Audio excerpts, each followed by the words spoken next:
are supporting these ideas and these agendas. Do you believe that because you know the whole take from Kamala Harris when she was running the whole campaign slogan was we're not going back. So you do see Trump as potentially maybe trying to take America back to a different time?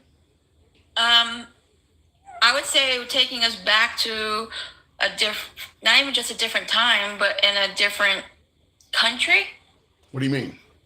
like what Germany witnessed. Like, I don't think Oh, America has ever been there, but I feel like there's potential. Like, my mother-in-law is German, and she's from Germany, her whole family, and she grew up during that time. So when she tells me that she sees the exact same traits, I believe her, right? wow. She's somebody who grew up there.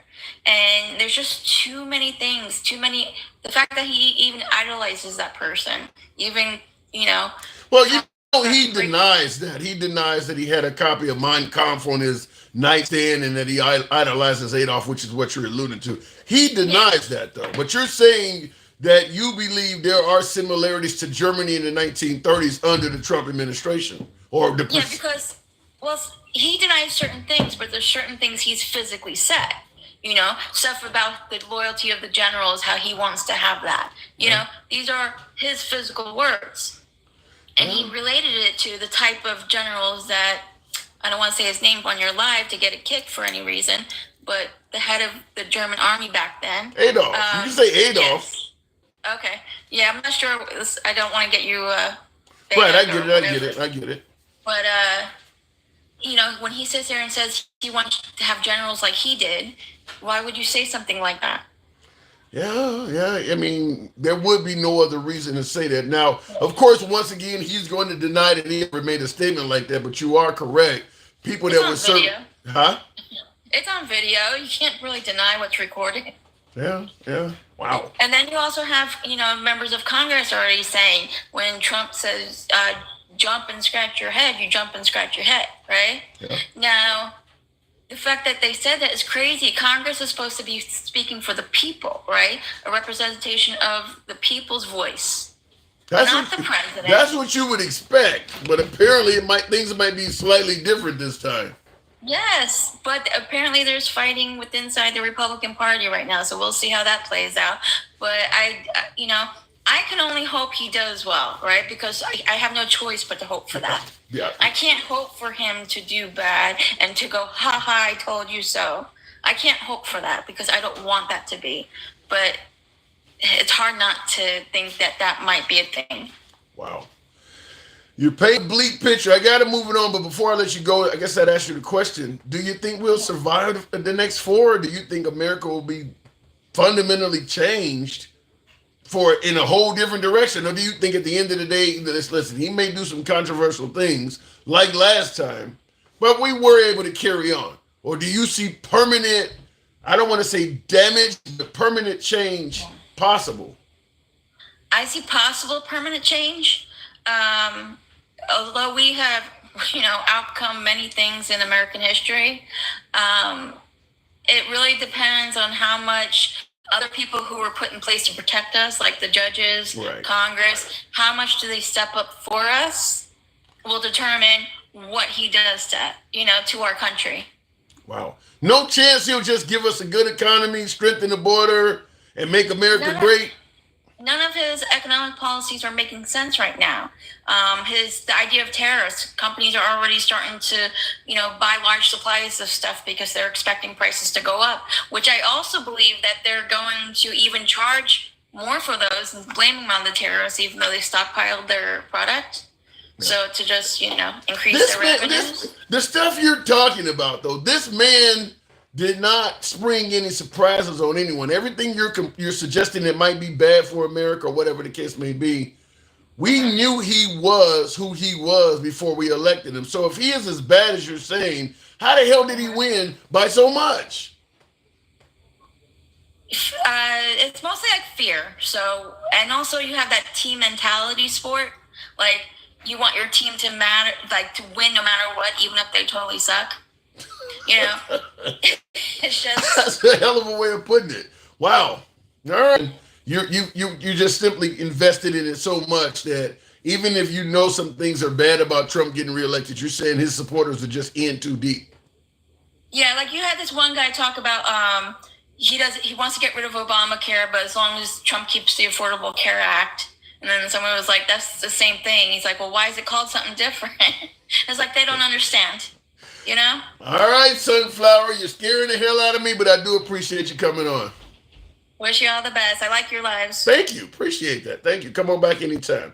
All right, moving on. Appreciate it. Moving on with the program. I had an issue getting my equipment up, so the start of this live has been problematic. In fact, and I don't know what's going on with the numbers on TikTok, but I would ask you folks to tap the, I can't even say it, I'm having bite moments.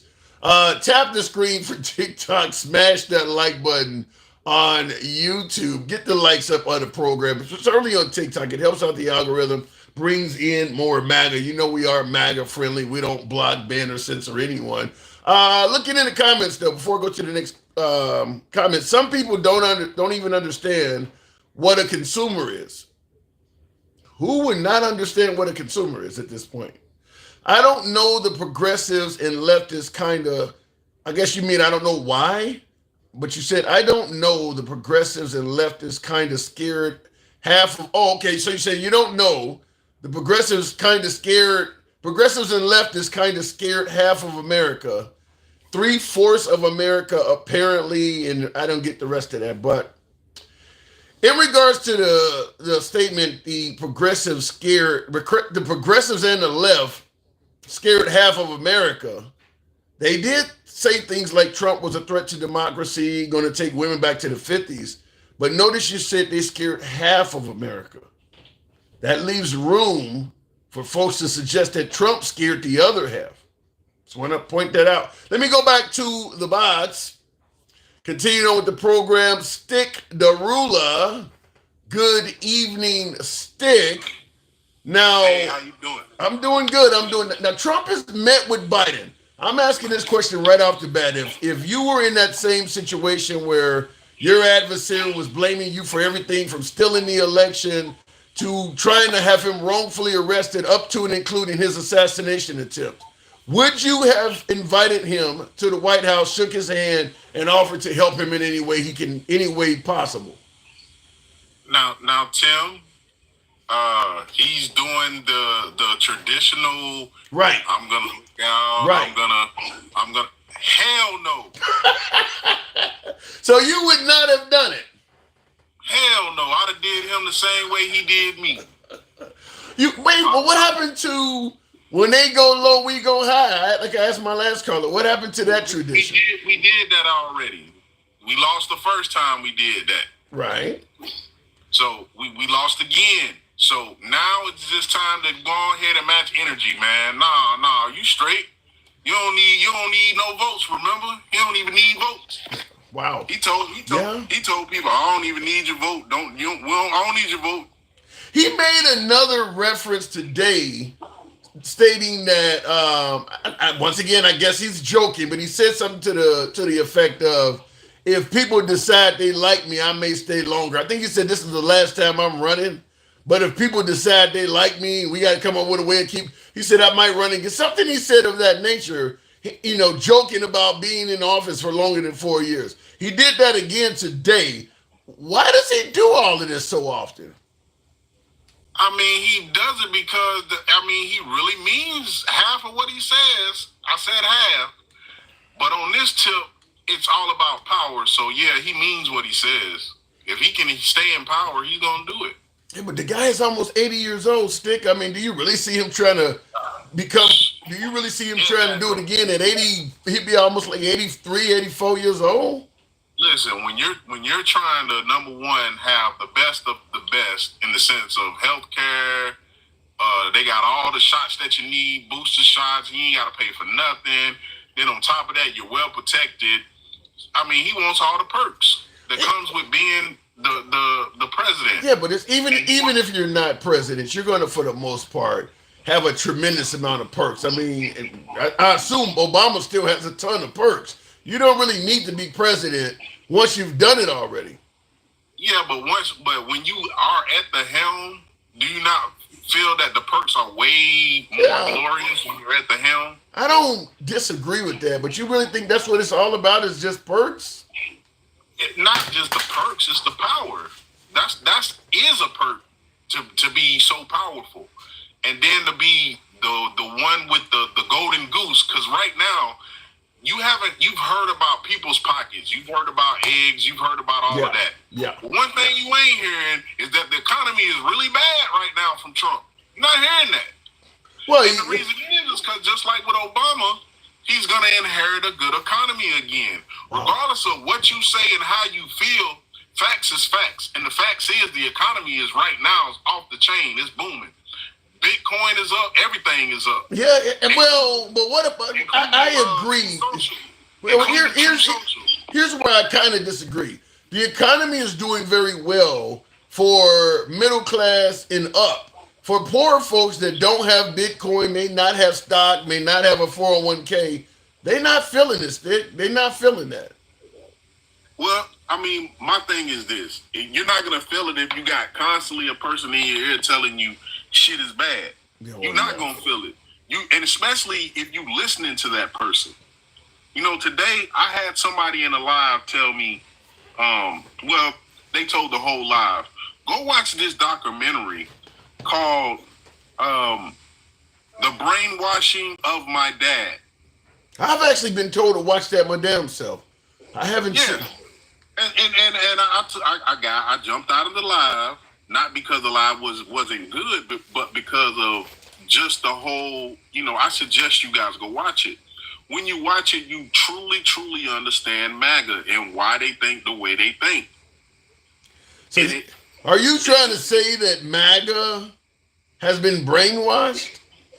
Man, again, Tim, you be the judge. If you go watch the documentary yourself, you come back later on and tell me, what do you think? It's on YouTube and Tubi.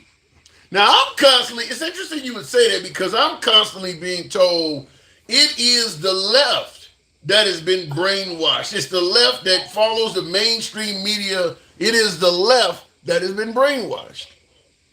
All I'll say is this. On it shows you about the guy that owns Fox and how he created Fox News and the reason behind Nixon being nominated. It's all about being basically polarized in the eye of basically the citizens when you're running in office. Nixon was a lame duck. He really stiff. He didn't know how to move. They brought this guy in and he showed them, hey, make up quotes, come up with slogans, be more flamboyant. That's why Nixon started raising his hands and being more, I'm not a crook. That's one of his slogans. So but we had Reagan. We had Reagan and two Bushes after that, and I don't know. I didn't see that. Yeah, well, the whole thing of it is Reagan was flamboyant just because we already seen him just like we seen Donald Trump on TV. Yeah. For those who are old enough, Reagan was an actor. Yeah. For those who are old enough, just like Melania Trump is being blasted all over Russian TV with nude stuff. If you Google Nancy Reagan right now, she was known. Oh man, I can't believe I gotta say this. I need to know. She was known as the throat goat of Hollywood. Nancy Reagan, that little sweet old lady. Oh, she was sweet-eyed. I have not heard that one before. I have not heard. They got all the nectar they could. Oh my God! So then, let me ask you this: Trump has made a host of appointments already.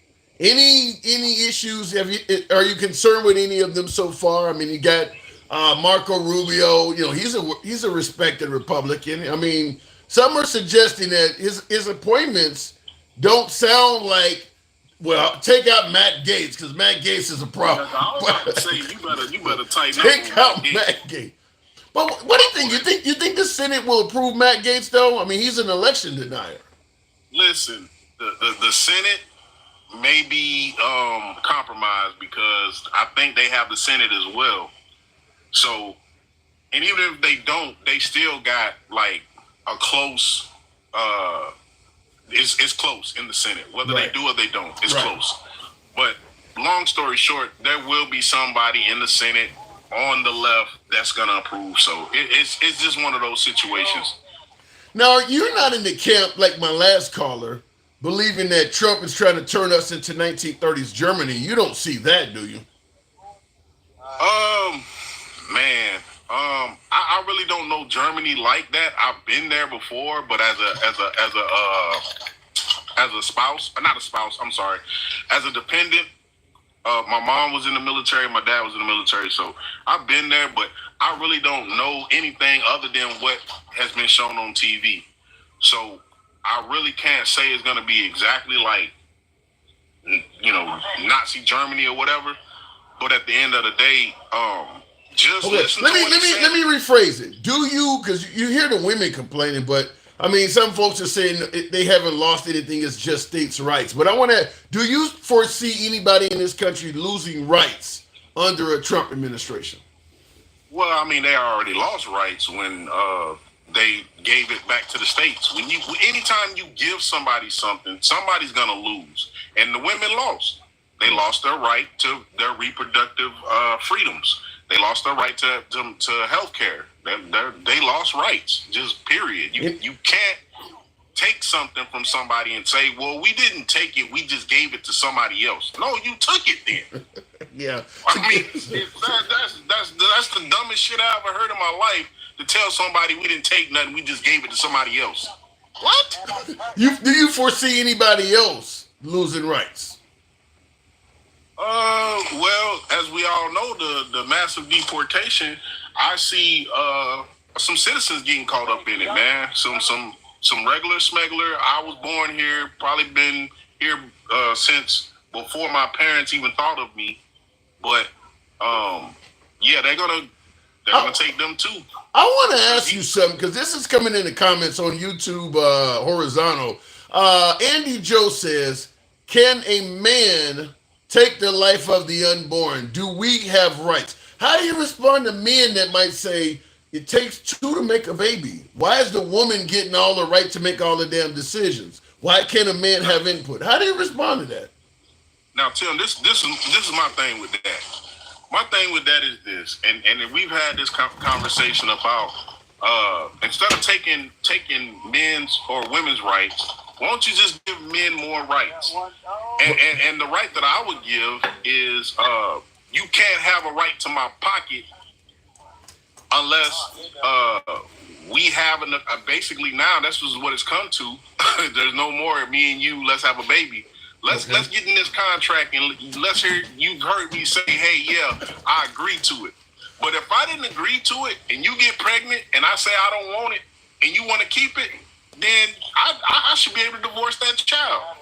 Wow. I don't know if you, now I know you're going to piss off a bunch of women with that. So in other words, if you engage in consensual sex, unprotected, and the woman conceives, gets pregnant, if you don't want her to keep the child, you should be able to absolve yourself from responsibility. Yeah, she ain't got to have an abortion, and my pockets ain't got to be affected by me forcing to have to be a dad or be responsible for a child.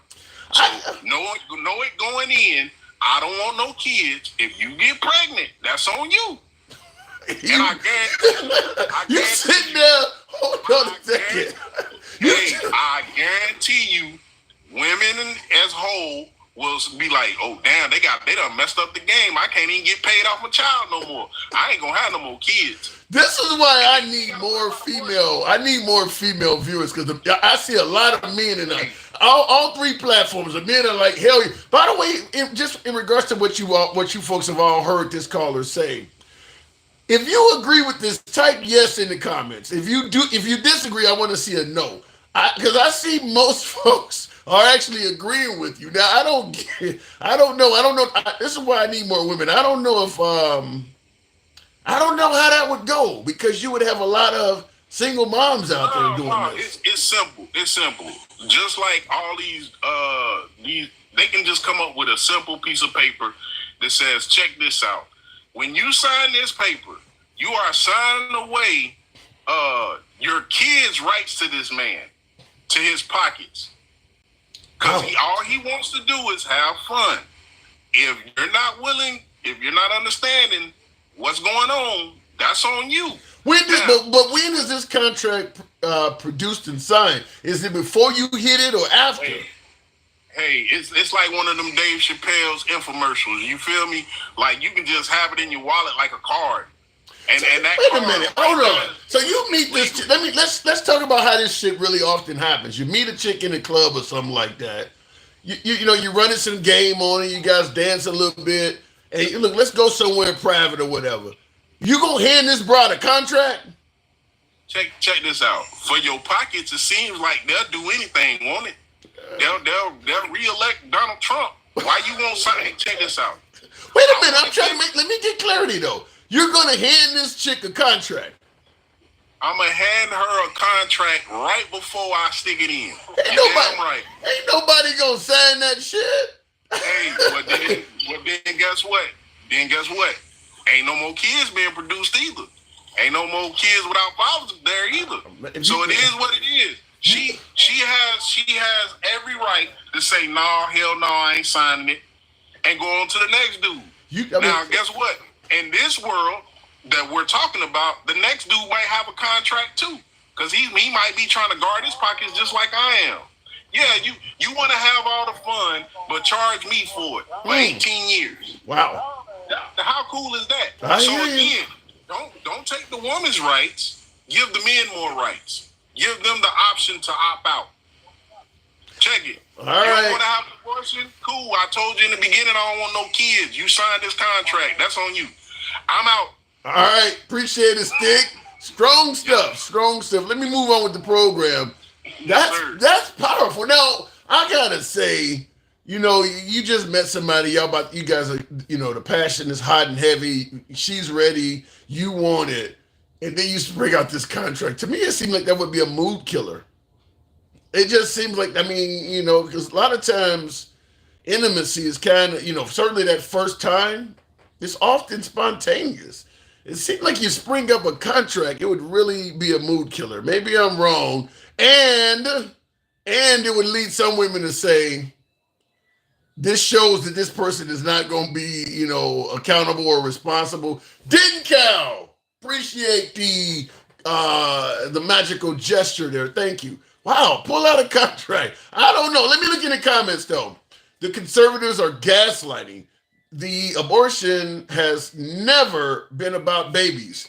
It's a white family fight to ensure popularity growth to maintain economic and political power. That's it.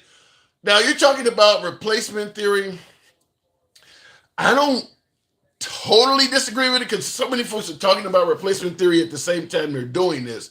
But make no mistake about it, most of the folks that have babies are the minority communities.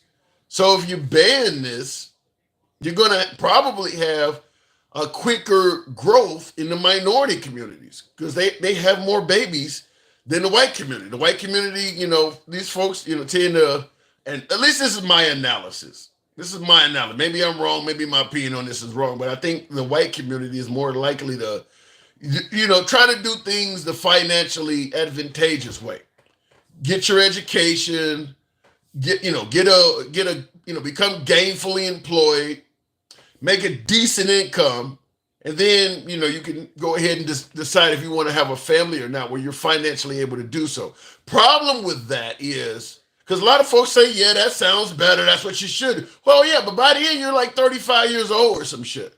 It takes time to do that. You got to go to school, get your college education, whatever the case may be. Then you got to start out at the bottom and work your way up a couple positions where you're making a decent living, and now you feel like you're ready to have a child. Well, yeah, you're like 35. Meanwhile, the minority community may have started at 17, 18. She may have 3 or 4 kids by the time you start. So I do believe that banning or even placing limits on a woman's right to choose is probably going to create the minority communities are going to grow faster than the white community. That's my opinion. Tap the screen, by the way. I'm having a difficult time with the TikTok side of things. YouTube, horizontal and vertical seems to be okay, but tap the screen, get the likes up on TikTok. I had my second child while in college, and we had one small income. It was tough, but we made it. Yeah, that's what I'm saying. A lot of times, particularly in the white community, minorities sometimes, but particularly in the white community, they're trying to avoid that tough period. They're trying to make sure that there's a nice nest egg when the kid is created. They're trying to avoid doing it that way. Let me go back to the box real quick. LOL, Allah is God. You will see at your last breath of life. Remember my comment then, says Sid.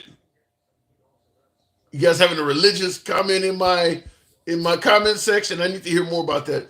Allah is whether you like it or not. You know, it's interesting you bring. Now we're not talking religion right now, but it's interesting you bringing up Allah because the Trump administration does seem, from what I can see so far, they do seem to want to put Christianity back in the spotlight. And when I say in the spotlight, I'm talking about where it becomes less optional and more forced. We already know Oklahoma requires the children to now read the Bible as part of the curriculum.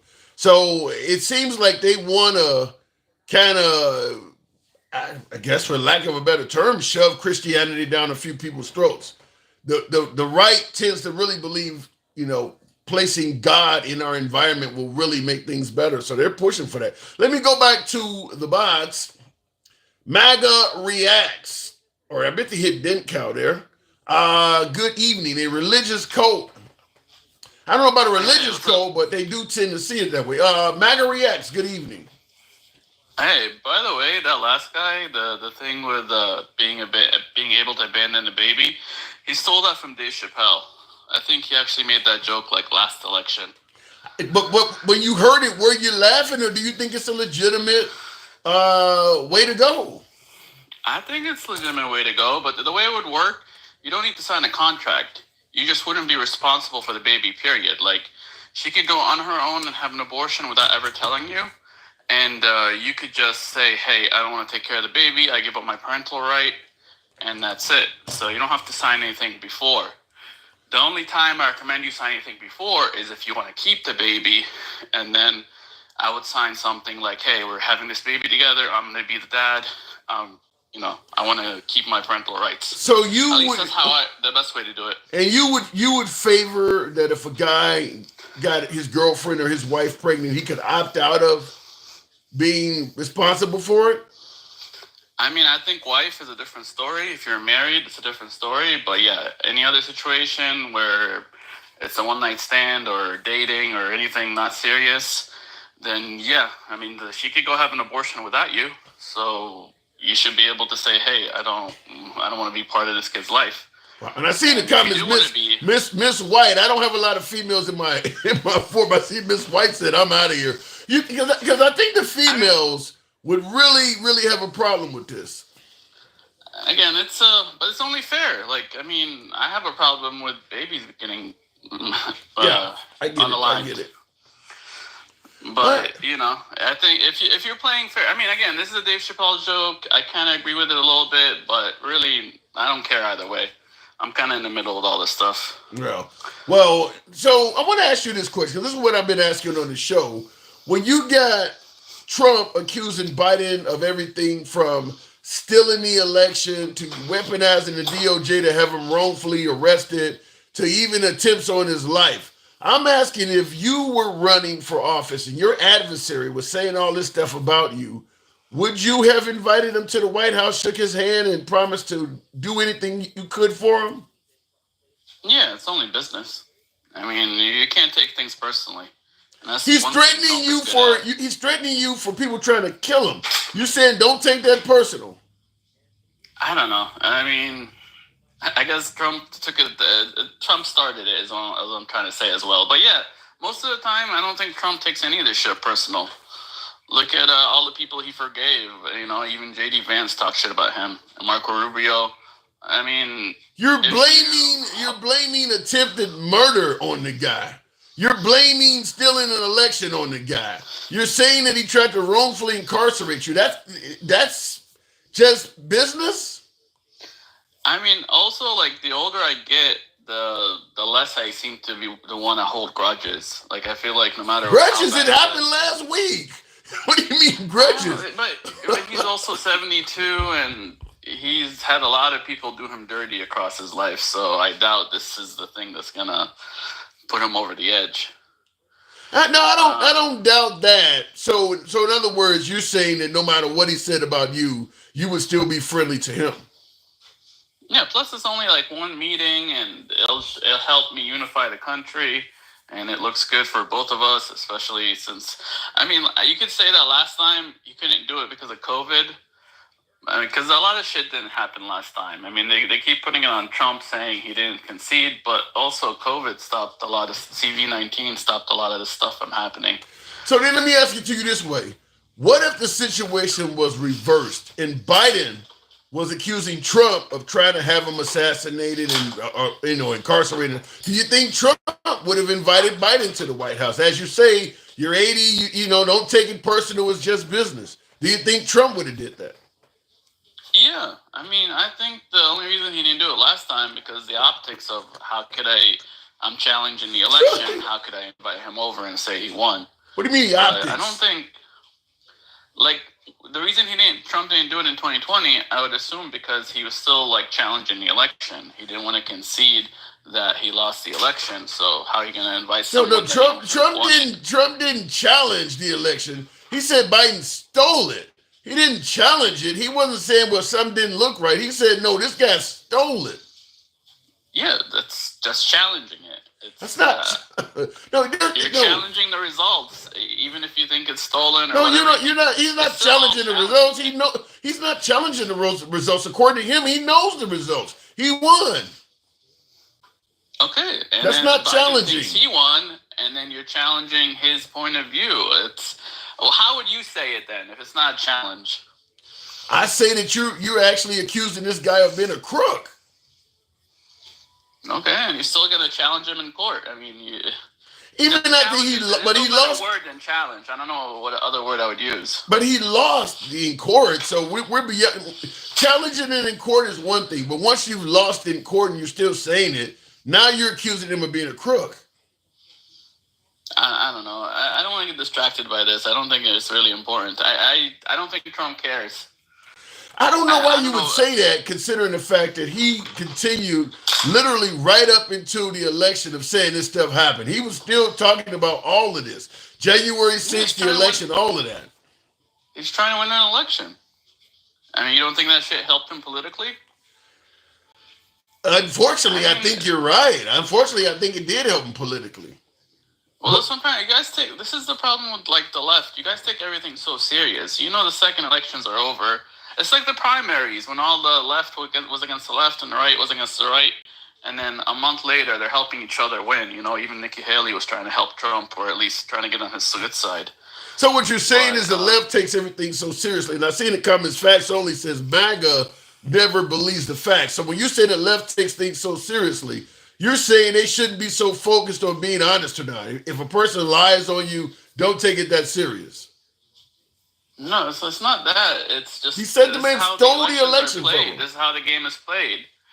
You know, it's just how it's always been. It's not like we know from experience that the second elections are over. It's not always like 90% of it, but usually the second elections is over. Whatever you said during election is not really held against you that much. He's accusing. I understand what you're saying, but when you start accusing people of trying to kill you, accusing them of stealing elections, that's not normal, is it? They were accusing him of being mustache man. I mean, I don't know. It's just I don't think they thought he was Hitler and or Adolf. They accused Obama of being mustache. They accused Obama of being mustache man. Now that is part of politics. I mean, they accused Kamala Harris as being a communist. That's different. But when you start talking about people who are committing felonies and trying to murder you, you don't see no. That's all the same. I think the left took it further because I think mustache man is way worse than calling her a commie. And they've always called everyone Mustache Man, whether it's Mitt Romney or John McCain. You look back, there's always like, that's part of like one of their cards that they like to play. The race card and the fascist card. They always like to use that one on the right. We've been down this road before. That's why we're trying to tell the new people, I just started paying attention to politics yesterday, that you can't take it like so literal. I don't know. I saw what happened when Biden referred to Trump supporters as garbage. I didn't see them saying it's just a joke or it's just politics. They took that shit pretty literal. Yeah, well, then those are the people. We're talking about the citizens. We're not talking about the players of the game. We're not talking about the politics. This is politician versus politician. It's different when you're insulting the actual bystanders and the citizens. They're not in the game. So I don't know. I gotta say, I gotta say, if I'm running against you for office and you're accusing me of trying to kill you, I don't dismiss that like you do. He's got to work with these people, and he doesn't want them like he did that last time, and he probably held more grudges last time, and it only worked to hurt him. He's got to work with these people. You got to see him. Unlike all of us, he's got to see him at work the next day. I mean, I hear your point. I just got to say, I'm not that forgiving. When you start blaming me for stuff that is that serious, accusing me of attempted murder and shit like that. Well, there's forgiving, not forgetting. I don't think he's gonna forget what they said, but he's not gonna let it get away with business. If he wants to get some shit done, he's not gonna let some name. What's the difference? Away of him. I mean, if I say something awful about you, and you say, "Well, I'm not going to, I won't forgive it, or I won't forget, I'll do one or the other." If you invite me to the White House and shake my hand and act friendly, what's the difference? I mean, at that point, you might as well have forgiven me. No, because you got to learn. Like, you don't want to get caught off guard. Like, you don't want to forgive them, and then the next year they screw you over. You got to remember. He's gone. Did. Biden is gone after this. It doesn't matter. He's not going to screw Biden over anymore. He's gone. That means Trump got away with what he did. He's gone. The man is still alive. He's still got connections. You never know what he'll do next year. Either way, it's Biden. I don't know. I don't even know what we're talking about all this. This really because you're confusing me is why we're talking about this. You're saying don't forgive him or forget him, and you never know what's going on next year. The guy's like almost 83 years old. You've never had to work with your enemies. You've never had to like collaborate with your enemies or people you don't like to get shit done. Yes, I have, but that leads me to ask you this question. When it comes to collaborating with your enemies, is there a line anywhere that they can cross? Is there anything they can say that you'll consider that as crossing a line? Say no. Actually do something where you actually hurt someone I care about, that's different. So your adversary can say anything, call you a pedophile, anything they want. There is no line to cross. I mean, as long as it hasn't really affected me, like if he actually ended up in jail because of what they did, I think he would be a lot more pissed. Okay, but he won. You got to be a gracious winner. He won. Was he gonna like hold a grudge after he kicked their ass? No, I mean, Trump holds grudges. That's why Nikki Haley ain't on this cabinet. Trump holds, and that's where I disagree with you, suggesting that if the roles were reversed, Trump would have invited Biden to the White House and shaken his hand. I don't believe that. I don't think he needs Nikki Haley. I think he wants to be nice with Biden because, one, he's still president. Two, it looks good for the country. It helps unite us. And it's not going to cost him anything. What's it going to cost him to be nice to him for a couple of hours? And you don't think he's holding any grudges against Mike Pence either? Mike Pence is a... That ain't what I asked you. I forgot about Mike Pence. He forgot about Mike That ain't Pence. what I asked you, though. Do you think he's holding any grudges against Mike Pence? Unless Mike Pence comes up in front of him and he's got like a chance to screw him, that's not going to cost him anything. Mike Pence, he's probably already forgotten about Mike Pence. Like, you're just like, you guys hold on to everything forever. Like, when you're a businessman, you don't have time to hold grudges and think about people who are... He destroyed Mike Pence. Mike Pence is nobody right now. Same with Tim Walz and the rest of them. You're saying that the Democrats hold on to everything. It's as if you don't realize that the No, things Democrats Trump are the is same saying too. about people Trump is crossing the line in many people's eyes. Everybody don't feel like you do, where a person can say literally anything about you. Just stated there is no line verbally that can be crossed. Most people don't agree with that. If you're getting offended by what people say, you're not going to last long in business, and definitely not going to last long in politics. And he's again. Most of the time, these people are friends with each other. Like a lot of times, you see these people talk like the other person's the worst thing ever, and then you find out they're the whole time they've been best friends. Like it's just all over. It's like a common thing in politics. Like RBJ and Scalia. I think they were best friends, even though they're on the opposite side of Yeah, things. but I didn't hear one of them calling the other guy an attempted murderer, though. I know, but it's just the new level of rhetoric right now. Right. Well, the same old game. That's the problem. Is that he's the only one that's reached that level. You said neutral. If you could give me other examples of people, if you gave me other examples of two politicians where one was accusing the other one of trying to kill him and things like that, and they became friends, then I would agree with you. But what Trump is doing is far different than what other rivals normally do. I got to move it on, but you and I totally disagree on that. I'm saying he put shit aside to get things done. Okay, all right. And you have to do that to get things done. You don't have to know because politics. You don't have to invite nobody to the White House. I think Trump proved that he didn't invite Biden to the White House, and America still functioned. He didn't have to invite him to the White House at all. He didn't have to do that. I think he enjoyed it, showing, if I won, that's different. You said he has to do it. Enjoying it is different. You said he has to do it. He doesn't have to do that. It's a little bit of everything. It's never black and white, okay? It's a little bit of everything. Every time I come on here, I want to talk about one thing, and you end up having me talk about what did you want to talk about before I move it on? Give me real quick. I forgot at this point. We'll do it next time. Next time. No, I forgot. Can I come back up in like a couple of minutes after I remember? Like in 20 minutes, an hour, or whatever. I may be to work you in. Okay, let me remember, and then we'll get back up. Okay. All right, moving on to the program. Real quick, Joseph Miller, thank you for the super chat, says white folks compare their race to all other minorities combined. That racism there is what makes them believe they are the minority.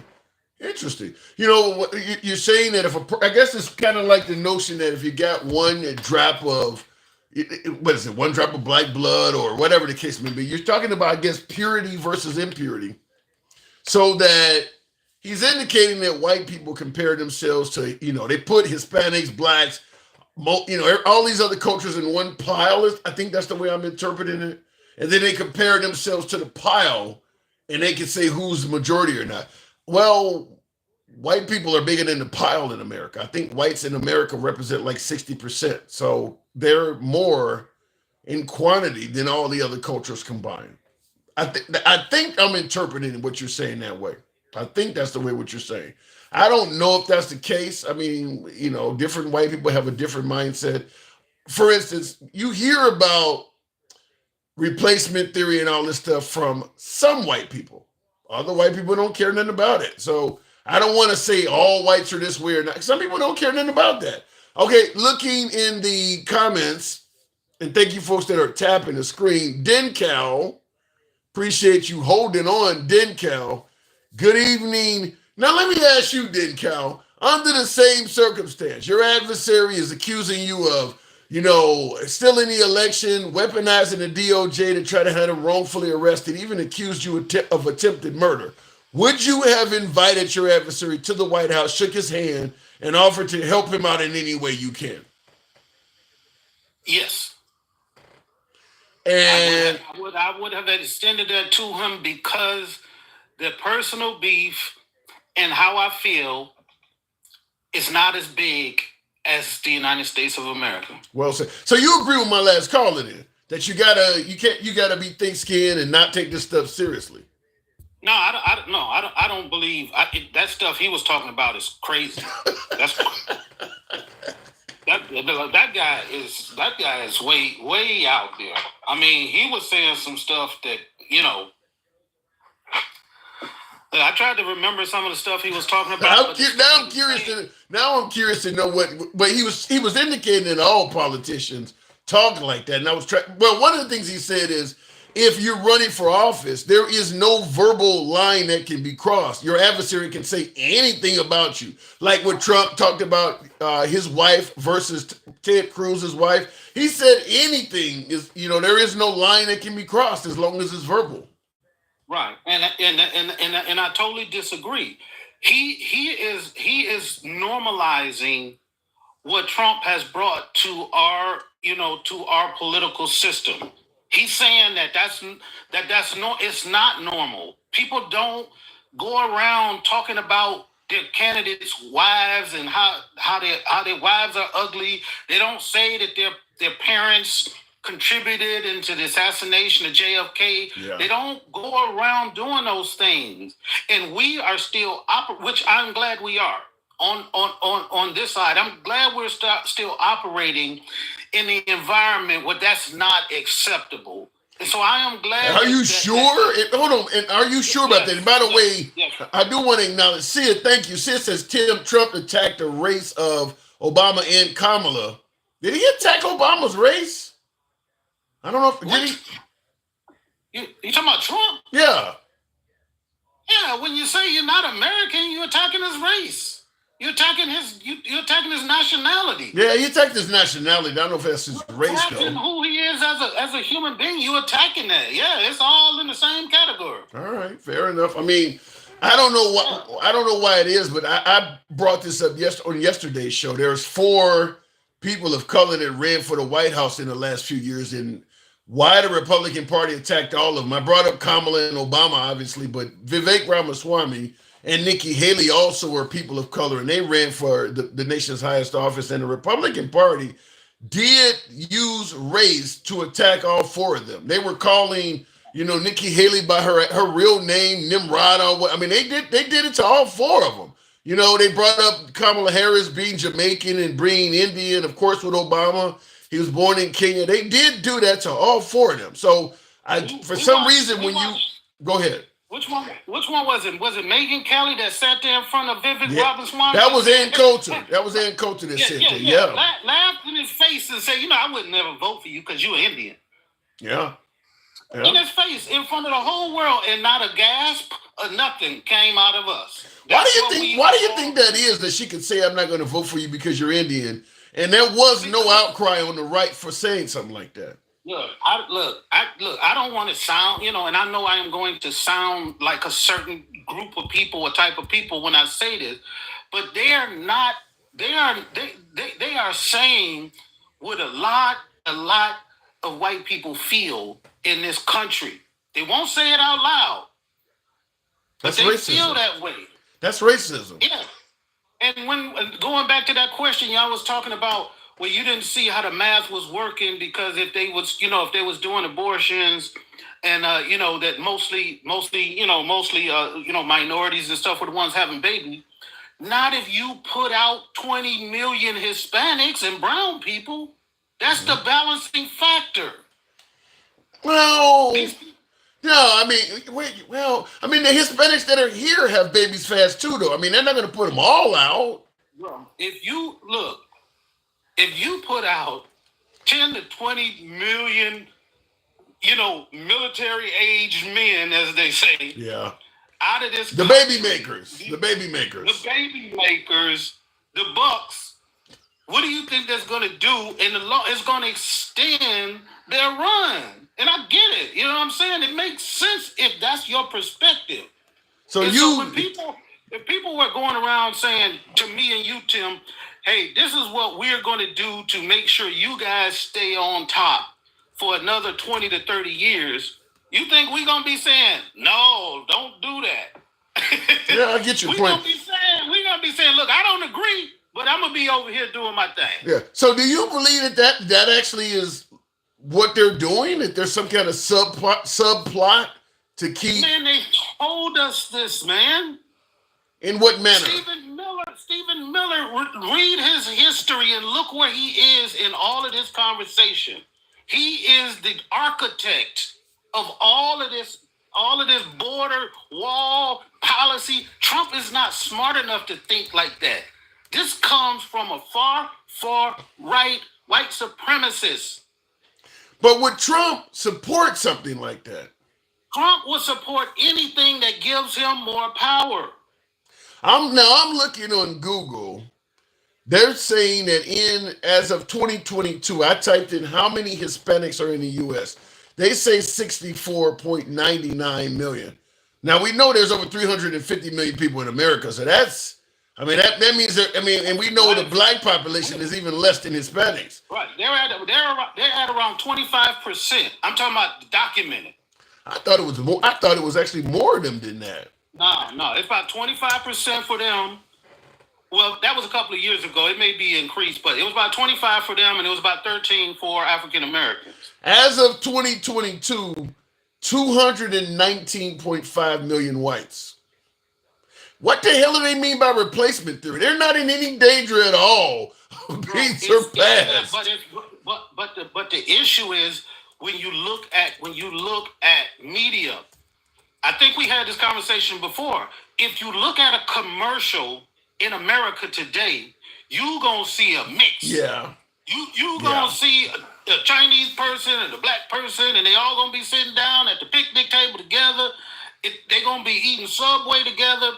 That is sending a mental picture to people who have always been used to seeing one set of family values, and it's being disturbed. And then when they saw this last census, and what was the last one? Was in 2020. That was the first time in American history that the white race had reduced in numbers. The first time ever in American history. Wow. It's interesting.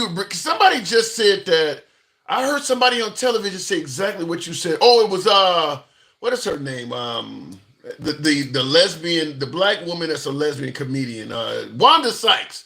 She was on one of the late night shows. And I think it was Jimmy Kimmel asked her, talking about the Trump victory, how did this happen?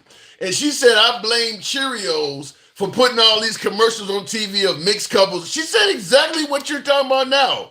She said, they putting all these mixed couples on TV and gays and all. She was like, it scared the hell out of people. She said the same thing you're saying. So does the word affirmative action and DEI. All of that stuff terrifies them. And I know you got a lot of people sending you stuff and everything, but I sent you the thing about how Trump, they got him on there talking about giving white people reparations for DEI. Somebody, I did not see that yet, but somebody actually messaged me and told me something about it. I got that for more than just, if you sent it, I got it for more than just you. What the hell is he talking about? I haven't looked into this. What he's saying is that he's using the schools as an example. He's saying that these schools have wrongly affected. He didn't say the words, but he's given an inference. They've affected people by people using DEI and affirmative action, basically saying that they're putting, people of color in the place of a white person that deserved it. So he said they're going to start taxing schools' endowments. The endowments right now are part of like a 501c3. Right. That's where they tax exempt. He said they're going to start, if they do that, he's going to start taxing them. And then the money that they raise from that, they're going to create a fund for the students who come forward and who can prove that their life has been damaged because they didn't get a position that they deserve. They're going to start paying them out of this fund. Wow. All of the black people and people of color that are alive still from the 50s, 60s, and 70s that didn't get positions because they were a person of color. They don't get shit. But it did not take but a few short years of oppression of white people in his perceived imagination, and they're already talking about reparations for him. Really? Yeah. And Proud, the guy Proud, his name is Proud Anti-Semite. He said you can't tax a nonprofit. This is what we're talking about. Trump is talking about changing that. What do we elect, man? What did we elect? You ain't got to listen to me. You can look it up. But I know he won't. But I guess I gotta ask. I mean, because it ain't like Trump lied about a lot. I mean, he pretty much painted, gave the blueprint for how he was going to run the country. So if he's as bad as what you're saying in my other callers, why did he win by so much? Well, because there's multiple reasons why.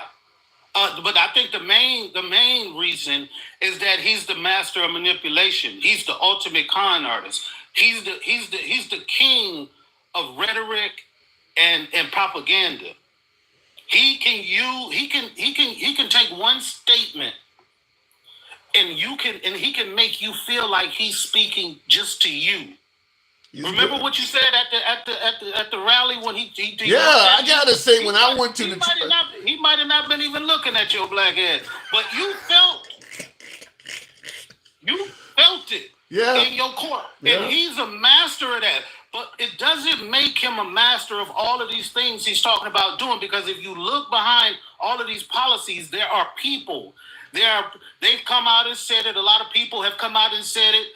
Yeah, now this is all over. Yes, he is about doing Project 2025. Yes, that's the deal.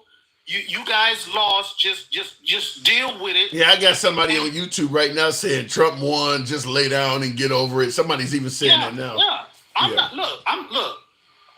I get it. I've eaten crow. You've eaten crow. I've admitted it to the people that I didn't believe. I didn't believe this country would go down this path.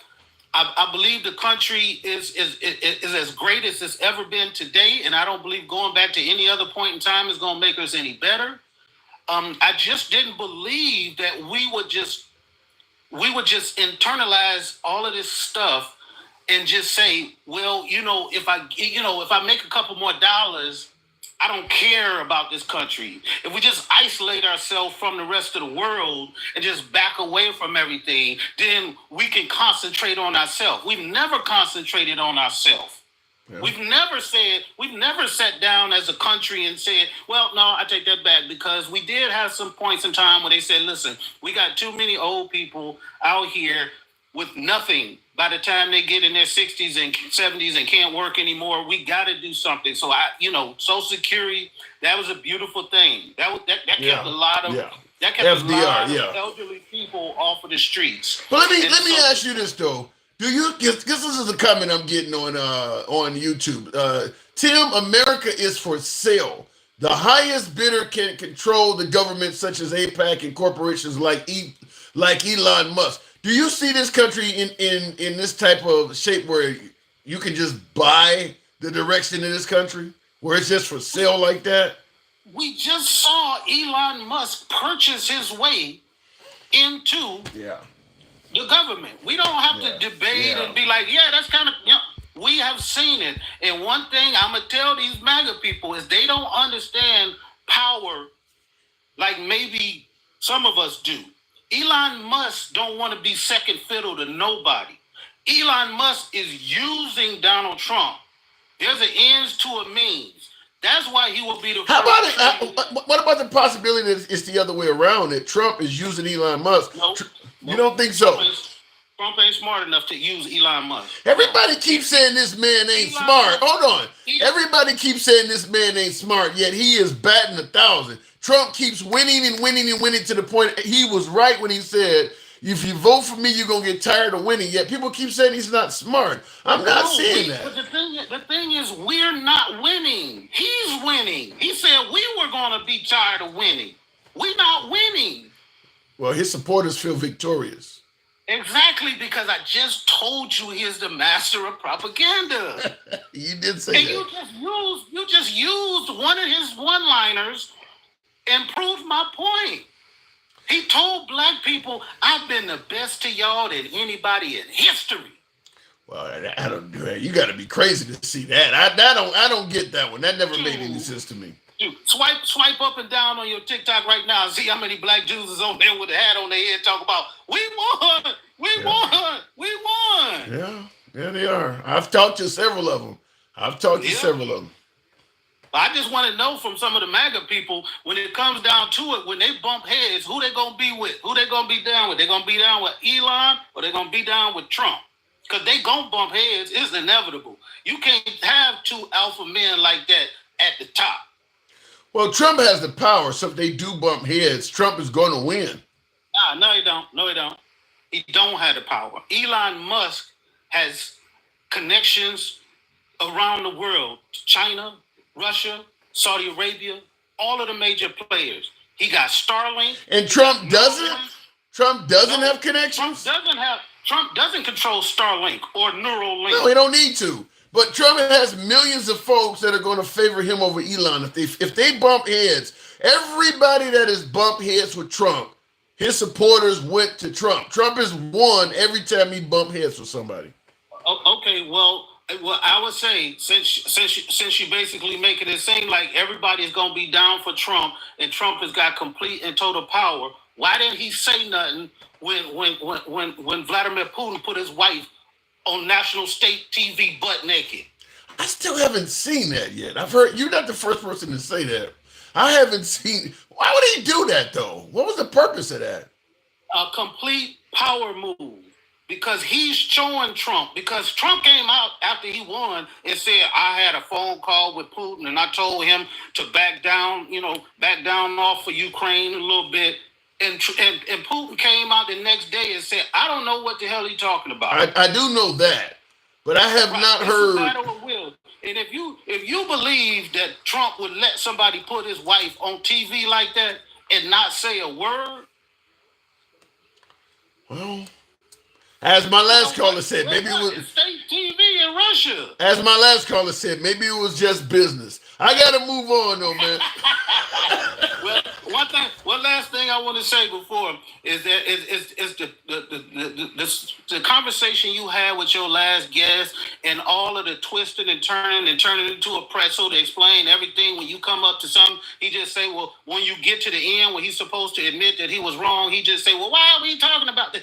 That is the kind of rationale that allowed this country to have slavery and all of the massacres and everything that's happened in this country. That's the kind of apathy towards our leadership is we just say we don't care what they do as long as they win it. Yeah, and I do agree with that. That a lot of the I think it was Martin Luther King that said all it takes for evil to thrive is for good men to do nothing, and I think that is the case. That even throughout our darkest history, a lot of even white people were not necessarily down with the program, but as long as the economy was good and they were doing all right, they turned a blind eye to it. They didn't even have to have a good economy. All of those people in the Confederate Army was poor. They was fighting over a damn idea that somehow they belonged to the good side. They was winning. Yeah. All right, then, Kel. Can't argue with that. Appreciate you coming through this evening. Thank you as usual. Yep. All right, thanks. And by the way, folks, tap the screen. I do want to play this. I haven't seen this. It's in regards to what my last caller was just talking about, because I have not heard. I've heard on the social media platforms about Melania Trump's wife, or Trump's wife, Melania Trump, allegedly been shown on Russian TV. I had not looked it up, but I've had several guests talk about it. And I seen on YouTube horizontal somebody was saying, well, is there any links? I looked it up while we were talking. And I do want... Nude photos of Melania Trump have been aired on Russia's most watched state TV channel during a program supposedly dedicated to celebrating Trump's election victory. Some of this has Russian wording at the top. This comes after Trump allegedly urged Putin not to escalate the Ukraine war in a phone call last week. But the Kremlin denies that this phone call ever took place. Despite Trump's repeated claims that he has a good relationship with Putin, things appear to have gotten off to a rocky start between the pair. As of right now, experts estimate that 50,000 Russian and North Korean troops are getting ready to carry out an assault on Ukrainian positions in the Kursk region. Okay, I don't need to know all that. Now, looking in the comments, proud anti, I'm going to leave it at that, but you're saying where's the pics? I can't put pics of Melania Trump up, scantily dressed. That'll cause problems with YouTube and the censorship. But this isn't, by the way, when I was looking it up, I will tell you, this is not the only media publication that claims this happened. I typed in, I think, Russia TV, Melania Trump, and it came up several media outlets are saying this happened. So I would invite you to look it up yourself. I mean, I'm not going to put up, because if I put up pictures of Melania Trump, not only would it trigger the bans and censors from TikTok and YouTube, you probably wouldn't believe it anyway. You would probably still come up with some reason, well, maybe that ain't her, or maybe that's AI. We don't have to go down that road. I mean, I'll leave it up to you to look it up, but because there are pictures of her online that Americans have seen. I've seen them when she first became the first lady back in 2016. I think most of us who talk politics have already seen her naked. So we know the pictures are out there. It's just a matter if Russia decided to pick them up and televise them. It ain't like it's some kind of rumor that there's not pictures of her out there. We know they're out there. And I see several, some of these sites are foreign. Newsweek is talking about it, was posted. I mean, there are several sites on the internet that is confirming this. I mean, there are several sites. The New York Sun, I see the Houston, the Hindustan Times. I don't know what that is. So now here's a Snopes. How many of you guys follow Snopes? They fact check different things. Snopes actually fact checked it. And here's a publication on Snopes titled Russian State TV Aired Nude Photos of Melania. Okay, and then somebody put in quotes, this is Putin letting Trump know he is in charge, one ex-user wrote. Well, Snopes checked it as being true. So Snopes, I don't know if you believe Snopes is accurate or not, but that is a well-known fact-checking site. And they have the claim is that Russian state TV aired nude photos of Melania Trump shortly after the 2024 U.S. presidential election. And the rating is true. So they're saying it actually did happen. So in early 2024, many social media users claim Russian state TV aired nude footage of Melania Trump shortly after the U.S. presidential election. President-elect Donald Trump was announced as a winner. So apparently the whole claim, and I think I've made this claim as well, that Putin and Trump are friends, apparently they're not. Apparently they're not. I don't think there's anything that could suggest that we don't like you more than that. Wow. Trig, one of my subscribers, we always get a subscriber's first digs. Welcome back to the program, Trig. Good evening. Hey, Tom, how you doing? I'm doing good. So I'm asking a question. Under the same circumstance, you're running for office and your political adversary is accusing you of everything from stealing the election to, weaponizing the Department of Justice to wrongfully arrest him, up to and including saying you're trying to take his life through assassination attempts. If you were running for office and your adversary was saying all this about you, would you have invited him to the White House, shook his hand, and promised to do everything you could for him? Probably not. So you would have held it against him. I mean, just think about it. If it was, the other way around, if DT was like, yo, come on, Biden, come on and hang out with me for a couple days, and, let me shake your hand on, TV and let everybody see that everything is going smoothly. I had a caller that said that if this situation was reversed, he suggested that Trump has thick skin and Trump wouldn't have let any of that bother him. Do you remember 2016? You forget? I mean, we got short memories. What do you mean? Give me some examples. Because man, in 26, when Trump lost, and he was supposed to come to the White House, he never did. No, when Trump lost, he was already in the White House. He was still president. He was supposed to invite Biden to the White House, and no, he did not do that. Exactly. That's what I'm saying. Yeah. That's what I'm saying. So thick skin or not, he wouldn't have done it. But what about the notion, like in the comments, MAGA reacts to saying that's because we were in the middle of a pandemic and there was social distancing and things like that. That's why he didn't invite Biden to the White House. Okay, Tim, check this out.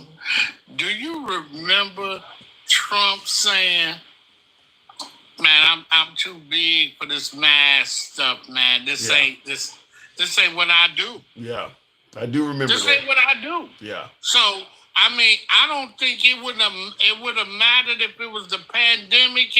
I mean, at that particular point, millions of people had already passed. Yeah, I think I gotta agree with you. And I'd seen that comment in their MAGA reacts in the comments. Yeah, Trump proved that he didn't give a damn about the pandemic. He wasn't. I mean, he had parties. Yeah. You know what? As a matter of fact, if you be honest with you and listen to what he said, people die. Yeah. That's what he said. I mean, he said people leave here. Period. But you don't. Do you blame COVID deaths on Trump? Do you believe Trump is responsible for anybody dying? Okay, so I'm gonna be like reasonable on both ends of the spectrum, right? Okay. Trump, he knew in December that stuff was coming. True. He knew that, man, he gonna have to do something to, calm the fears of the country. But he did do that. He said it would be gone by April. Okay, and what happened? It wasn't gone by April. See, you a smart guy. You a smart guy, right? I guess. We went through this before with you on this live, right? On your live, when we both sat there, you pulled it up on the big screen, and I said, Tim, did he have people saying that, he should drink bleach?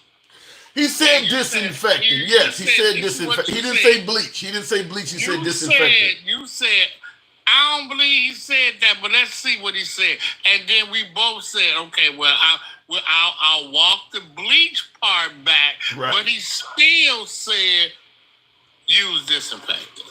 He said disinfectant. He did talk about that. And then he said maybe we can shoot a light up inside of us.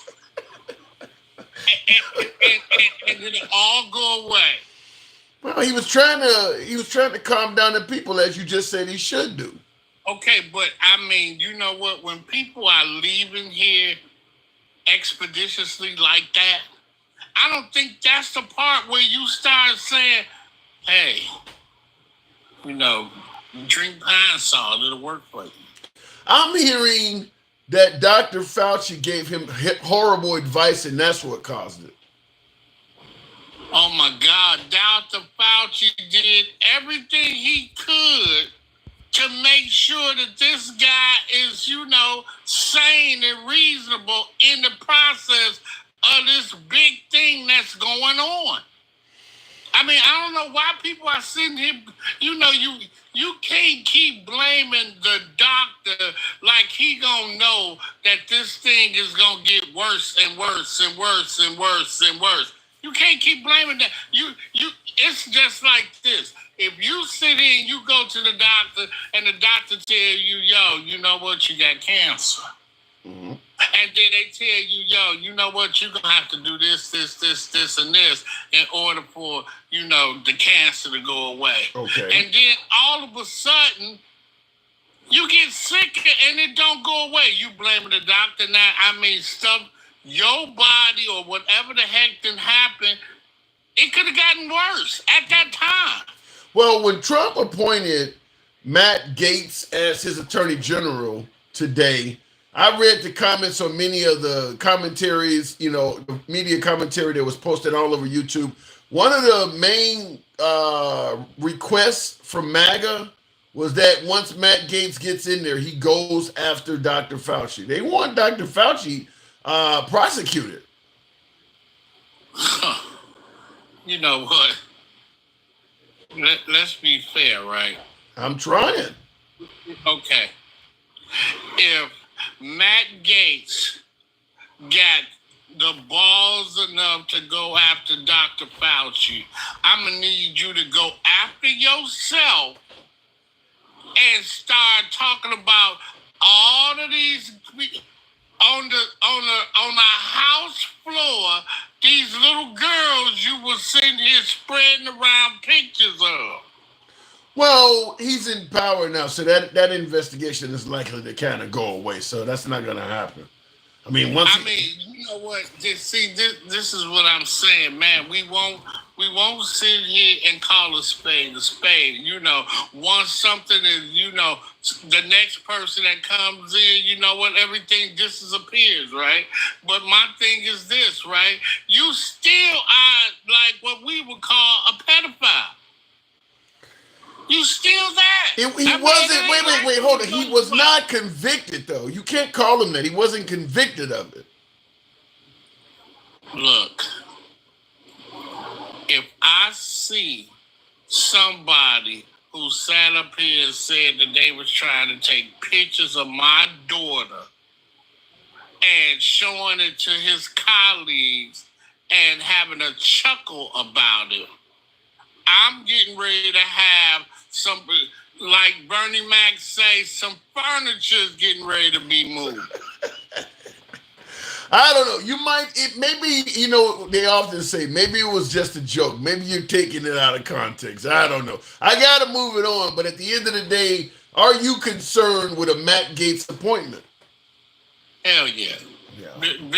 I'm concerned about the Matt Gaetz appointment. I'm concerned about the guy that's getting ready to take over the military and says he wants to get rid of all the women and all of the... he didn't say all that. He said he don't believe women should be in combat, but he didn't say he was going to actually do anything about it. He did, Tim. Didn't you hear it?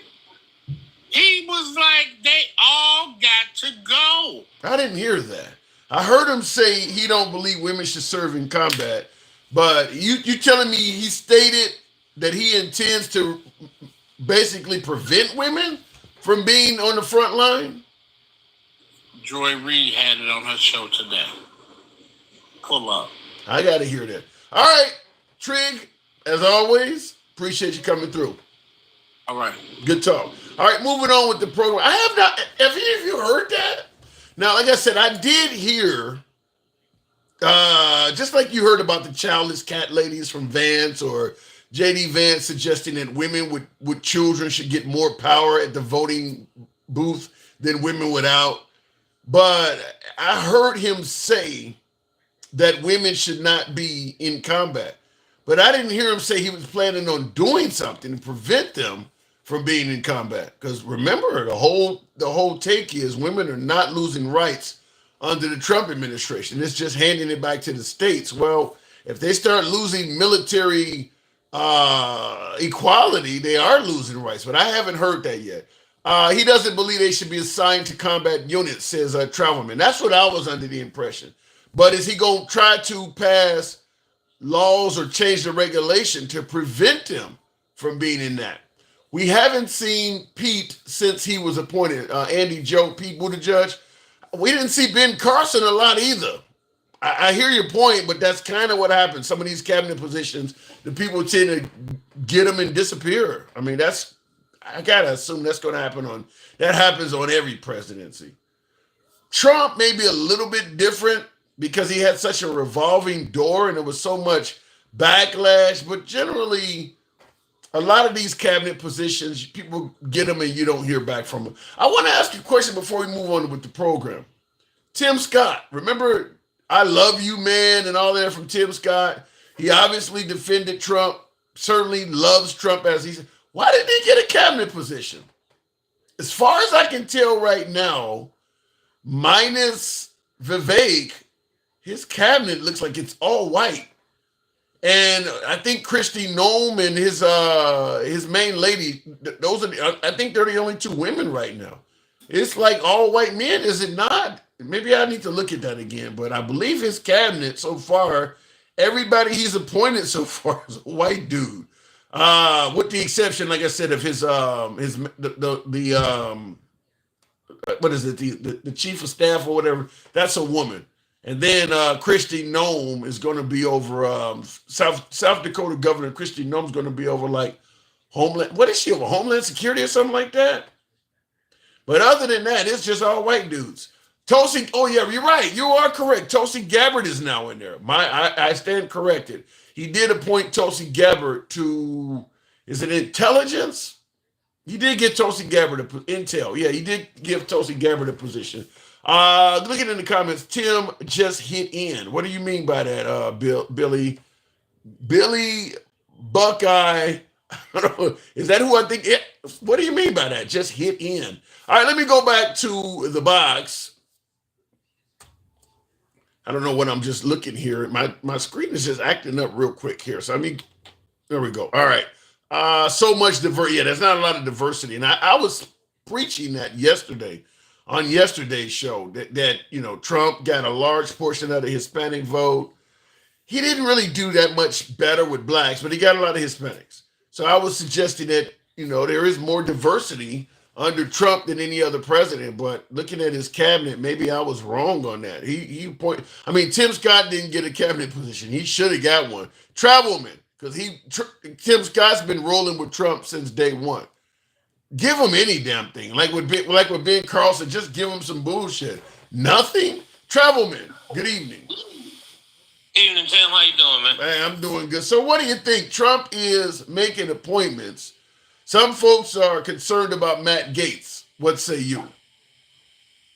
Yeah, okay. He needs to be in jail. Damn. I think that's a decoy. How so? I think that's a decoy because there's no way I think he'll get him through the Senate, first of all. I've heard that too. Yeah, I've certainly heard that. But you think Trump's Senate is going to go against him? Yeah, because people... Matt Gaetz is probably the only person that the Congress hate more than Ted Cruz. Yeah, because he kept Congress at a stalemate. Yeah, so I think he may have put him up there so that the next person that he put up won't seem as extreme. But I'm thinking, even though, and I don't disagree with you that Congress really does not like Matt Gaetz, but this is the Senate, by the way. This is not Congress now.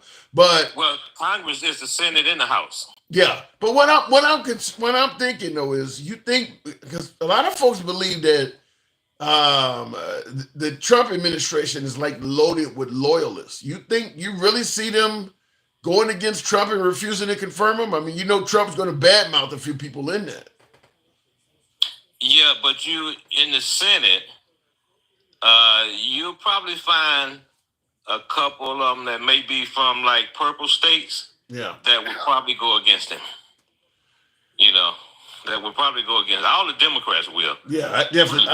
But what is it? 54? I think 52. 52. Okay. 52, 50. So you got some that's in the blue states that would probably go, and then you got some in there that even though they're from a red state, they don't really have to worry about re-election because they've been there a while. Right. And it's still early. And they may not come up for election again for 6 years, so they ain't got to worry about it. I don't know, because when Trump bashes you, it really hurts. Yeah, but Trump gonna be gone in 4 years. Yeah, well, American people memories are not that long. Yeah, I suppose you're right, but Matt Gaetz won't get. I would be highly surprised if he. Let me rephrase that. He could get it. It wouldn't surprise me because they tend to just roll over for Trump. So it wouldn't surprise me. If Matt Gaetz becomes the Attorney General, what are your biggest concerns? What do you think? Why is it such a risky, such a ill-advised move in your opinion? He's going to whoever he put in there going to do his bidding, but Gaetz would probably be even more so. And I think that what they're going to do is they're going to overreach. What do you mean? And that's where they're going to mess up at. They're going to overreach and piss a lot of people off. And a lot of people are going to be thinking, especially the ones that kind of held their nose and voted for him because I'm not voting for Kamala or whatever. Those are the ones that get alienated a whole lot quicker. When they start going in and going after people without a reason, especially when they're not going to be able to come up with anything. You said people that held their nose and voted for him because they didn't want to vote for Kamala. Do you foresee a large amount of voters' remorse in this? Eventually. What do you think will lead to that? Well, because you got these people that for some reason they're not believing what he said. He told them what he was going to do, right? Okay. His first time, he said, I'm going to put judges on the court that will overturn Roe. That is a fact. But they didn't believe it. That is a fact. And he did it. And then when he did it, everybody, I didn't think he was going to do it. He told you what he was going to do. Yeah. The Republicans tell you what they're going to do because they're so arrogant and believe that they just put it in your face.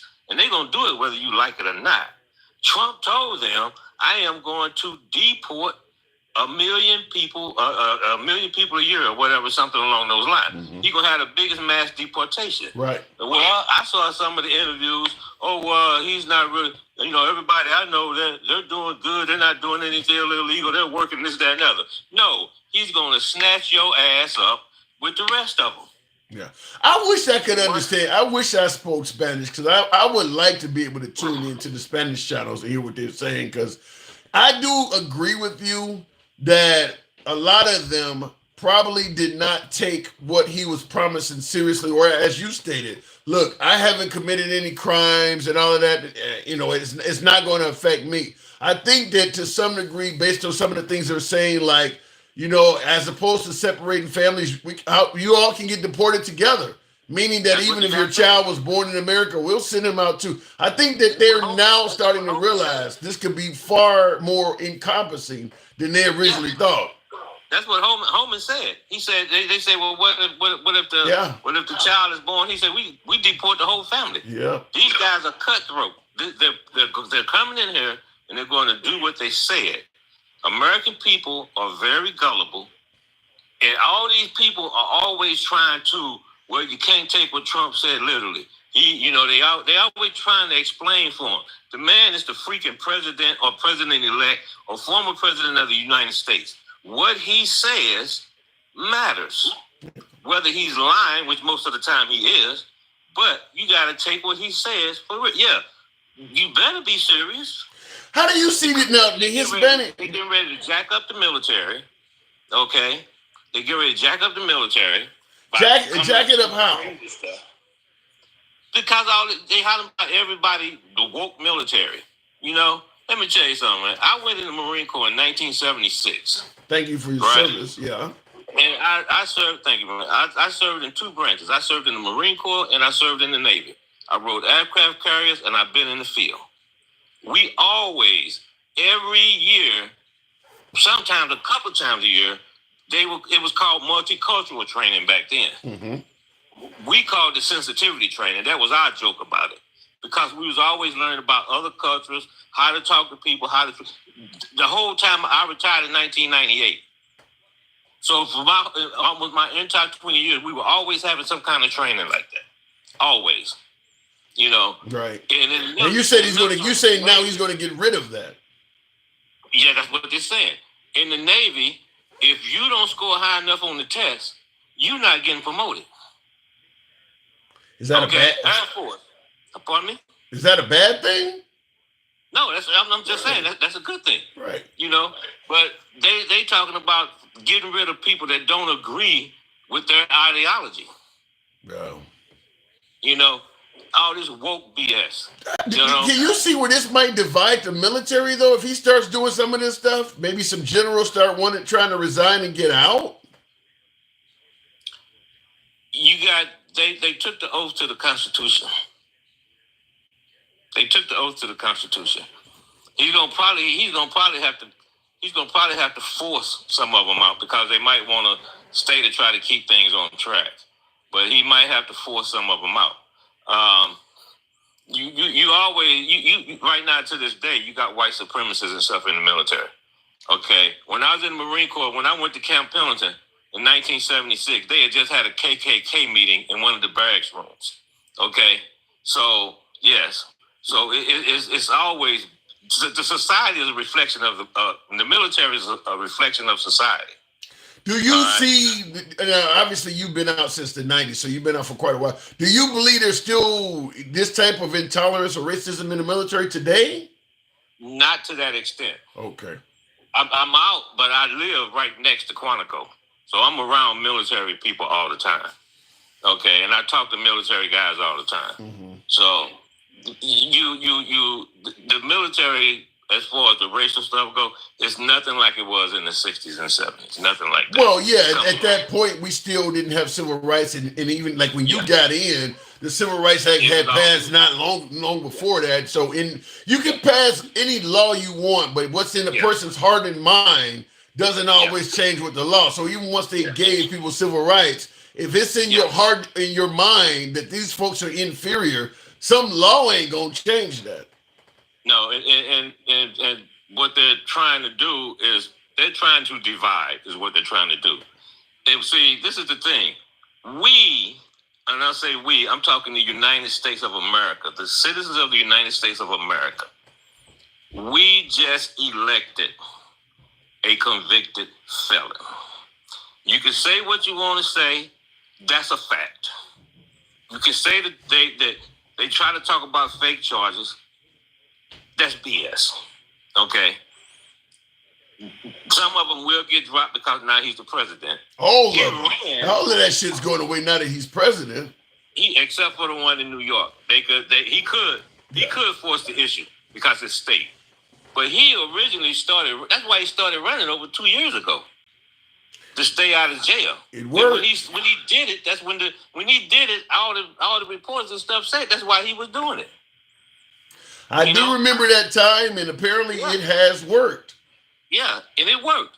And now all of a sudden, he wants to go to the White House, because he won this time. Yeah. But when he lost, he tried to destroy the whole damn system.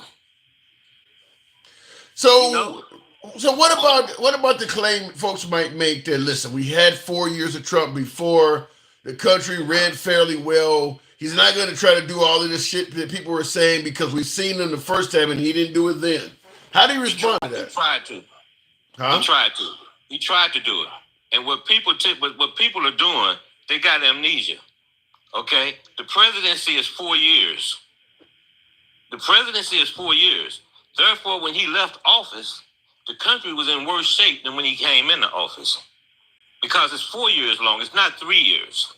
Well, yeah, but you gotta include the pandemic in that. I mean, that's what I said. It's 4 years, and include the pandemic, right? Think about it. How many crises did Trump have when he was in office? When Obama came in, he had all this stuff coming from the financial meltdown, and then to top it off, you had the oil rig exploded in the Gulf of Mexico. Yeah. So he had all kind of stuff going on. In 4 years, outside of the crisis that Trump created himself, what major crisis did he have? He didn't have any. He had one, COVID. That's a big fucking crisis, though. He blew it out his ass, okay? Because it's all based on leadership, right? At the beginning of COVID, we had no leadership because he was lying. And then when he did provide leadership, it was bad leadership. Put the light up your ass and drink disinfectant or whatever. That was bad leadership. Now, if he would have came out and said, hey, we got this virus coming. It's going to be terrible.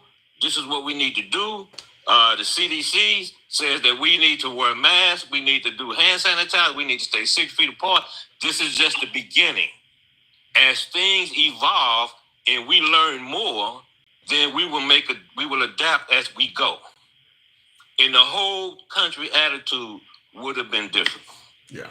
That's called leadership. You're not the only one that has suggested that. I do believe Trump was focused on protecting the economy because he was going to run for re-election in 2020. Yes. It's hear me out. Hear me out. You got Dr. Fauci and folks saying you need to social distance and shut things down. And it's only a year before he's running for re-election. And he wants to be able to run on a good economy, which goes against shutting things down. So this is what I believe led to him giving mixed messages, because he wanted to address COVID, but at the same time, he wanted to keep his economy strong. And based on the information he was being given from the CDC, the FDA, Dr. Fauci, you couldn't do both of those things simultaneously. Nobody has seen this before. So even at the beginning, we only have one person. It's only going to be here for a month. You see what I'm saying? Each time he kept moving the goalposts, and each time he kept lying to the American people. That was the lack of leadership. Yeah, now, if you would have came out from the beginning and tell the American people the truth and say, this is what we need to do, put your big boy pants on, buckle up, we got a pandemic coming, and we have to fight it. And he didn't do that. You know why he didn't do it? Because he's not a leader. Well, people have decided to bring him back. I got to move it on, Travelman, but apparently bring it back because a lot of people are stuck on. You know what? I know where you're going with it. This is going to be something that Let me tell you this one thing, right? Let me say this one thing. Everybody talk about that commercial, right? The trans commercial. Right, they were running where kids, trans playing with their girls or whatever. Yeah. I know what Okay, it's 500,000. It's about 500,000, something like that, people participating in college sports, right? Less than 50 identify as trans. Less than 50 identify as trans. And they're going to say you have more kids. You have more kids been raped by Catholic priests than you have worrying about trans kids. That and only 2 trans athletes actually participated. Yeah. So they took this thing and they ginned it up and I hear people out. Well, my daughter was playing with guys, and it's not even happening. Yeah. And it worked, and it was incredibly effective for Trump. Part of why he's in office again. All right, you know what I got to do. Appreciate it, man. Thank you. Hey, talk to you later, man. Anytime. Right. And I've said that on the program before myself, that a biologically born male trying to play for a female sports team in any school in America, it is incredibly rare. I'm talking like almost like lottery ticket rare. I mean, how many schools in America are even dealing with this? I mean, there's a decimal point and some zeros before you come up with a number. I don't know what, I mean, it's just incredibly rare that, a biologically born male is trying to go and play for a female sport team and break the records. In fact, the best example I've seen of it is the female that was taking testosterone supplements that beat the hell out of another female in France during the Olympics. They were showing that everywhere, saying that this is what could happen. That was 2 females. That was the people involved were not even trans. But yeah, that's incredibly rare. But the right made good work of it. And like I said, I do believe they ran a successful campaign, scaring people and really making folks upset with the trans community. I think Trump talked about sending your child to school, one gender, and it came home magically another gender. Not one child in America has had that happen. Now, out of all of the tens of millions of kids in America, that has not happened to one single child in this country. But people were frightened of it and voted based on it because, well, it could happen. Not one child in America has went to school one gender and came home another gender without the parents being involved in it. Just not happening. Expect the curious ones. I don't know what you mean by that, Joe. It may be rare, but they are easily breaking those records and crushing those little girls' dreams. Mr. Charles, I'm not disagreeing, and by the way, I don't favor it. I do not favor allowing a biologically born male to play on this female sports team.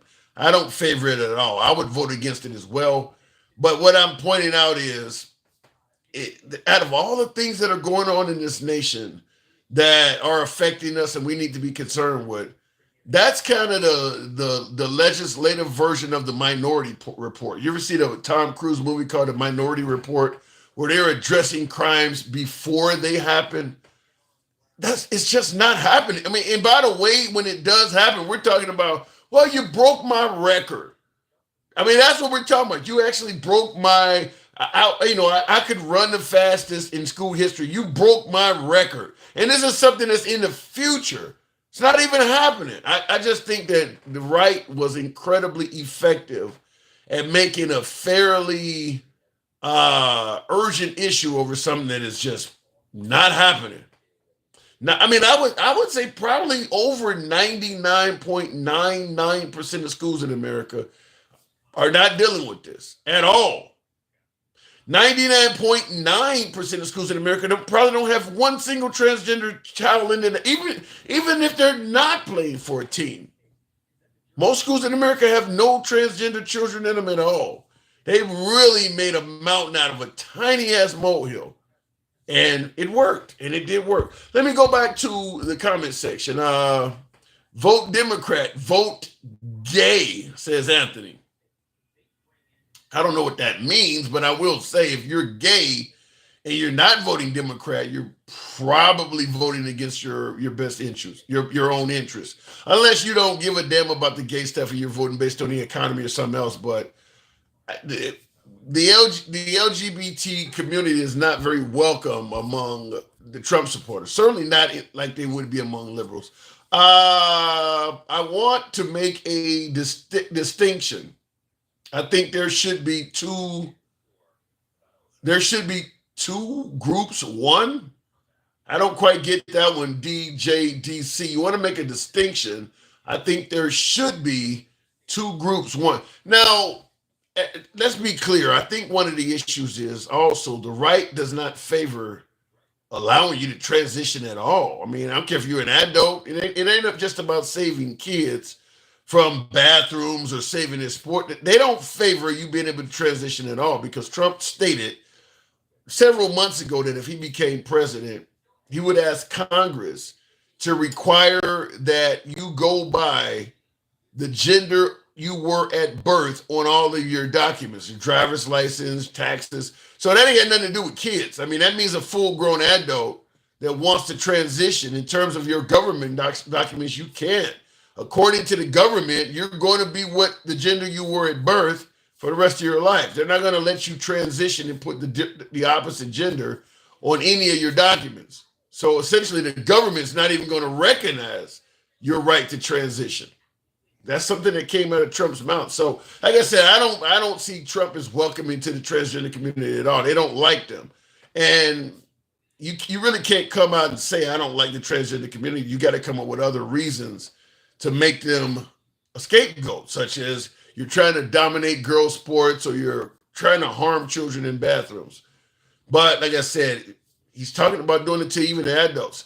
MAGA React says they are welcome. We are fine if you transition after you turn 18. Did you not see Kid Rock shooting up a beer can? That's after 18. I mean, what was he doing? Protecting the child drinkers of Bud Light from the transgender community? They didn't like that was someone after the age of 18 taking a job with an adult beverage, and the outcry on the right was severe.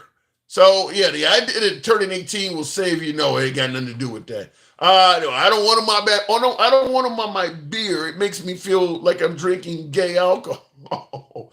Let me bring back MAGA Reacts. I don't know what's going on with TikTok tonight. I just do not know. What was it you wanted to speak on? Okay, first of all, real quick, when it comes to Trump inviting Biden, like, you see how it happened in November 13th?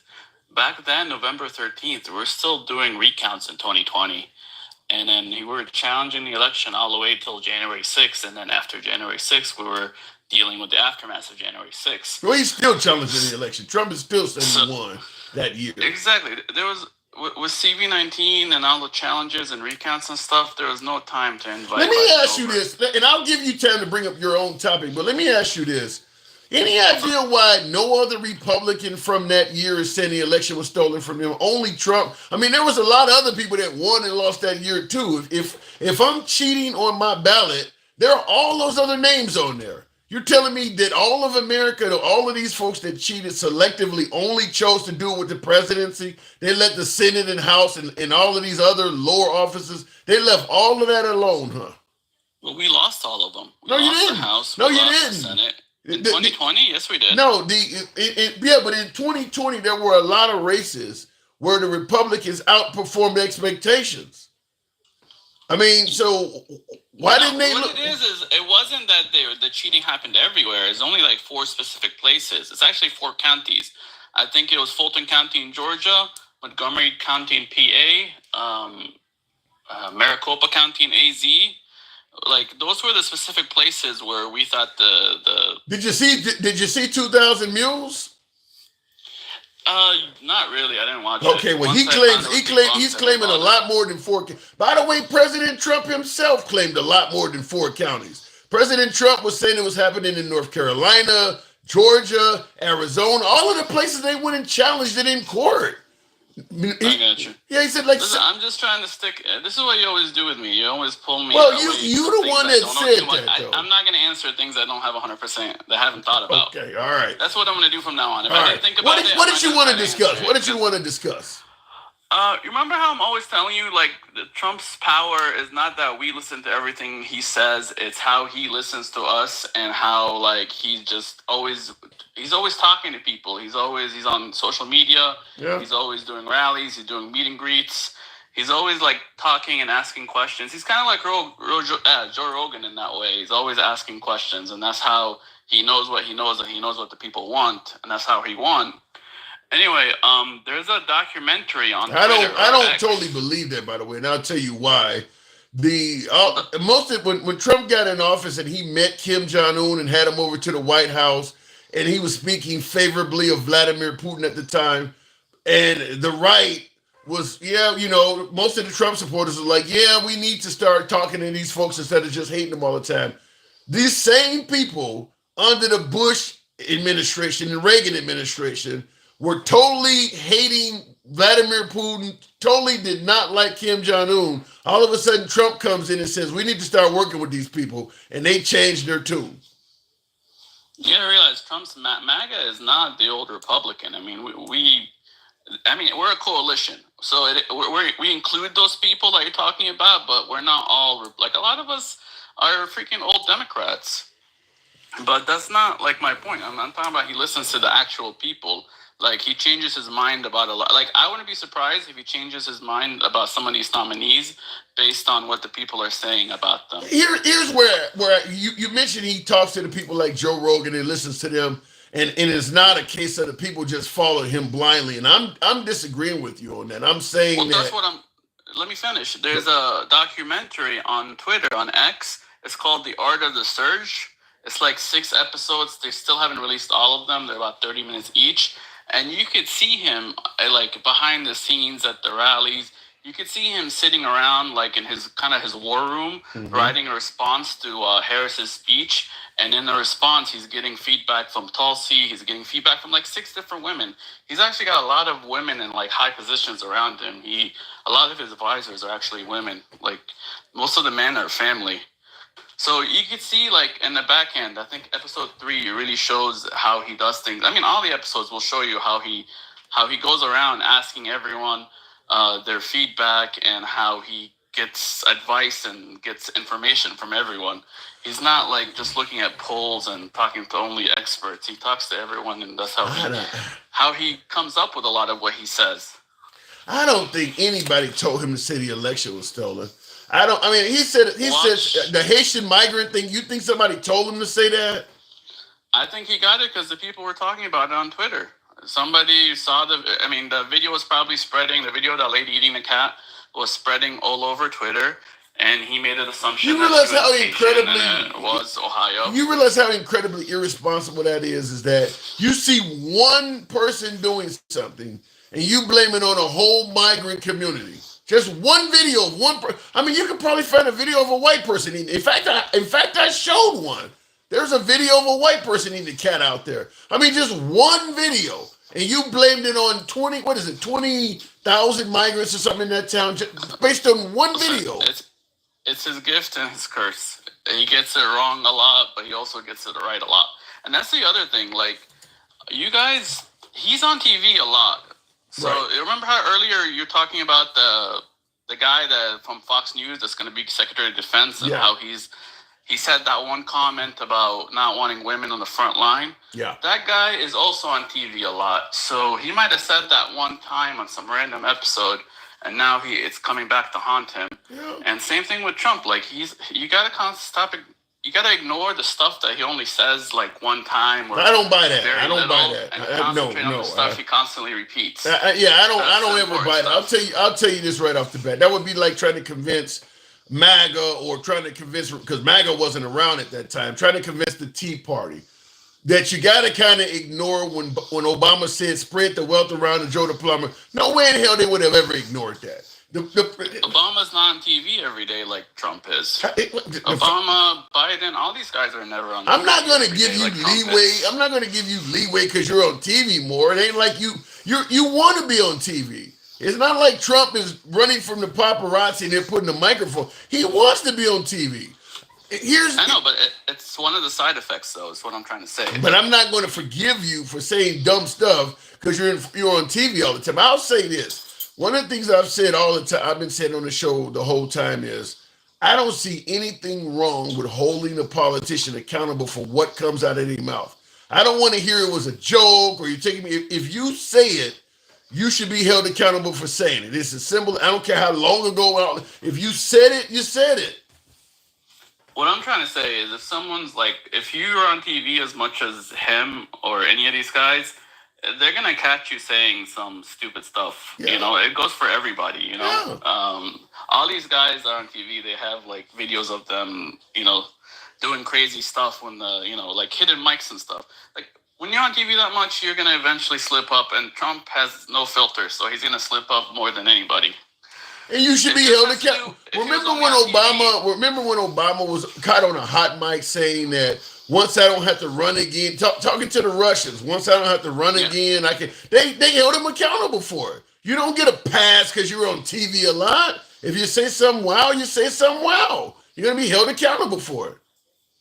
But if you do the math, like, it's more statistics. Never mind. Let me not go down. I agree with you. I agree with you 100%. Trump is on TV more than anybody else. I agree with you 100%. But I'm not going to not hold you accountable for saying stuff because you're on TV more. I mean, like I said before, Trump kind of wants to be on TV more.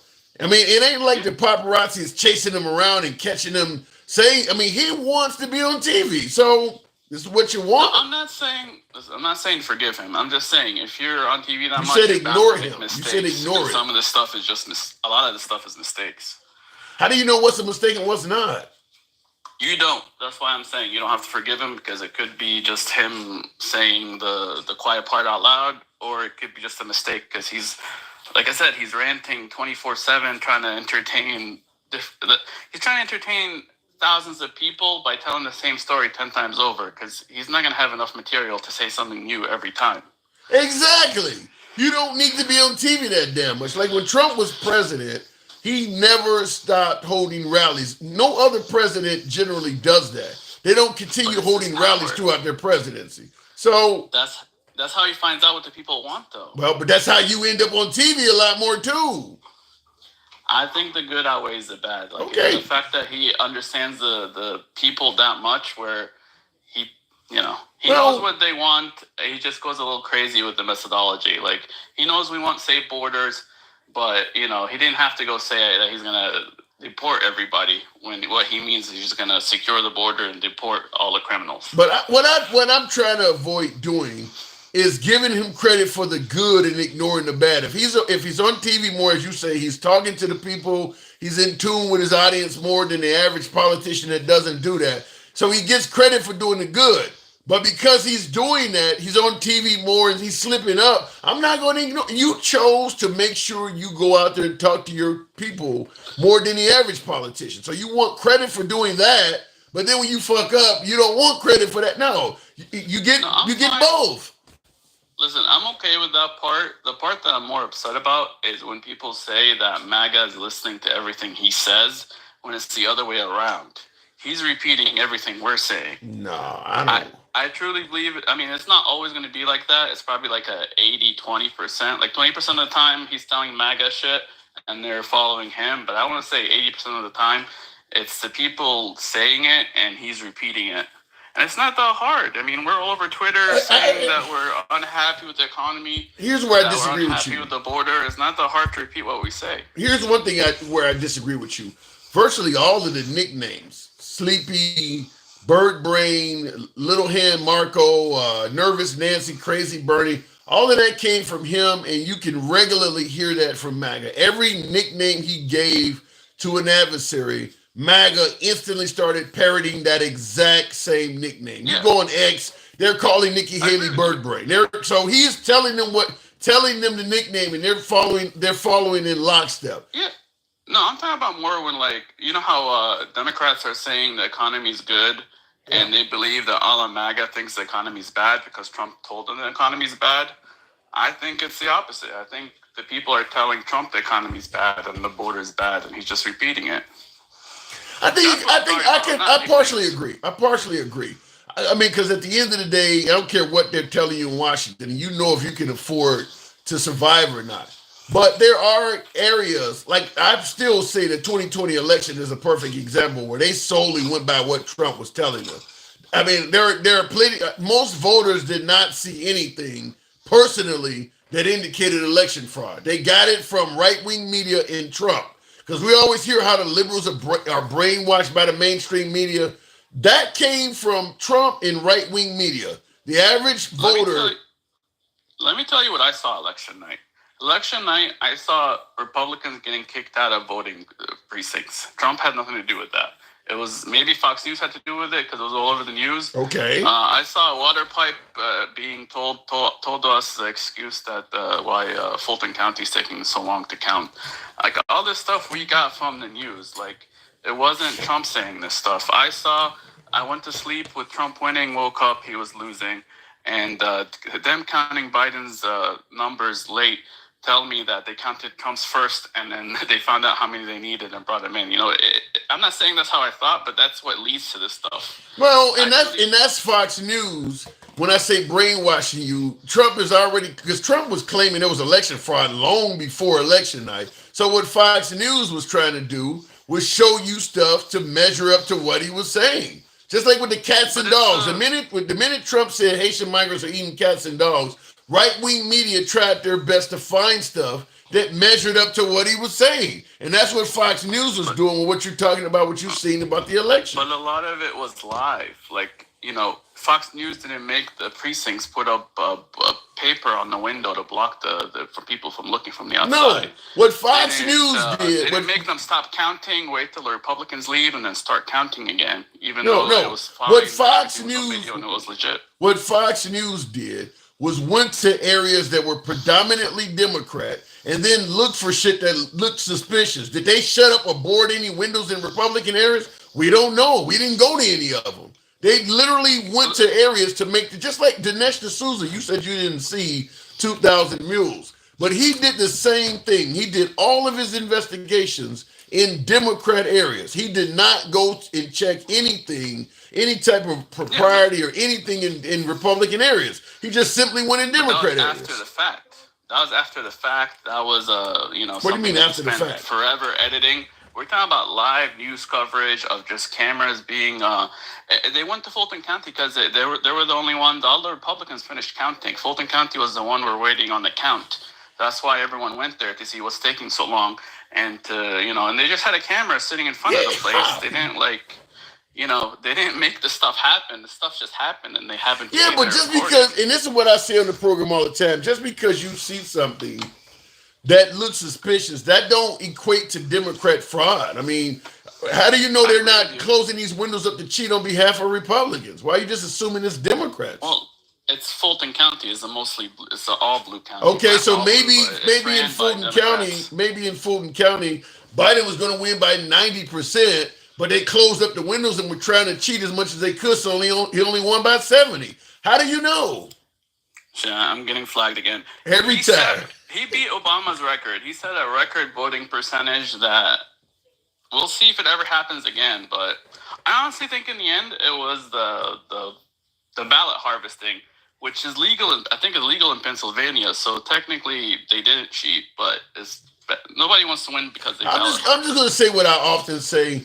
Trump got on television around 10 o'clock on the night of the election saying he had already won by a landslide. And Chris Christie was on ABC with George Stephanopoulos. And at the time, Chris Christie was still on good terms with Trump because he was the one that prepped him for one of his debates. And he said to George Stephanopoulos at that time, he has no right to be on TV saying that right now. I mean, below him, there's a ticker showing that only 20% of the votes have been counted in television saying I won by a landslide. You got Steve Bannon caught on audio recording on October 31st, 5 days before the election, admitting that if Trump is losing, we're just going to say he won. I mean, he was on TV. I mean, he was on audio, rather, basically stating what he was going to do.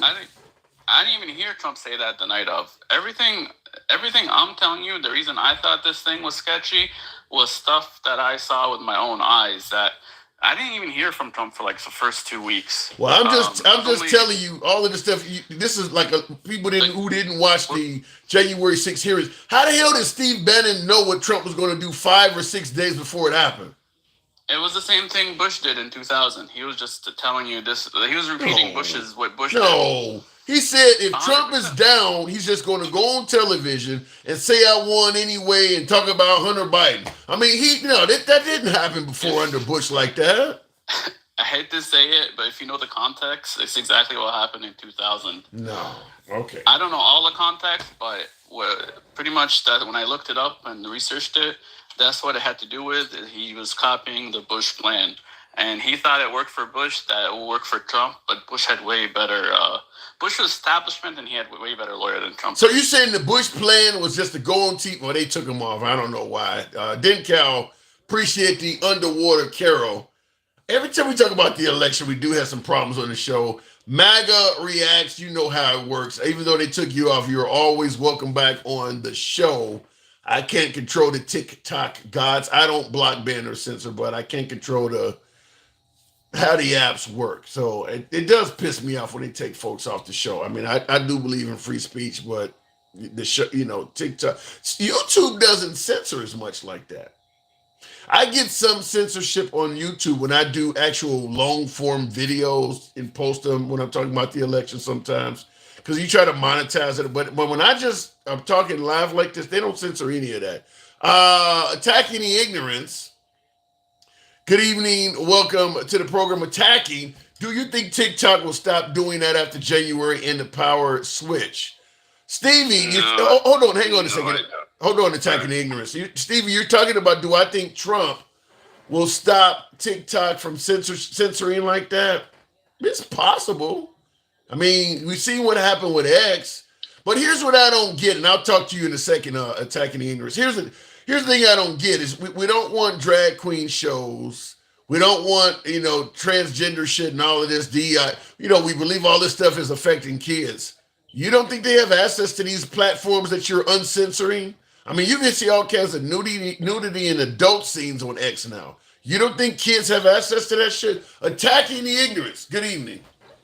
How you doing, buddy? Nice talking to you again. Good to have you on. So we're asking a couple questions. Right off the bat, Joe Biden invited Trump to the White House. Now, I'm asking the question, if your political adversary, was accusing you of everything from stealing the election to weaponizing the Department of Justice to have you wrongfully arrested, up to and including assassination attempts on his life. If your adversary was accusing you of trying to murder him, would you have invited him to the White House, shook his hand, and promised to do anything you could for him?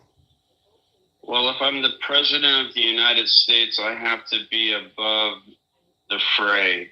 But if you you do realize the fray is coming from the president of the United States. Hold on. I have to be above what Donald Trump does because I'm the president of all people, not just a certain sector of people. So I have to show that I can overlook certain things on personal attacks to be better for the American people as a sitting president. I have to show that I can bring in my adversary into the White House, who's going to be the next president of the United States, unlike Donald Trump, who was a child and couldn't do it himself. So while I see it in that aspect, that because Joe Biden is for the people of America, all people of America, and he upholds the presidency to its highest standards that an ethical, moral person should do. I think he did a good job. But the thing is this, no matter what he did, he's going to get criticism. Yeah. I don't disagree with that. Just I think what he should have said was, hey, by the way, thanks for coming, but this is just me. So you said you were going to destroy the fabric of America. Are you going to do that under your presidency while you're here? Can you answer the question? That would have been interesting. To corner him and start asking him questions like that. Yeah, so, and that's the thing. Can I address that last guy at all? Sure.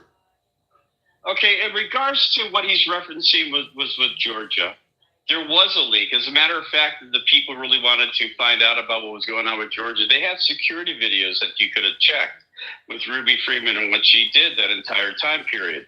So in the morning when everybody got there, there was a water leak, and you saw the people suck up the water with the little vacuums and so on and so forth. Everything was on tape. Yes, the people were going to shut down. They sent all the watchers home. And the guy in the red shirt, who was an election official, got a phone call, says, no, you're staying there. But the thing is this, when it comes to Ruby Freeman, it took her 22 minutes to put one set of ballots through the machine because they would jam each and every time. Mm-hmm. Then her daughter came, opened up the machine, pulled out a piece of paper that was jamming. It was in the gears. And you've worked on a copy machine or a scanner. You know how this works. Right. And it took her 22 minutes to do one set of ballots completely. Now, the thing is this. Those ballots all have barcodes on them. So once they go through and they get counted, that nullifies the barcode. You can't put them through multiple times and add it up one after another. One set of ballots, one time completely, the fourth time that she tried.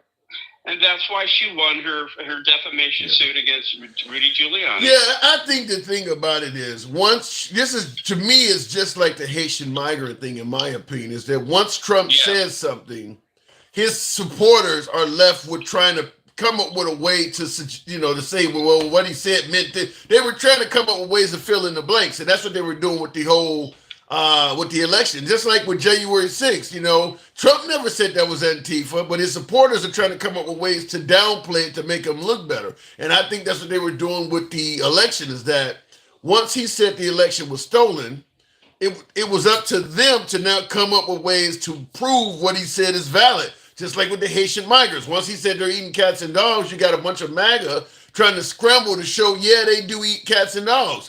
He don't prove anything he said. He leaves it up to them. Oh, exactly. And that's what Donald Trump does. But they also don't realize that the fact that multiple attorneys for Donald J. Trump lost their law licenses for lying to the court system. So... Well, but they tend to believe that, look, they only lost their law licenses because the courts are crooked. They don't even take their confessions seriously. They didn't have a choice. They had to plead guilty because, they were going to be facing a bunch of years. So even the Republicans that cheated and admitted it, they used that as an excuse to toss out their confessions. Yeah, exactly. And that's because Donald Trump, and I just saw a little comment, Donald Trump is Jim Jones. Well, hopefully not, because it would be nuclear if that was to happen. Instead of, a couple hundred people, there would be several thousand people. Millions, you really think of it. Yeah, hundreds. I think hundreds of thousands of people would do that if Donald Trump asked. But what's kind of funny is you really think that Trump could have Jim Jones power, that people would actually take their own lives if he instructed them to? You think he's that powerful to them? They attacked the Capitol, beat up 140 cops, 7 people lost their lives, and they went to jail for him. How much further did he need to go, handsome? It's a good pushback. You know, that's the thing. Again, Donald Trump doesn't have to prove anything. He just says it, and they run with it. Every freaking time, they run with it. Donald Trump said, just like he did in 2016, 2019, and 2020, the only way I can lose is if the election is stolen. Now, you know, while it's shocking that he won, I'm not really upset about that. You want to know what I'm upset about? What? Is that so-called ethical and moral, intelligent people put a guy who raped a woman into office, put a guy who has 34 felony counts against him in office, put a guy who has committed bank fraud, loan fraud, document fraud, all these things that he has done. He's also made money as a sitting president, which goes against the Emoluments Clause in the Constitution of the United States. And he has lied about every issue that he brought up to ignite emotional response by his people to gain votes. Now, I got to push back on you, and I want you to, this is something you inevitably hear anytime January 6th comes up. MAGA reacts in the comments, says, what about BLM riots, Black Lives Matter riots? People riot for Black Lives Matter on their own, but January 6th has to be Trump. So in other words, if Black Lives Matter folks can riot independently, why is Trump getting blamed for January 6th? Handsome, you and I both know, because we're intelligent human beings, know why those issues happen. Yeah. Due to the fact that they were racially motivated because cops were unaliving black people. Yeah. Now they were normal rallies against the issue of young black men being unnecessarily unalived, cops not being held accountable, and you had instigators going and causing some violence, which they got caught. And some of them were so-called white guys, they got caught and prosecuted. So they're trying to take a racially motivated issue compared to a sitting president who lied to his supporters that the election of him to stay in as president was stolen from him, and he needed them to attack the United States Capitol building to keep him violently into the president's White House because he really didn't lose. It was stolen. Two different issues. One was a real issue because young black men were being unalived unnecessarily by rogue cops who should be held accountable, and you have a sitting president pooping in his diaper, crying like a baby that he lost the election, and instead of taking it like a man and saying, better luck next time, we did a good job, we fought a good fight, let's do it in 2024. Now, that's what you got. But Country Tough on YouTube says January 6th was done by the Democrats. Well, you know, if January 6th was done by the Democrats, how come only Trump lovers and Republicans are the ones who have been charged and or convicted? Not only that, but Trump is saying nothing but positive things about January 6th, offering to pardon them, making songs with them. You think he would do all of that with Democrats? That makes no sense at all. But I had to read it. Or Antifa. Why would he want to pardon Antifa? Yeah, that doesn't make any sense. I got to move it on, but that's what I was talking about, where Trump does something and then his side is trying to come up with ways to justify it. And when you listen to Trump, Trump has never said Antifa had anything to do with that. So in fact, in his behavior makes it clear that it wasn't Antifa because he speaks so favorably of them. Do you see that comment right here by a proud anti-Semite? It says, nobody's been convicted. They're in jail. Nobody. And yeah, you got that Enrico and Torrio, whatever, got 18 years. Yeah, the leader of the Proud Boys and the leader of the Oath Keeper. One got 18, one got 22. They're in prison right now. They're actually they're serving time right now as we speak. What are you talking about? Nobody. I gotta move it on though, attacking. You certainly are doing some attacking tonight. Appreciate you coming on. Be good, buddy. Hey, talk to you later. Thank you. And moving on with the program, and you know, we often hear the comparison between BLM riots and January 6th.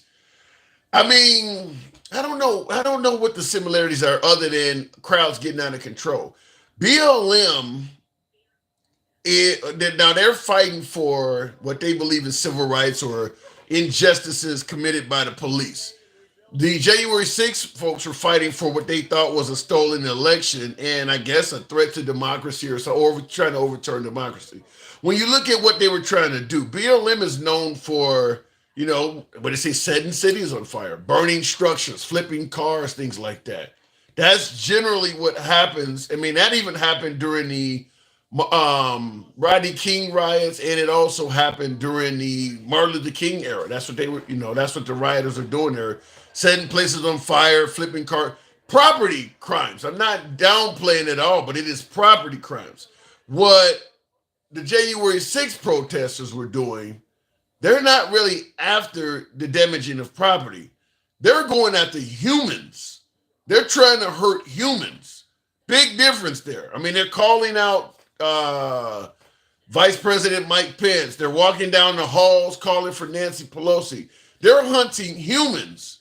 So I don't know why these two things come up. There's so many differences between BLM and what happened on January 6th. I mean, it's big differences. By the way, BLM is more of an organically formed riot or organically formed protest, whatever you want to call it.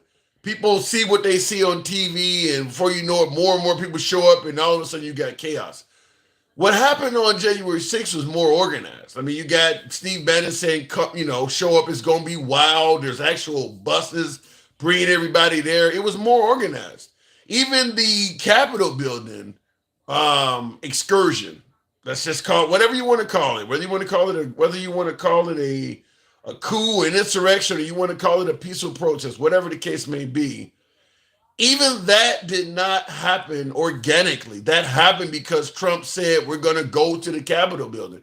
That crowd had no intention of going to the Capitol building. They sat there listening to Trump, Bannon, and Giuliani, and all of them peacefully for like 3 hours or more.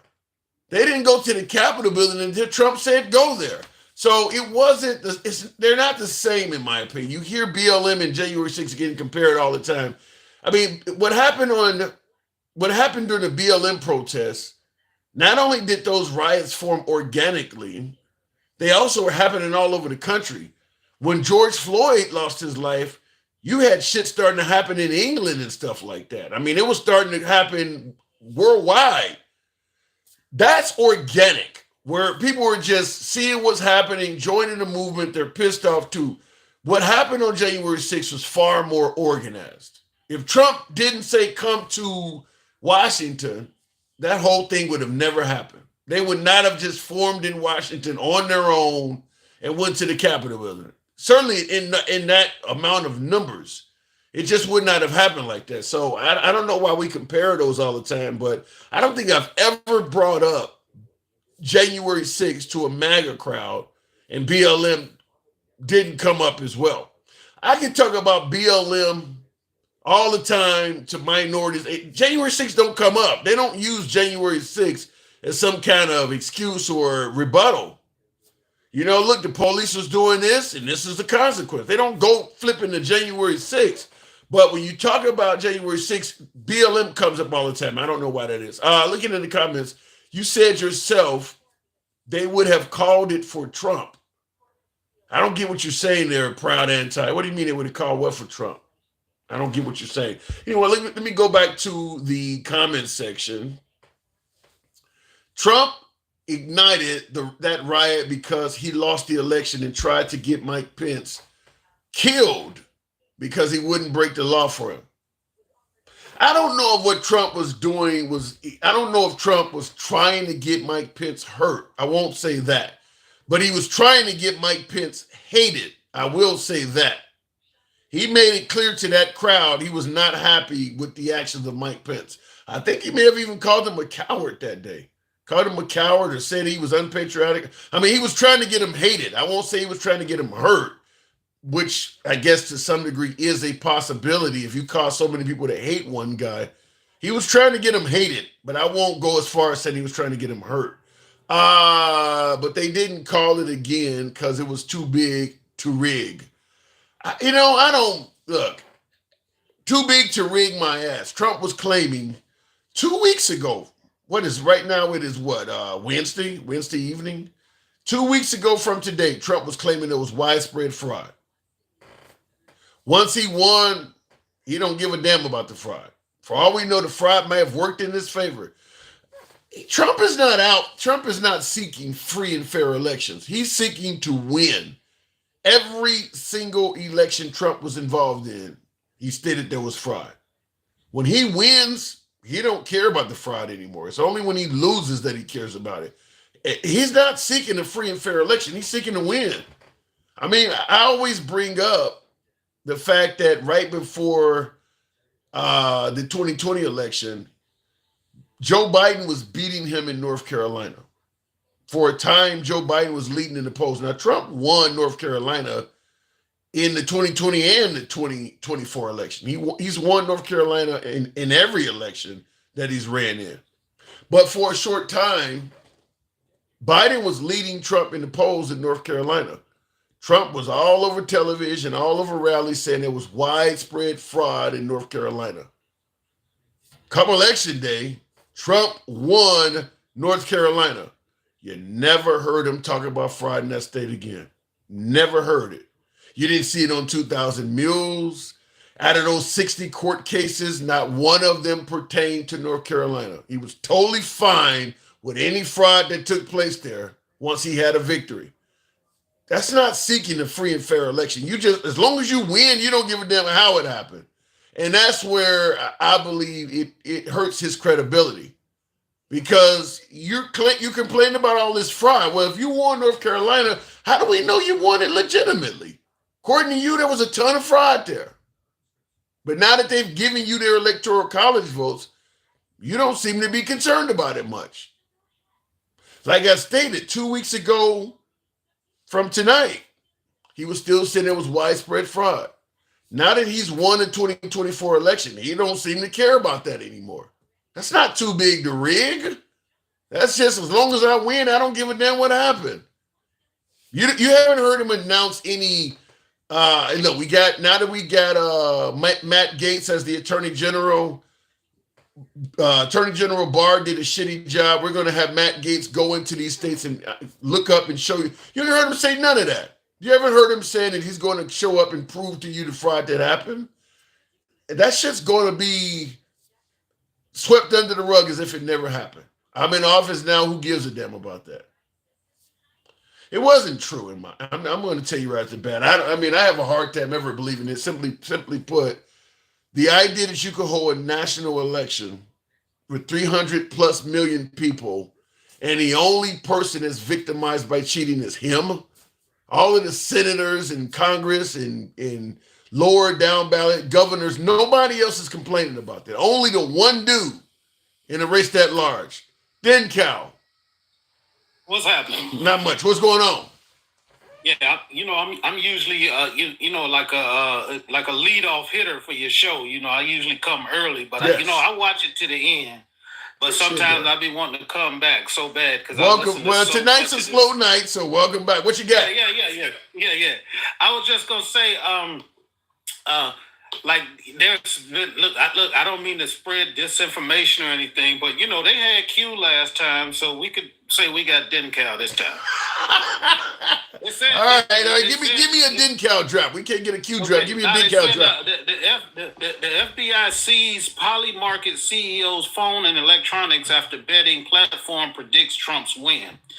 They're saying that these people had some way of manipulating the vote, and now they're taking a look at these people, and they're also taking a look at Elon Musk and his Neuralink and his Skylink, because he said that he knew what the election results were going to be before the election. This is Q. Like, here's my issue on it. I've talked to so many folks that, and that's just my corner of social media. I don't have a huge data set, but just my own corner of social media. I've talked to so many folks that I would have thought would have been Democrat or told me they voted for Obama, voted for, Biden, that didn't want to vote for Kamala. I truly believe he won. I don't know. Maybe the numbers are smaller. Maybe that doesn't mean there was not some cheating, as you're pointing out, but I do believe Trump won this last election. Well, I mean, look, I can say what I will say without giving up the ability to utilize the same things that they use. Oh yeah, I get that. You know what I'm saying? Yeah, I get that. They said, they told us all this time. They said, look, Trump's gonna reveal. They said this for 4 years, man. Yeah. I had so many Q friends. Coming out next week. Yeah. It's coming out next week. The people that figured out what's going on, it's all gonna come out. Trump's got all of this evidence. He's gonna reveal it. He's just waiting till the right time. I received so many Q drafts. I used to tell some of my Q friends, like, how many of these have to fail before you start saying maybe this person doesn't know what they're talking about? Because it was looking like cables, like somebody was working behind the scenes in the military, and they knew what was going on, and they were trying to warn people that, on this day, Nancy Pelosi is going to be arrested. The military is going to take him in, or Trump's going to be the 17th president or something like that. They were saying, and I would ask him, like, how many of these have to fail before you start questioning whether they're accurate or not? Like, it's one thing if one of these, but on February, Trump was still in control with the military at his behest. Then it went from February to another one. Like, you just keep, no matter how many of these go wrong, you just keep jumping to the next one saying it's going to happen. Like, at what point does this start to not make sense to you? Right, and now Trump, yesterday news, you can look it up. Look, I don't lie about the information I get. He's going to put forth an executive order so he can start getting rid of all of the woke generals and admirals and stuff in the military. What is the definition of a woke general, though? What is that? Exactly. Exactly. That is going to cause a division in the military like people don't understand. And I know because I was middle management. I'm not saying I was up there with the admirals and stuff, but I used to talk to them. Mm-hmm. I used to have conversations with them. They don't take too kindly to this guy saying he's going to get rid of everybody just because of their political leanings to make the military all one-sided. That's not the brotherhood we joined up for. Yeah. And I wonder about that. Is it possible that some of Trump's actions could fracture the military? It can, but the thing about it is, look, the military, all of the stuff we talk about, which we think we know, and Q and all of that stuff, the highest brass of the military, they know this stuff.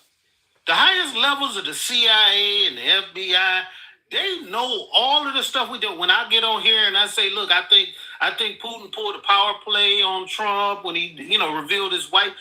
The highest levels of the American government are the best to ever do it. Yeah. They know all of it. They know everything about Trump and what somebody might have on him. They know it all, but they keep it all to themselves because we are the military and we're sworn to uphold the Constitution of the United States.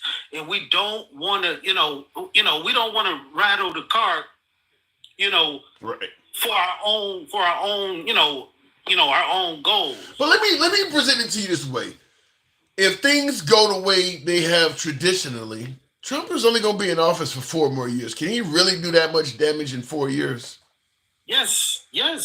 He can do damage in 2 weeks. Damn. When you talk about getting into allies, and you start talking about the affairs of America, and you start turning off all of our allies, and you start capitulating to all of our enemies. Like, look, Europe is already making preparations. They're already talking about what they're going to do in lieu of support. Yeah, but is it not possible that Europe and a lot of our allies realize that Trump is not the American way? Look, at the end of Trump, just like they've seen with Biden, America's probably going to go back to what it was. There's a large portion of America that does not agree with what's happening. That, during these 4 years, we got to, maybe look out for ourselves. But Trump is not what typical American leadership is like. He's going to go in a far right direction. The guy wants to be a dictator or whatever they want to say. But we seen what happened with Biden. The minute Trump was gone, it went right back to normal. Right. But, I mean, just like you said before on your post, this is not the same Donald Trump. True. This Donald Trump has Supreme Court, House, Senate, executive branch. I mean, this is as close to it being a king as we've ever experienced in America. And our system wasn't set up like that. It was set up to have checks and balances. And we're about as close to not having that as we ever have. And if you think that this person, and we all know who he is as a man, if we think that he's going to covet that type of power and do the right thing by Americans, then you don't know Donald Trump. Well, I will say I do agree with you that the normal amount of checks and balances we have in this country, in government, are probably at an all-time low, because you got a 6-3 majority on the Supreme Court. I don't remember the last time. I don't ever remember in my life the Supreme Court that unbalanced. But certainly when you look at the fact that one guy picked 3 of them, the guy who's in the White House picked 3 of those people, and now he's about to pick 2 more. So you'll have one dude that picked 5 of the Supreme Court justices. Like you said, Congress and the Senate is under his control as well. So this is probably the lowest grade of checks and balances we've ever had, at least in all of our lifetimes. Oh, in all of our lifetimes. And like I seen somebody in the comments, they said the Dems will do well in the midterm. I really believe they will, because every president gets pushed back on during the midterm, especially when they go too far. When they go too far, saying I got a mandate, and they do a bunch of stuff, they always get pushed back on. That's a good point, because we talk about, you started out by talking about woke generals, and many say that the left went too far to the left with LGBT rights and late term abortions, all of this stuff. We're already seeing, if you want to suggest that the voting public do not like radical left-wing politics, when you go too far in one direction, we're already starting to see that Trump, his administration, intends to go very far to the right. Certainly forcing Christianity on kids in schools is a perfect example. I don't know where the abortion rights is going to go. Now, folks are saying it's left up to the states. My humble opinion is it's going to expand beyond it. But right now it's at the state level. We'll leave it at that. But Trump's administration is showing clear-cut signs, like what you mentioned with the generals and shit, that they're going pretty far to the right. So I agree with you. If they continue on this path, they're going to lose by a lot in the midterms. Yeah, it's gonna be a bloodbath. Yeah, it's gonna be like he says. But I look at these things analytically, and look.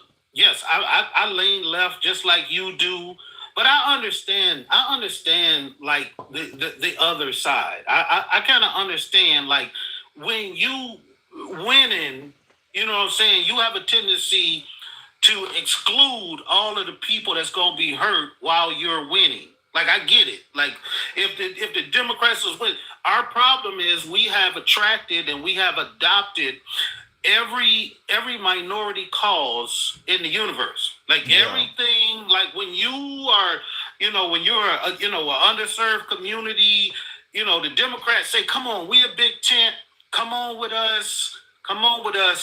And a lot of people say, look, that group over there, we don't like them. They're talking about the people the guys that's playing women's sports. There's probably 50 of them in the whole country. I don't even think it's 50. I don't even think 50 biologically born males are playing female sports in America. I don't even think it's 50. I mean, the fact that they went ape shit about this boxer in France. That was a woman. Yeah. That was legitimately a woman, and they still use it to this day. Yeah. The fact that they have to use that example shows I don't think it's anywhere near 50. I doubt if it's 10. Otherwise, they would be telling you about them. Right. Right. But they have that. Look, they have put that squarely in the Democratic. You know what I'm saying? Yeah. And we don't say nothing. It's not like we promote it. But we that's not really a big concern of ours. But they have squarely put that in our category and said, this is what you're promoting. And I'm like, I'm not promoting that. Like, I don't even care about that kind of stuff. But they've said that that's in our corner. And we got to take it because we the Big Ten. We the Big Ten. I think it's just like defund the police. Come the next election, the next national election for Democrats, you ain't gonna be hearing nothing about transgender. They gonna tell, look, we'll fight for you, but it's gonna be silent. You're not gonna be on stage. I don't want you waving around that pink and blue flag. I mean, you ain't gonna hear nothing about the transgender in the next election for the Democrats. They realize that has hurt their cause. You will not hear about it. And I will give you a big disclaimer right here, and I've never said this out loud to anybody. Listen. What's going on with the LGBTQ, IA community, whatever, like all of that stuff? I have children that are in that community. Uh-huh. Although I've been raised in what I can identify as a homophobic. Me too. Yeah. Like we was born in a misogynist era. Right. Where it was okay. Back when I was little, you could look at the back of comic books and you could see where you could cut out the little things and you could purchase Spanish fly where they would tell you to put it in a girl's drink and then I didn't see that.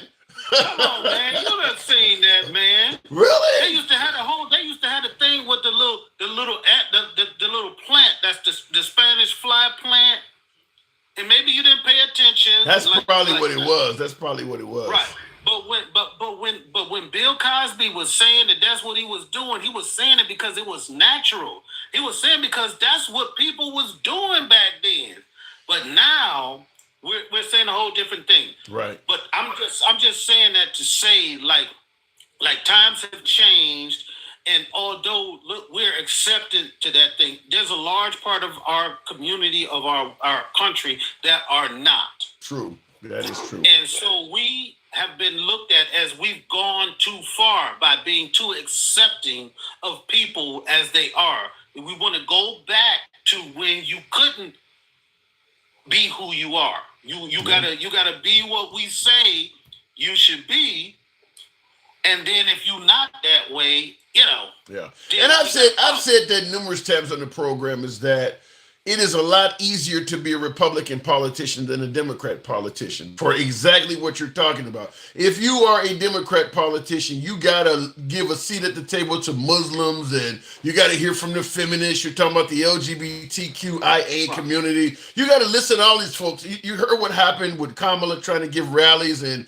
you got the folks yelling out about stuff going on in Israel. Well, she got to now give them a seat at the table because they don't want to vote for it. If you're a Republican politician, all you give a damn about is, for the most part, straight white Christian males. The rest of the party is going behind that. You don't have to worry about all these other folks. They don't get no seat at the table. So it is easier.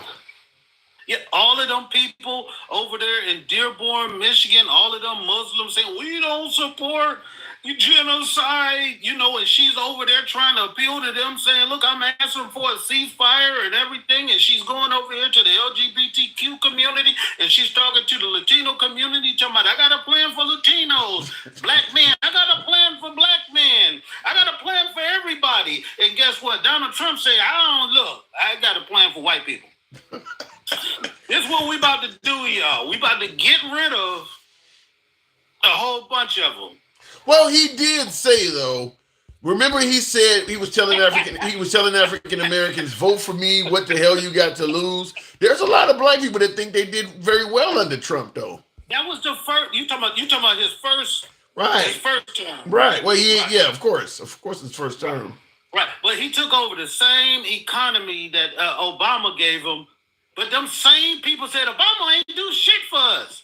Well, wait, let me go back to an earlier conversation, because in the comments, Ed G, and thank you for the super chat, Ed G says, about 900 trans women have won women's medals. 900? Medals at what? Yeah, what do you get a medal from? Right, 900? If you say 900, that sounds like a lot. But this is a country of 360 million people. But I'd have to see some serious evidence of that. People that live in my neighborhood. What is you talking about? There's not a lot of transgender people in the whole damn country, and the ones that are in the country ain't necessarily trying to play sports. I mean, these are gay dudes that dress like a woman. The last thing they're trying to do is go out there and play sports.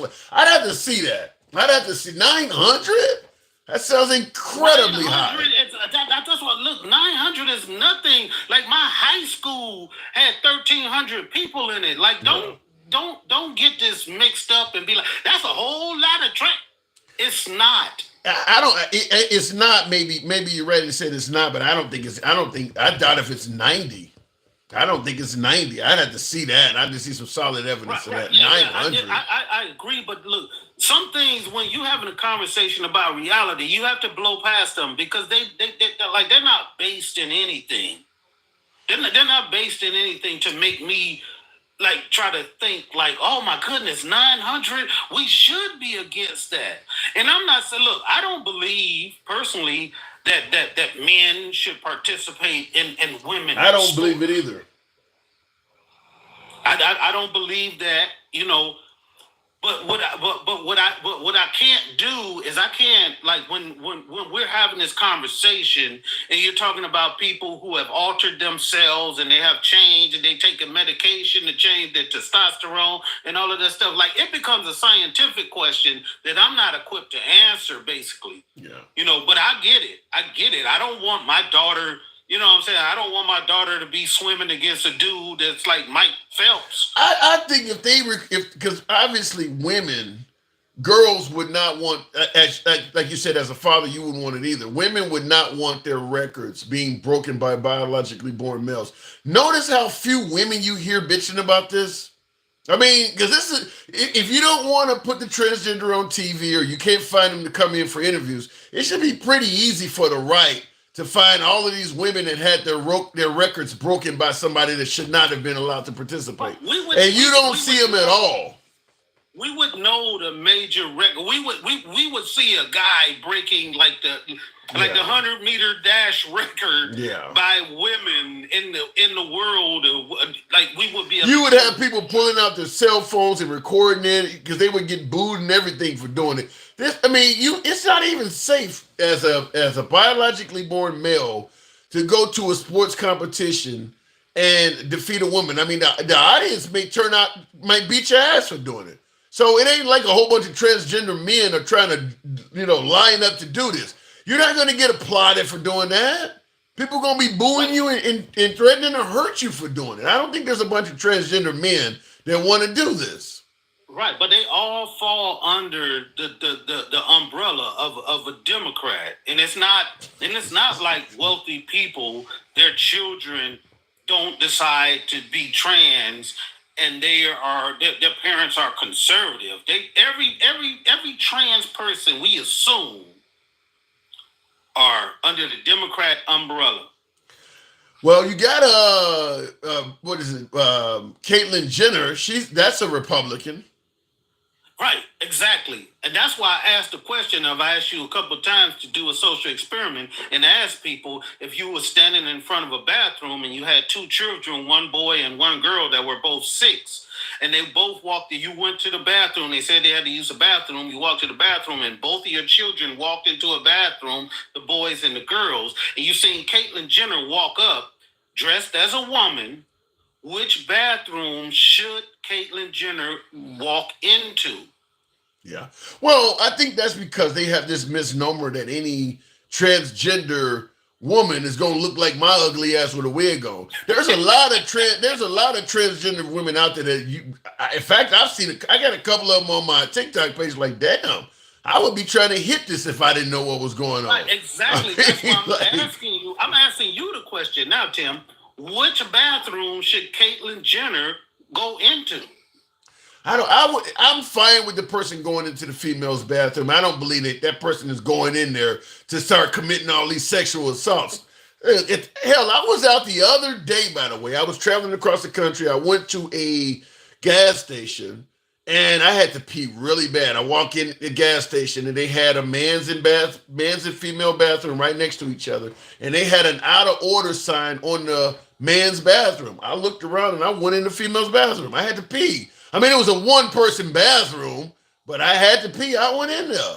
Like, I'm not gonna. That's different. I mean, we're talking about when people a fully functional bathroom when people have the option. Wait. Let me answer your question more clearly. If somebody like Caitlyn Jenner is completely dressed as a woman, unless people are staring at that person trying to verify that they're a man, I mean, most people ain't gonna even know. Let her walk in. Yeah, let her walk in the girls. Yeah, that's exactly the point. Yeah. I worked with a transgender man, and he was he wanted to be, he wanted to be a woman, but he was an ugly ass dude. But he went to the woman's bathroom, and nobody gave a shit because guess what? In women's bathroom, there are nothing but stalls. Yeah. So everybody goes in there and they go into a stall. Nobody sees no genitals. There's no way you could be like, oh shoot, I'm a sexual assaulter and I see these kids' genitals, so I'm gonna. That's not reality. Well, before I move it on, I'll go ahead and give you a funny picture of me. There you go. Oh Lord. Happened to be hanging around a chick and found I didn't know white women wore weaves. I was like, damn, this is your hair? She haven't had a weave. I threw it on my head and took a picture. But I agree. It's a case of it's easier to it's easier to get forgiveness than permission. Instead of asking, could they go in bathrooms? They should have just did it. If you dressed up as a woman, just go and use the damn bathroom. Quit asking for permission. That's the thing. They already have been for decades. We're bringing this up as a new thing. There've been trans and there've been gay people in our society that have been going to sleepovers with our children. We've been inviting them over and saying, yeah, you can get your girlfriends to come over and y'all gonna have a sleepover. They've been doing it the whole damn time. Well, apparently some of them decided to start asking for permission and making a big deal over it. Just do it, as Nike was saying. And if you look like a chick, People just going in and out of the bathroom trying to go about their own way. Ain't nobody paying attention to you. Like I said, unless you're like me, where you're 6'6" and you're obviously designed like a male species. Yeah, I would have a hard time getting away with it. But the average dude, just go in there, do what you got to do, walk out, and that's the end of the story. And before I go, I just want to say to all of these alpha males and all of these people on here talking about what they would do and how powerful they are and stuff.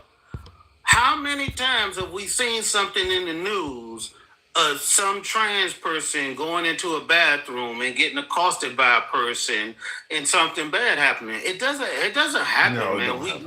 We're talking about a situation. The only thing that's really bad going to happen is you're going to have a homophobic person attacking them.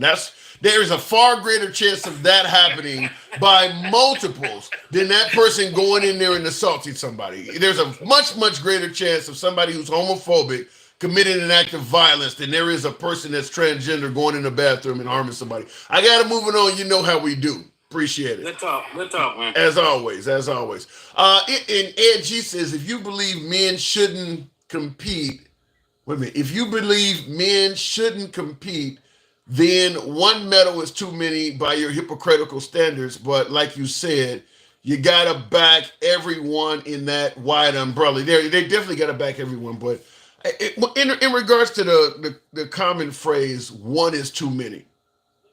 I just say in a country this size, when there's all kinds of shit going on, if we are going to make laws and address everything under the category of one is too many, you'll be holding legislation forever. There's a lot of, hell, look at us when we complain about police mistreating African Americans. Well, it's just one bad apple. Well, hell, one is too many. What happened to that? All of a sudden now it don't matter. It's just a bad apple. 99% of cops are good. Well, 1% is too damn many. It don't seem to have the same weight when African Americans are talking about it. But all of a sudden, the dude dresses up as a girl and goes in the bathroom, but now one is too many.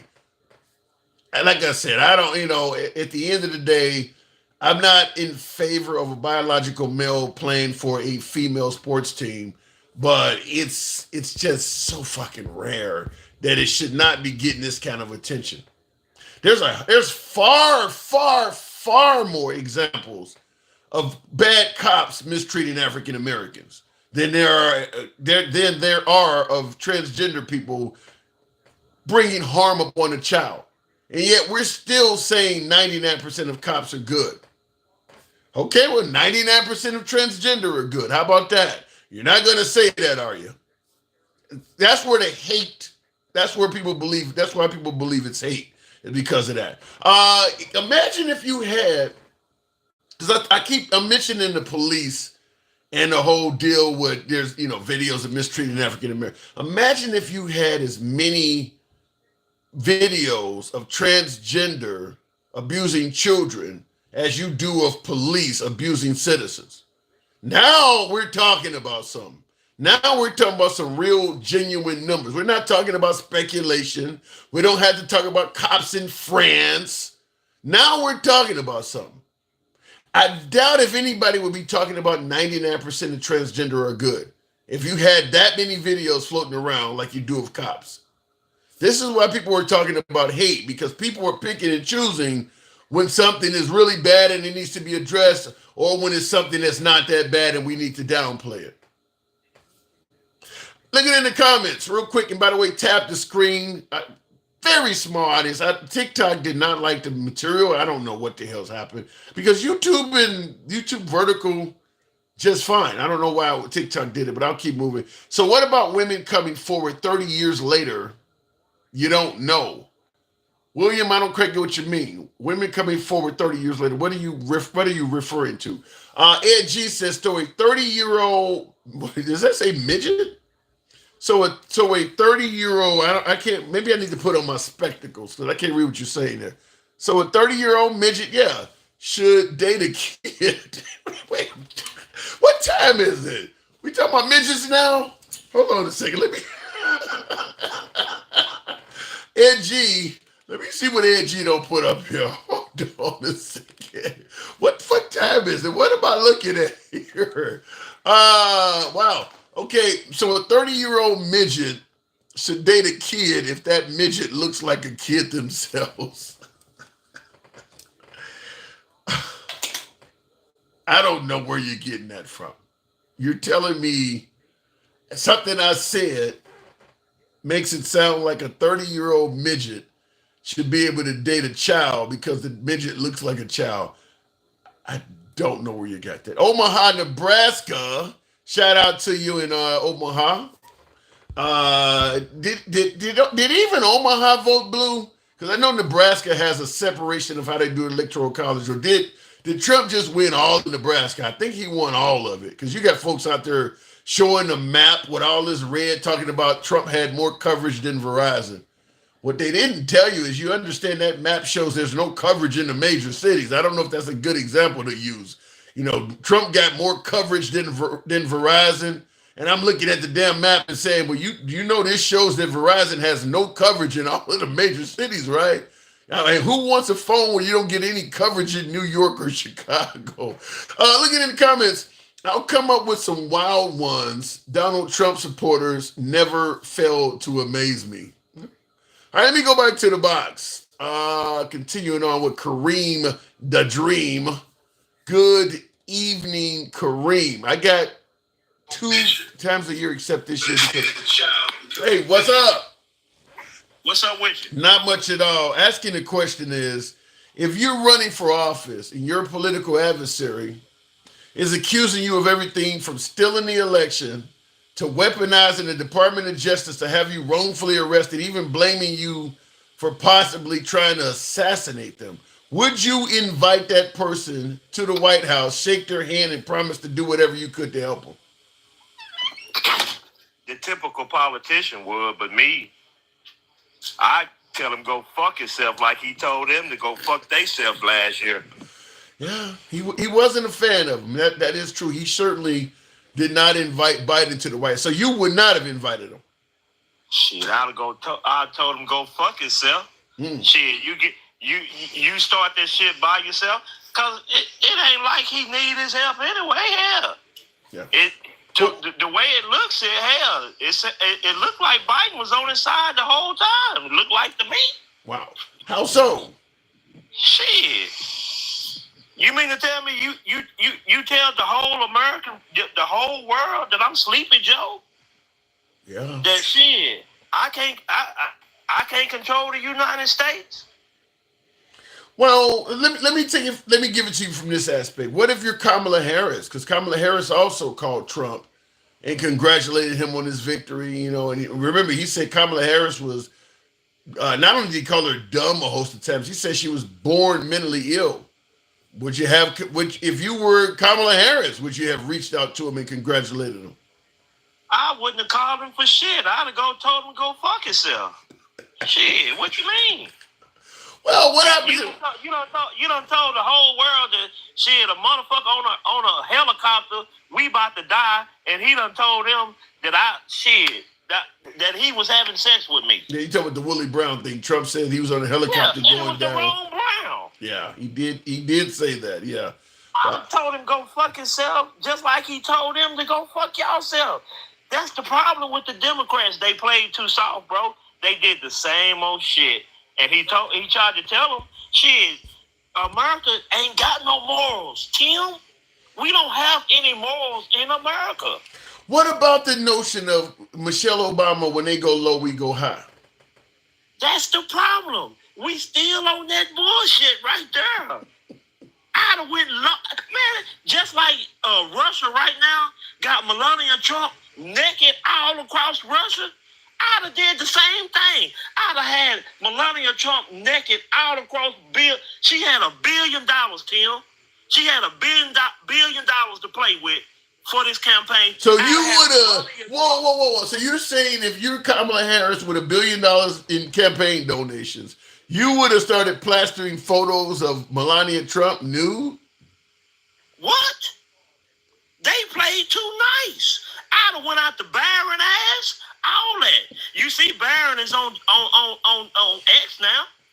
Barron ain't never been on X. Now he's on X now, talking about this and that. Who you think the next president gonna be? Don Jr.? I'm under the impression it's gonna be J.D. Vance. Yeah, it's gonna be Barron. He gonna pass that to the next Trump. You got a lot completely fucked up. He a king. Wow. I want to ask for the few folks that are watching the program, by way of agree or disagree, how many of you folks watching this agree with what my caller is saying, that the Democrats should have actually went low with Trump, got in the mud with him, or even went lower? How many of you folks believe that that's what we should have done? Because I'd have went so low. You see now, Tim, he talking about giving them a motherfucking reparations check because of DEI. I have heard that tonight on the show. Have you seen it? I haven't seen it, but I heard somebody on the show mention it earlier. I had somebody come on and mention it. So All right then. I'm trying to tell you, Tim. Shit, we in trouble in this bit. We in trouble. But what about the claims that, look, we had the guy in office before for 4 years. He didn't do all of this stuff. And the left is just fear-mongering. Shit, Matt Gaetz is the motherfucking head of the motherfucking. What you think? Come on now. You think do you think the Senate will confirm him though? Department of Justice. Yeah. Matt Gaetz is going to be the Attorney General, Trump's lawyer. Attorney General. Yeah, but do you think the Senate will confirm him though? Yeah. You think so? Apparently they didn't like my last caller and they took down the live. So I'm stuck with YouTube only. I gotta appeal it on TikTok, but they got on here. What did they put on here? Hate speech and hateful behavior. I guess that go fuck yourself was said one too many times. And I'm going to appeal it, but because he said that so many times, shit, they may not like it. Real quick, looking in the comments, all Democrats want to do is follow the rules. Trump should have been arrested years ago, but they so fucking soft, it took too long. I will say this, because a lot of folks believe what happened with Trump was a witch hunt or whatever. Okay, fair enough, but I do believe that Merrick Garland, I agree with you, Grant, is that what Merrick Garland did, they did take too long. I mean, if Trump is innocent, okay, fight it out in court, prove your innocence. But the fact that they were not even able to get it to court, it does speak volumes. That speaks volumes on how slow that shit was. I think here's the issue. It's like getting into a boxing ring with somebody. You get into a boxing ring, you know the rules of boxing, hands only for the most part. And you're getting in there and the person is, trying to put you in arm bars, they're kicking you and shit like that. And if you don't do that stuff back, you're probably going to lose the boxing match. And I think that the Democrats allowed Trump in the ring to kick, put him in arm bars and use elbows and all this other shit in a boxing ring for way too long. And by the time they realized that they had lost the fight, I mean, Trump had scored so many points, they lost the fight. But so I do, like, for instance, I do agree with what you're saying, Grant, is that if you are going to attempt to indict Trump and have him charged criminally or whatever, giving him all of this leeway because he was a former president and handling him with kid gloves is why it never came to fruition. If Trump is innocent, he could have fought in court and had it acquitted or whatever. But because they were handling him with kid gloves, they left all sorts of room for him to, manipulate loopholes and stuff and drag those cases on forever. I mean, they left themselves open to that. I mean, this kind of reminds me of the movie with Demi Moore and Jack Nicholson and Tom Cruise, A Few Good Men, where Tom Cruise was trying to get Jack Nicholson to admit he ordered the code red, and Demi Moore told him, like, if you don't feel it, don't go for it. In other words, if you're gonna go after somebody this big, go all the way. Don't do it in a kitty glove manner. If you're gonna do it, do it. So Merrick Garland was not very aggressive on that, and Trump was aggressive in his defense. Trump was very aggressive in his defense. Merrick Garland and Jack Smith were not very aggressive in their prosecution. And Trump got the best of them. Liberal tears quench my thirst, says Ed G. All right, well, you may get a lot of those. A lot of crying liberals out there. Donald Trump followers don't know what terrorists are. Whereas Kevin Hart would say, you're going to learn today. If he does it, you go soon know what they are. If for some reason Trump decides if he actually follows through with what he's saying, you're going to know, because with Trump having control of the House, Senate, My boy. and Biden and the Democrats are completely kind of neutralized at this point. If he imposes those tariffs and shit skyrockets in price, you can't blame it on the liberals. The liberals are not involved in it at that point. You got control of the House, the Senate, all of the mechanisms of government. So you can't blame, if the economy gets jacked up because of those tariffs, you can't blame it on the liberals. So we'll see. I don't think he's going to do it. I don't think he's going to, not at the levels he's talking about, though. Making products with the country is cheaper than taxing imports. But it takes time to do that. To have the manufacturing and all of that shit brought back to America from China, Philippines, Vietnam, and all that costs a ton of money. That ain't something that's gonna happen overnight. That costs time. Factories need to be built. All types of shit need to happen. It would be great once it's completed, but it won't happen under Trump's administration. It could be some liberal in there by the time that's done taking credit for it. That's not going to happen in 4 years because a lot of the companies are going to fight tooth and nail. They don't want to have to go through all of that. So we'll see. That's a bad argument to not do it, says BT. Yeah, because it ain't your money is why you're saying it's a bad argument. If you are a corporation that lobbies and regularly donates money to Trump's campaign, and you got a manufacturing outfit in China or somewhere like that, and he wants to impose tariffs that are now going to force you to bring your manufacturing back to the United States at your own expense, because he's not going to give these companies he's not talking about giving these companies any money. I bet you wouldn't like it. So the companies are going to push back against this. I don't see how he's going to complete that. Trump is making a lot of big promises for a guy who only supposedly has 4 years. 8, maybe a different outcome. But he only has 4 years to be in office. I don't see how you can do it in 4 years. J.D. Vance will be the next president as Trump's policies may last 8 to 12 years. I don't feel confident J.D. Vance would continue Trump's policies. I don't feel confident that J.D. Vance would have the same support as Trump. No one on the right has the same support as Trump. Trump, as Denkel pointed out in the program earlier, Trump knows how to talk to people. Kind of like a reverend when you're sitting in the audience, and I can tell you this because I went to a Trump rally and it happened to me. When you're sitting in the audience, the reverend can say shit and it feels like he's talking directly at you. The passages feel like they're directly meant for you. Trump has the gift of gab that J.D. Vance don't have that. J.D. Vance doesn't have that stuff. So, yeah, maybe J.D. Vance will follow Trump, but I don't see the support being the same. Very similar to maybe like Ronald Reagan was incredibly popular among Republicans. His vice president, George H.W., was not. So just like Trump was incredibly popular, and his first vice president, Mike Pence, was not popular at all.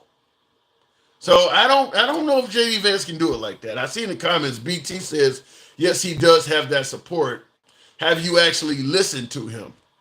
Yeah, I've listened to him. I've listened to him, but I don't see the same. Here's the point. Trump can say some awful shit, and a large portion of America will say he didn't mean it, was taken out of context, and rushed to his defense. The childless cat lady and some of the shit that J.D. Vance caught, they didn't rush to his defense like that. It's a big difference. There's a lot of folks around Trump that have gotten caught saying things and doing things. The Republicans do not rush to defend those folks in the same manner. Ain't nobody rushing to donate money to Rudolph Giuliani or Mike Lindell, the My Pillow guy. Trump would be different. If Trump got locked up or needed money for his legal fees, money would be coming in by the millions.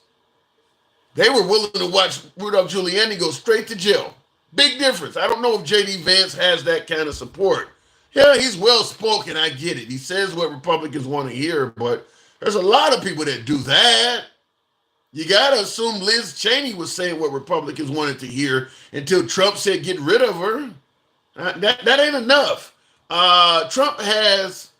There is love and adoration for Trump from the Republican Party that is unrivaled. No other politician on the right has that. So I don't think J.D. Vance could get at that level unless Trump really continues to praise him. I don't see it. Vivek Ramaswamy 2028 or whatever his name is. That is his name. Wow, you typed that bad in.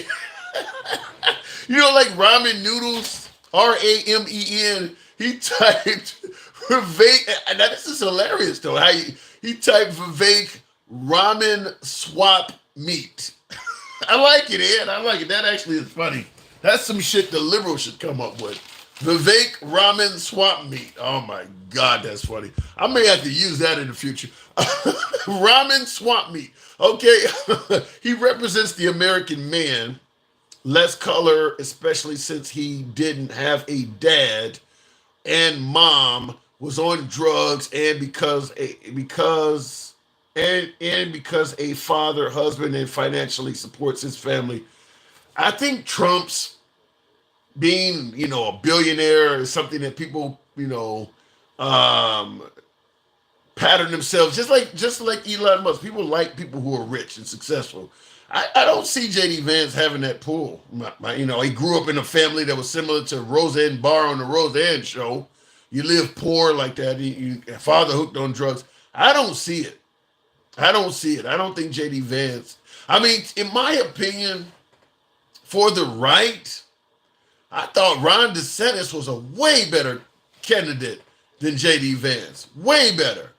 The only difference is Ron DeSantis went up against Trump, and going up against Trump when Trump doesn't like it can hurt you. But for a right-wing candidate, I think Ron DeSantis is way better for being commander-in-chief in leading the Republican Party. Now, I'm not a Republican, so maybe I don't know what the hell I'm talking about. I get it, but my observation, I think Ron DeSantis would be. I think you're going to get 80 to 90% of the same policies out of Ron DeSantis as you would get out of Trump, and that you would get out of JD Vance. And I think he is much better at speaking to a larger group of people than JD Vance. I believe JD Vance is too far to the right. He is further to the right than Trump is. Ron DeSantis, I think, is kind of aligned more with Trump. But I think JD Vance, what just happened last Tuesday? Shit. The liberals went too far to the left and they lost by a lot. JD Vance wants to go far to the right. I mean, you're talking about women with kids having more voting power than women without? I mean, JD Vance is far right. Trump is not. Trump is a populist. He's listening to the people, as MAGA React said on my program earlier. Trump listens to the people. I really think that I really believe that Ron DeSantis would have been a better politician. But as James, I can't, Barbary, whatever in the comments said, who asked you? Shit, I get it, James. You're right. Nobody asked me. Damn right. But that's just my opinion. That's how the program works. It's free speech, which is why you also are allowed to speak. Yeah, I've seen too many videos from across the whole planet talking about Trump for peace. A lot of India Trump videos, ironic. Let's see how that goes. Now that we know, I'm surprised to know that Putin is not necessarily pro-Trump. Once again, I'm eating crow because I thought Putin was really favorable to Trump. I don't know what happened in that regards. Ron doesn't have the personality. He did before he ran against Trump. Before Ron DeSantis went up against Trump, he was widely respected in the Republican Party. There were even Trump DeSantis flags floating around. People wanted him to be the VP.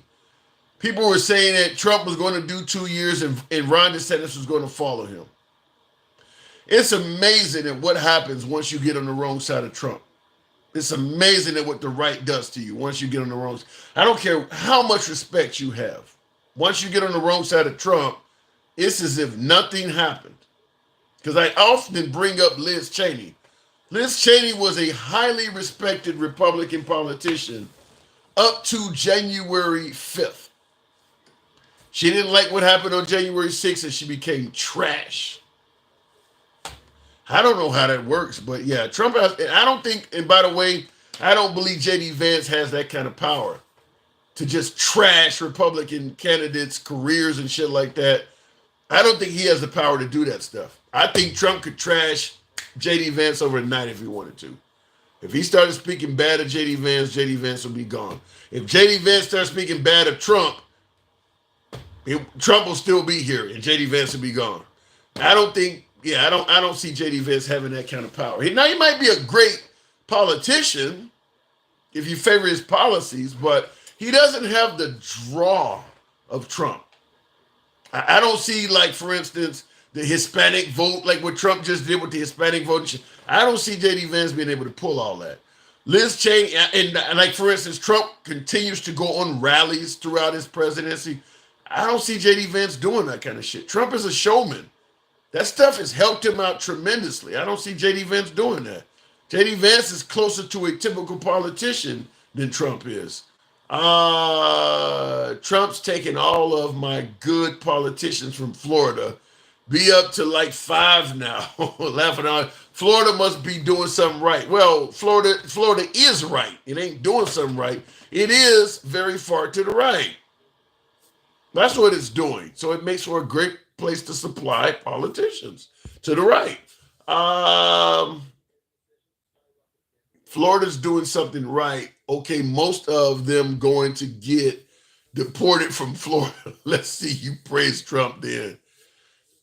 They're going to praise Trump no matter what. Let's be clear. I don't care if Trump gets in there and imposes that 1,000% tariffs and people start hurting financially. There's still going to be a significant amount of praise and adoration for Trump. That ain't going nowhere. I think Trump supporters are permanently loyal. That's not going anywhere. Real quick, I do want to respond to another super chat I think I've seen there. That Vivek Raman swap meet is funny though. I think that's what I was looking for. I think I got it. Let me make sure I didn't miss anybody with a super chat. Apparently not. I don't want to. Vivek Raman swap meet. Jeez. Okay. Oh, he who tries to do too much often accomplishes nothing, says Richard. I think Trump does a lot naturally, though. I mean, what do they say? If you get a job you love, you'll never work a day in your life. Trump enjoys going out and talking to the people, shaking hands and kissing babies, impressing the flesh. Most politicians don't want to do that shit until it's election time. And then they'd rather sit in their offices, pass a few bills, talk a little shit, and that's about it. Collect a nice check. Trump likes to do that stuff. That's why he is so good at it. I don't know when. Maybe Obama. Maybe he's another one that's really good at talking to the people. Outside of those two, what other national politician has been that good at talking to the people? None of the Bushes.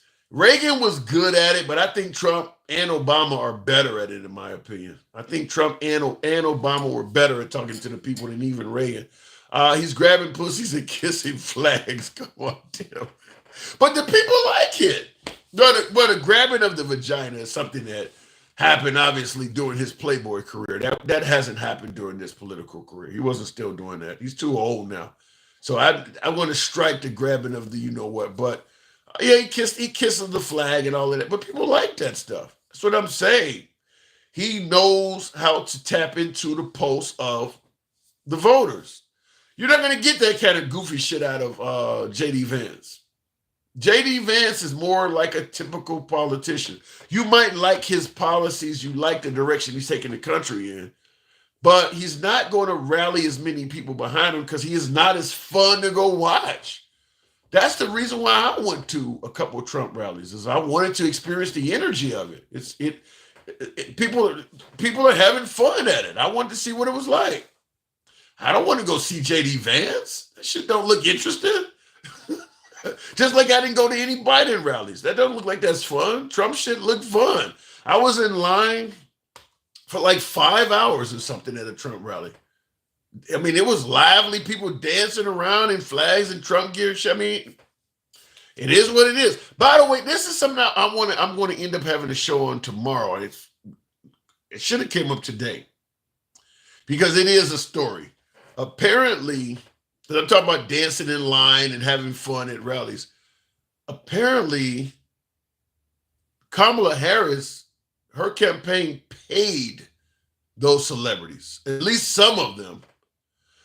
Oprah Winfrey's Harpo Studios received $1 million. Apparently, Eminem, who got up there and announced that President Obama was coming to stage, they're suggesting that he was paid. Rapper Eminem got paid for being there. Who else? I mean, some of these folks got paid. Now, I see somebody said Beyonce got $10 million. Says, why? I mean, now I haven't heard the confirmation of Beyonce, but it does appear as if the Kamala Harris campaign was paying celebrities. That's terrible. That's terrible. I mean, when you donate money to the Kamala Harris campaign, I mean, I guess they wouldn't mind. I mean, if my money going in one of these folks of this nature gives me a free concert, so be it. But the Kamala Harris campaign is trying to keep this one under wraps, but apparently they were paid. I see in the comments, Possum Friend says she's $20 million in debt. I did hear that. They raised $1 billion and they're in debt. They're in debt. They were paying these entertainers. That looks bad. Why would she pay people to promote her? Why not help Americans more? Because you're not allowed to do that as a VP. You can't hand out money. That's buying votes. You can't help people out as a VP candidate. She can promise to do it once she gets in office, but you can't help out struggling Americans in any way like that while you're running for president. Otherwise, just come out and admit I'm buying votes. But yeah, if she was getting, somebody said she gave it Lebanon, bro. What do you mean by that? Lil Pump supported Trump for free. So did the Puerto Rican artist that later withdrew his vote. The male Puerto Rican artist that Trump called a female, but there was a Puerto Rican artist that withdrew his vote after that whole Puerto Rico is an island of garbage comment. I'm assuming that Hulk Hogan, I'm assuming that Dana White of the UFC, all of them, Kid Rock, they all supported Trump for free. Now, there's money to be made on the back end. I mean, but yeah, I believe they all supported Trump for free. I don't know why. I don't think Taylor Swift got paid any money to endorse Kamala Harris, but it sounds like Eminem. Oh, Al Sharpton is another one. Al Sharpton's business also received $500,000 from the Kamala Harris campaign. I'm like, man, I can't believe it. Wow. So she really had to suck. If you got to pay black people to endorse a black I mean, she's running against Trump. If you got to pay black people to support you, so like I said, like I was telling Din Cal earlier, when he was talking about, there might be some conspiracies about the Trump campaign cheating in this election or whatever. I believe Trump won fair and square. If you got to do shit like that, even with black people, there's obviously not a lot of support for Kamala Harris. Trump definitely won this one. I don't think it's even up for debate. But I do believe he lied in 2020. And I believe he planned on lying in 2024 as well. He just didn't have to. I feel confident that if Kamala Harris had won the election last week, Trump was going to say she stole it. I'm fairly confident of that. I mean, that's just, and I say that just because that's his method of operation. Every single election he's been involved in, he's claimed fraud. Even the midterms where he was supporting candidates, when his candidates started losing, he was saying the other side was cheating. In the 2016 primary, when he was running against all of those other Republicans, Ted Cruz was winning in Iowa, and he said Ted Cruz was cheating. Every election Trump's been in, he has stated that people were cheating. And people keep believing it. But I'm just simply saying that if Kamala Harris had won, Trump was going to say she cheated. I'm pretty certain of that. But she lost by a lot. The numbers for 2020 don't make sense. P money sign. I heard that the missing 20 million votes numbers don't make sense.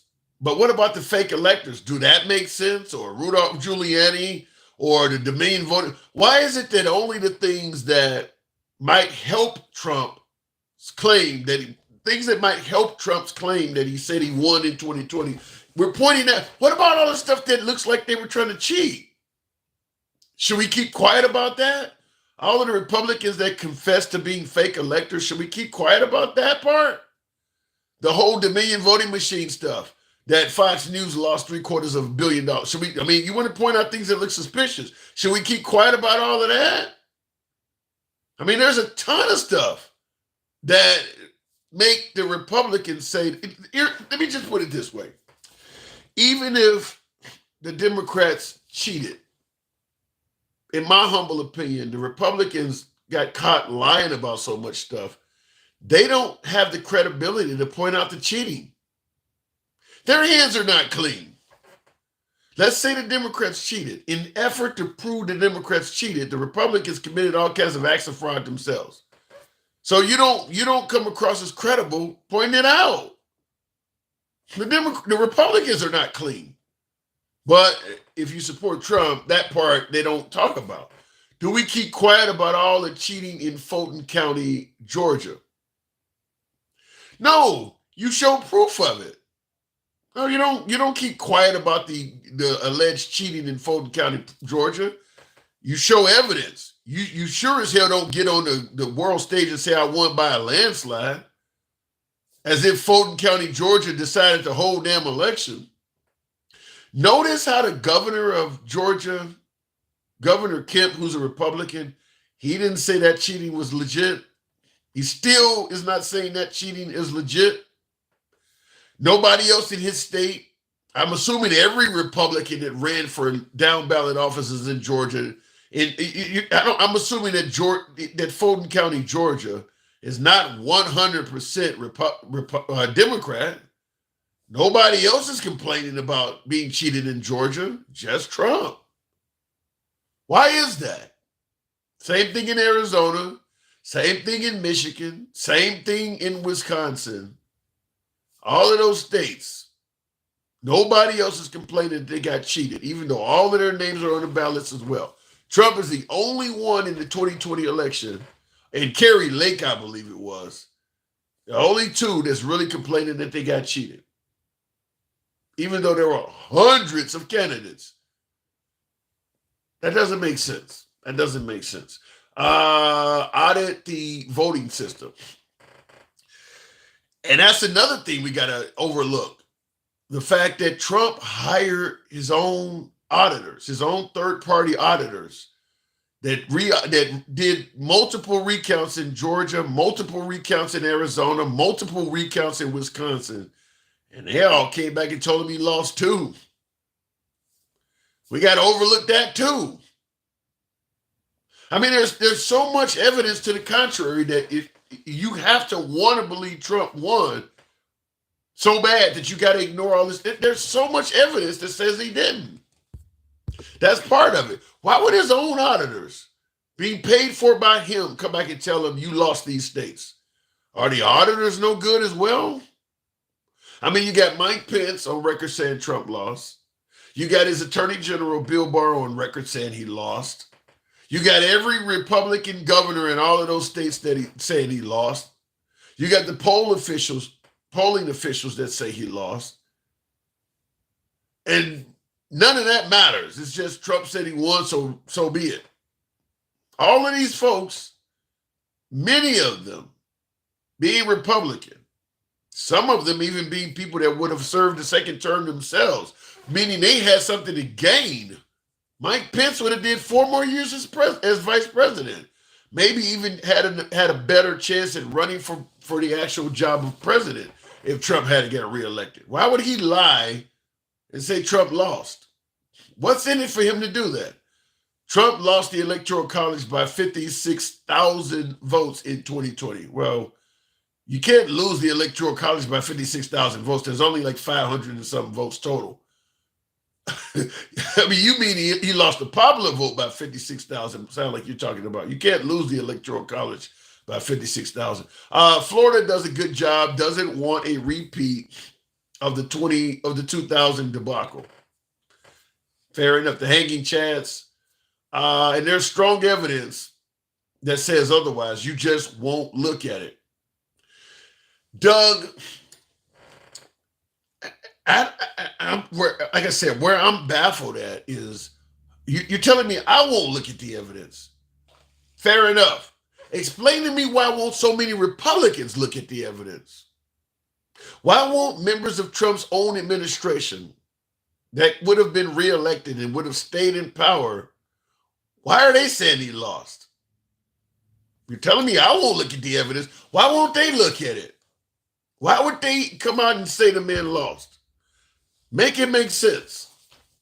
Now, the judges are ruled against him as well.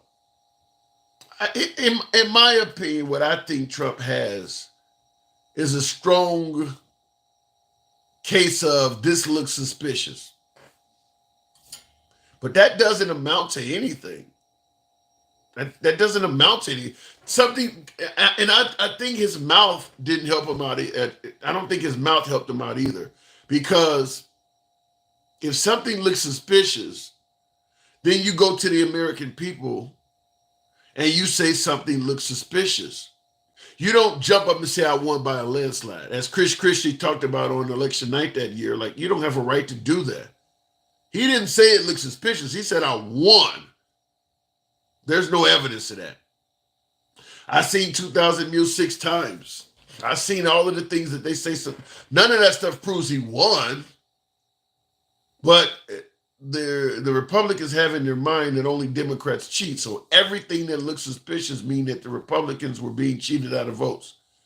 They don't even consider that maybe the Republicans were using these same methods to cheat for themselves. Like, for instance, in states where they don't have a voter ID. That means there's cheating. And it's 100% Democrat. As if, okay, when it says no ID is required, maybe a Republican is going in there and voting 2 or 3 times. Well, we never thought of that. Because it's a Democratic state. That means there could be all kinds of Republican cheating. Now, the state, let's say, for instance, a state like California requires no ID. So, assuming, and I don't believe this is possible at all, but let's just assume people, since no ID is required, illegal immigrants or actual citizens could go in and vote 3 or 4 times. Let's just assume that. Let's say a state like California requires no ID, and that leaves the door open for an illegal immigrant to vote, or an actual citizen, maybe a felon with no rights to vote, or somebody to go in and vote. Let's say all kinds of cheat. Why do we assume only Democrats are doing that? If you look at the map of California, there's a lot of red in California, a lot of red. So if California requires no ID, you could have a whole lot of county positions that are being fraudulently obtained by Republicans. Republicans don't think of that, though. It's a blue state, no ID. That means everybody cheating is Democrat. Every single blue state in existence has a lot of red areas. So if you can use those methods to cheat in that state, why can't Republican politicians in those states be using those methods? Trump is a child, but it's all good now that he won, says Will G. True. I said that earlier on the program. As long as Trump wins, he don't give a damn about fraud. He doesn't give a damn about fraud. If they're losing, it must not be working. Yeah, like I said, to me, the whole election fraud thing is a case of I'm only going to hear what I want to hear. That's really what I see coming from the Republicans on that. I'm only going to want to hear what I want to hear. And I say that from this standpoint. You got a lot of Republicans that have pled guilty to the fake elector scheme. And when I say that you're only going to hear what you want to hear, you got folks that are dismissing their confessions. Well, look, the system was going to railroad them, or they were facing so many years, so they just took a plea so they wouldn't get What? So they can't even confess to it. We can see Democrat cheating all day. But but if a Republican even comes out and confesses to it, we won't even accept the confession of a Republican cheating. That's how much we believe that only Democrats cheat. There was a lot of folks in the 2020 election that pled guilty to that whole fake elector scheme. I think there's about a half dozen of them down in Georgia. There's even more in Wisconsin that have all pled guilty. I think about 12 of them in Wisconsin. There's some in Arizona that also pled guilty. Now, keep in mind, when I say pleading guilty to a fake elector scheme, we're not talking about a half dozen people casting a few ballots. They were trying to overturn the entire electoral college count for those states. So let's say Georgia represents 13 electoral college votes. They're going to give those to the other guy. They were trying to steal which basically means you're stealing the whole fucking state. You're not just casting a few ballots here and there. You're stealing the whole state. That's what those fake electors are doing. The right won't even accept their confession. So I can see why you believe that only Trump was the victim. Because if somebody on the Republican side tell you, yeah, I was wrong, you're not going to believe them. Maybe the deep state got to them. Maybe they're just saying this to get out of something else, or they're about to write a book, or maybe they don't like Trump. You won't even take their confessions. People confess to trying to cheat on the right. Tim, we didn't vote for anyone. We voted against someone. BT, you're correct in regards to Kamala Harris in 2024. 2020 is different, but you are correct in 2024 that the majority of the votes that went to Kamala Harris were anti-Trump votes. They were anti-Trump votes. Because Republicans or Democrats should be cheating. I don't quite get that, Doug Mark. You can be honest, because Kamala is not paying YouTubers anymore to lie and promote her. I never received. What are you talking? I never came on here really promoting Kamala to begin with. Ray. But yeah, you said you can be honest because Kamala is not paying YouTubers anymore to lie and promote her. Beyonce came out because she received 10 mil, not because she believed in Kamala. So did Oprah, 1 million. Yeah, now Sharpton got 500,000. Yeah, that looks bad. That looks really bad on that. Will says, notice that MAGA is suspicious that the Biden administration is being too nice with a smooth transition when Trump was showing his whole behind in 2020. That is a fact. I'm going to be honest. I like to consider myself a people person. But I got to be honest. If I was treated like Trump treated Biden or Kamala Harris, man, I want to do what's best for the country. I had a lot of liberals come on and tell me earlier. I don't know if I could have voted. I don't know if I could have invited them to the White House. I don't know if I would have done it. I mean, I kind of wonder what was going on inside of Trump's head. Like, this guy's just fucking ridiculous. Because I know Trump would not have done it. I don't think I would have invited him. I would have just, sent a really nice, encouraging letter or something and left it at that. Jago the Rogue, let's say the last time I was talked to about racist and a white guy in here got offended. Does the handsome liberal ban racists from here? I'm not a big fan of banning anybody. I don't want to dictate who's a racist and who's, because I get African Americans and folks coming here of all backgrounds and say things that are not favorable to other races. So I'm not going to, I don't want somebody using the N-word and things like that because it will trigger the censors. But keep in mind, folks, you get in here and say some wild shit. You seen what happened to Nick Fuentes where he got doxxed, where they got pictures of his house on social media. If you want to get on the internet and say wild shit, understand there are consequences to it. That's what you want to do. But like I said, as long as you ain't in here saying the N-word, I don't tend to block you. I don't want you saying that. Hell, I wouldn't even probably care about the N-word. I just don't want you triggering the censors and fucking up my whole damn page. But I do believe in free speech. When I say you can be critical of me or anybody in the comments. I say that every day. I believe in free speech. But the internet does not necessarily agree with that. So take that with a grain of salt. So looking in the comments here real quick. Remember 2016 Democrats win against their state and cast ballots for Hillary Clinton during the electoral college count. I don't know what you're saying there, Doug. I don't quite get that. Funny how people can't see the right-wing political propaganda machine that has been propped up online, just how it was on cable TV. Both sides do the same, but right-wing online media is a lock right now. I agree with that. And I do agree that the right can see how the left, the mainstream media, they don't see Fox News or some of the right doing the same stuff. They can see it clearly coming from the left, but they don't see it coming. I mean, to me, I often use this example every time. The fact that on January 6th, Judge Jeanine Pirro on Fox News got on television and said that was Antifa. You're in a studio in New York. You're not anywhere near DC. How the hell you know that's Antifa? I mean, you just preemptively making up an excuse to help Trump. I was watching that. Like, how the hell you know who these people are? I mean, they all got on Trump gear.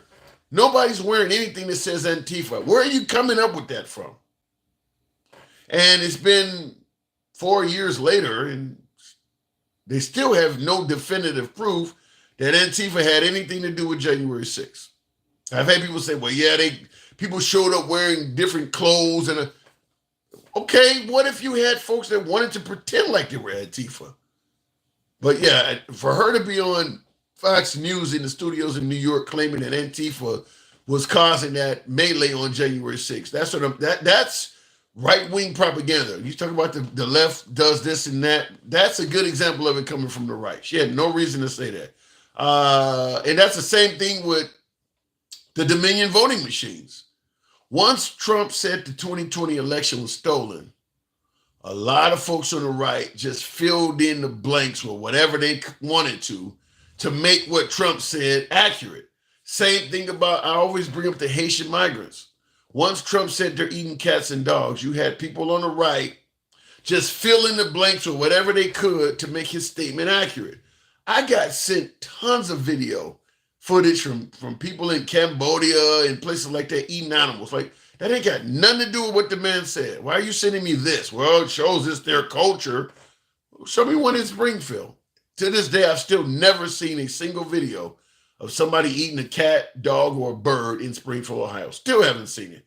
And I received dozens of people trying to make Trump's statement accurate.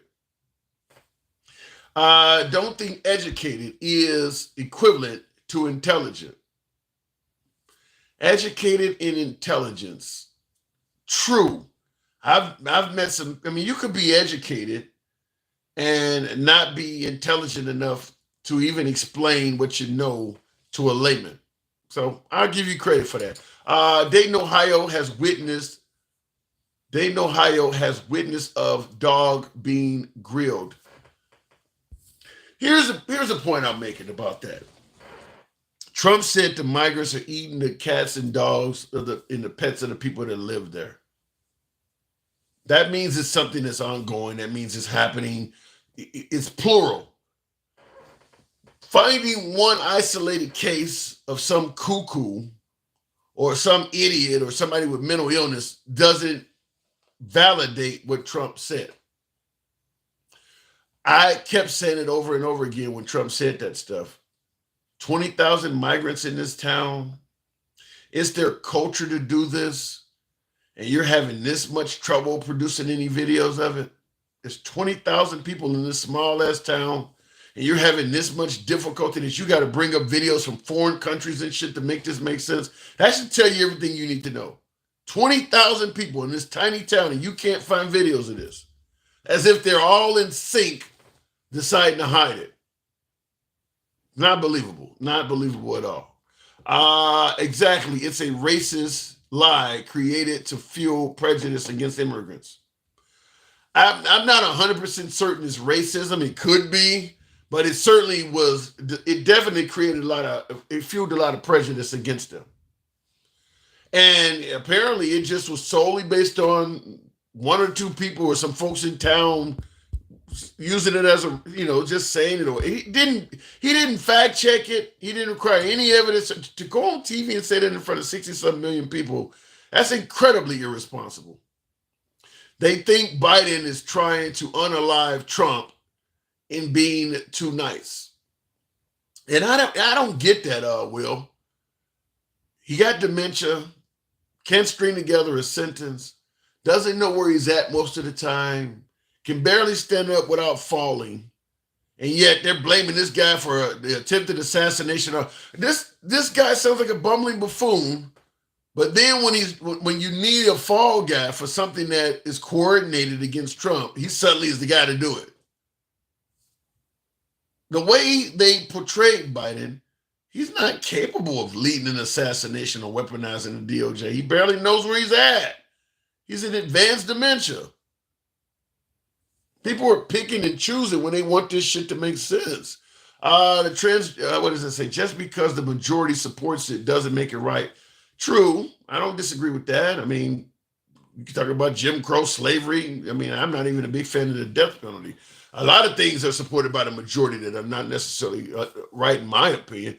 Why didn't the Capitol Police remove the, I guess you said barricades and lead the people into the building? By the way, Nancy Pelosi was in charge of Capitol Police. Well, we'll talk about Nancy Pelosi in a minute, but I will tell you this. You probably didn't watch the January 6th hearings committee because they came out during that hearing, those hearings, that it was not her job to provide the security. But let's say it was her job. We'll address that in a second. But in regards to why did the police move the barricades, I think that's a fair question. And I'm going to give you my spiel on it. I believe that the left was so gung-ho to prosecute Trump that they probably let a bunch of Capitol Police off for potentially committing some pretty serious crimes. In my opinion, every police officer that was filmed on video letting folks in, or as you're talking about, removing barricades, they should have had to testify before Congress as to why they did that. You're clearly not securing the building during a time when the building is overrun. Why did you stand down for these folks? They should have had to testify why they did that. Now, the answer is obvious. They're overran and they knew it was a losing battle. I mean, period. I mean, what are you going to do? You're gonna try to push these folks back, and they're in the thousands. You've seen the one Capitol policeman trapped between the glass doors, and he's screaming, and there's blood coming out of his mouth. But they should have had to testify to what I just stated. Look, at the end of the day, there's 1,000 of them. There's one of me. I got maybe 30 rounds on me at best, or 50 rounds on me at best. I didn't want to die. But they should have had to testify to that. Just like the African-American guy that's running up the steps with the baton in his hand or whatever. What is he going to do? Turn around and fight all of those dudes with that? We see what happened to the guy who took out Ashley Babbitt. Folks wanted him arrested. Imagine if the crowd had got their hands on that guy. He would have died that day. So I do believe that they did it because they realized they were outnumbered. That's some of it. But there's more, as they say in the infomercial world. I also believe that there were plenty of Capitol Police that saw Trump and Trump supporters as fighting the good fight. At the end of the day, there's probably far more law enforcement that favors Trump than they favor the liberals, because the liberals hold law enforcement accountable. The right is going around talking about we're the back the blue party. So I believe some of them stood down because they were on the side of it. You know, they're fighting a good fight. Some of the Capitol Police probably believe the election was stolen too. So they stood down in hopes that their brothers, MAGA, was going to go in there and accomplish the goal. I do believe that. That's why I said I do believe they should have been required to testify before Congress as to why they stood down. Because the whole idea that, like with QAnon Shaman, people say, well, he was giving them tours. You can't. Half the fucking building is being overrun. You got a walkie-talkie on you that undoubtedly features other cops screaming, "We need backup." They're inside. So why the hell would you be giving a tour under that circumstance? We know they weren't giving tours. Now, in addition to the building being overrun and people were asking for backup, it was also the day we were having a transition of power. Capitol building was closed. It wasn't even open for tours. So it makes no sense to believe that the police were giving people tours that day. The building was closed. That's why the fucking barricades were up. That building was not open for tours. And by the way, I will ask you this before we get to Nancy Pelosi and providing security. How many times have you been to a national monument? Maybe you've been to DC or Philadelphia or some of our other national buildings on the East Coast, historic buildings, and had a tour. When was the last time you were given a tour by someone dressed in a police outfit with a gun? It's no fucking tour. You don't get tours by the Capitol Police that are armed. They don't give tours. So the whole idea that they were just giving it, that's bullshit. That's not who they hire to give tours. So that makes no sense, by the way, that, where he was just giving them a tour. That's not their job to give tours. But responding to the whole Nancy Pelosi was supposed to provide the National Guard. I already brought up that the January 6th Hearings Committee suggested it was not her job to do it. But let's say that it was her job to do it. Trump comes out, he's going to hold a rally on January 6th. There might be some drama, so I'm going to put in and request the National Guard be present. It's Nancy Pelosi's job to provide it. Okay, first of all, Nancy Pelosi's your arch enemy, so make sure she does the job. I mean, look, at the end of the day, me and her don't get along. This bitch might leave me out to dry. Make sure she provides the National Guard. Make sure she don't make the right calls and make sure there are people there. That should be the first thing come to mind. You're asking your arch enemy to provide security while you get up there and say all kinds of awful shit about her. That's what you're about to do with this particular rally. And she's the one that is required to provide security for that rally, assuming it's Nancy Pelosi theory. So before we even get into anything, make sure she has security there. I mean, look, me and her are not friends. Make sure she does. So that's the first thing. Second thing is, okay, you get out there and Steve Bannon gives a speech, Flynn, a host of them, Rudolph Giuliani, Don Jr. spoke. Just a large amount of Republicans spoke that day on January 6th. And then Trump, of course, capped it off at the end. We're going to go to the Capitol building and go peacefully and patriotically. Here's the issue.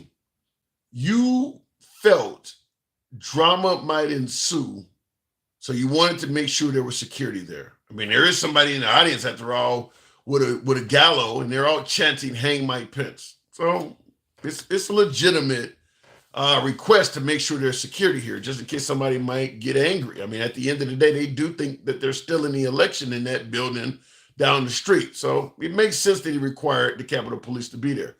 But here's my question. You're the president of the United States. Your job is to protect all of us.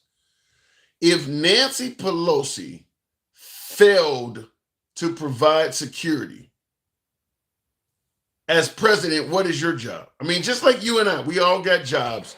If you don't do your job where you work, does the factory just leave it that way? Or whatever you do for a living, does your company just leave? Is there no one out there, if you don't do your job at your particular place of employment, there is no one that has a responsibility to notice that or do anything for it?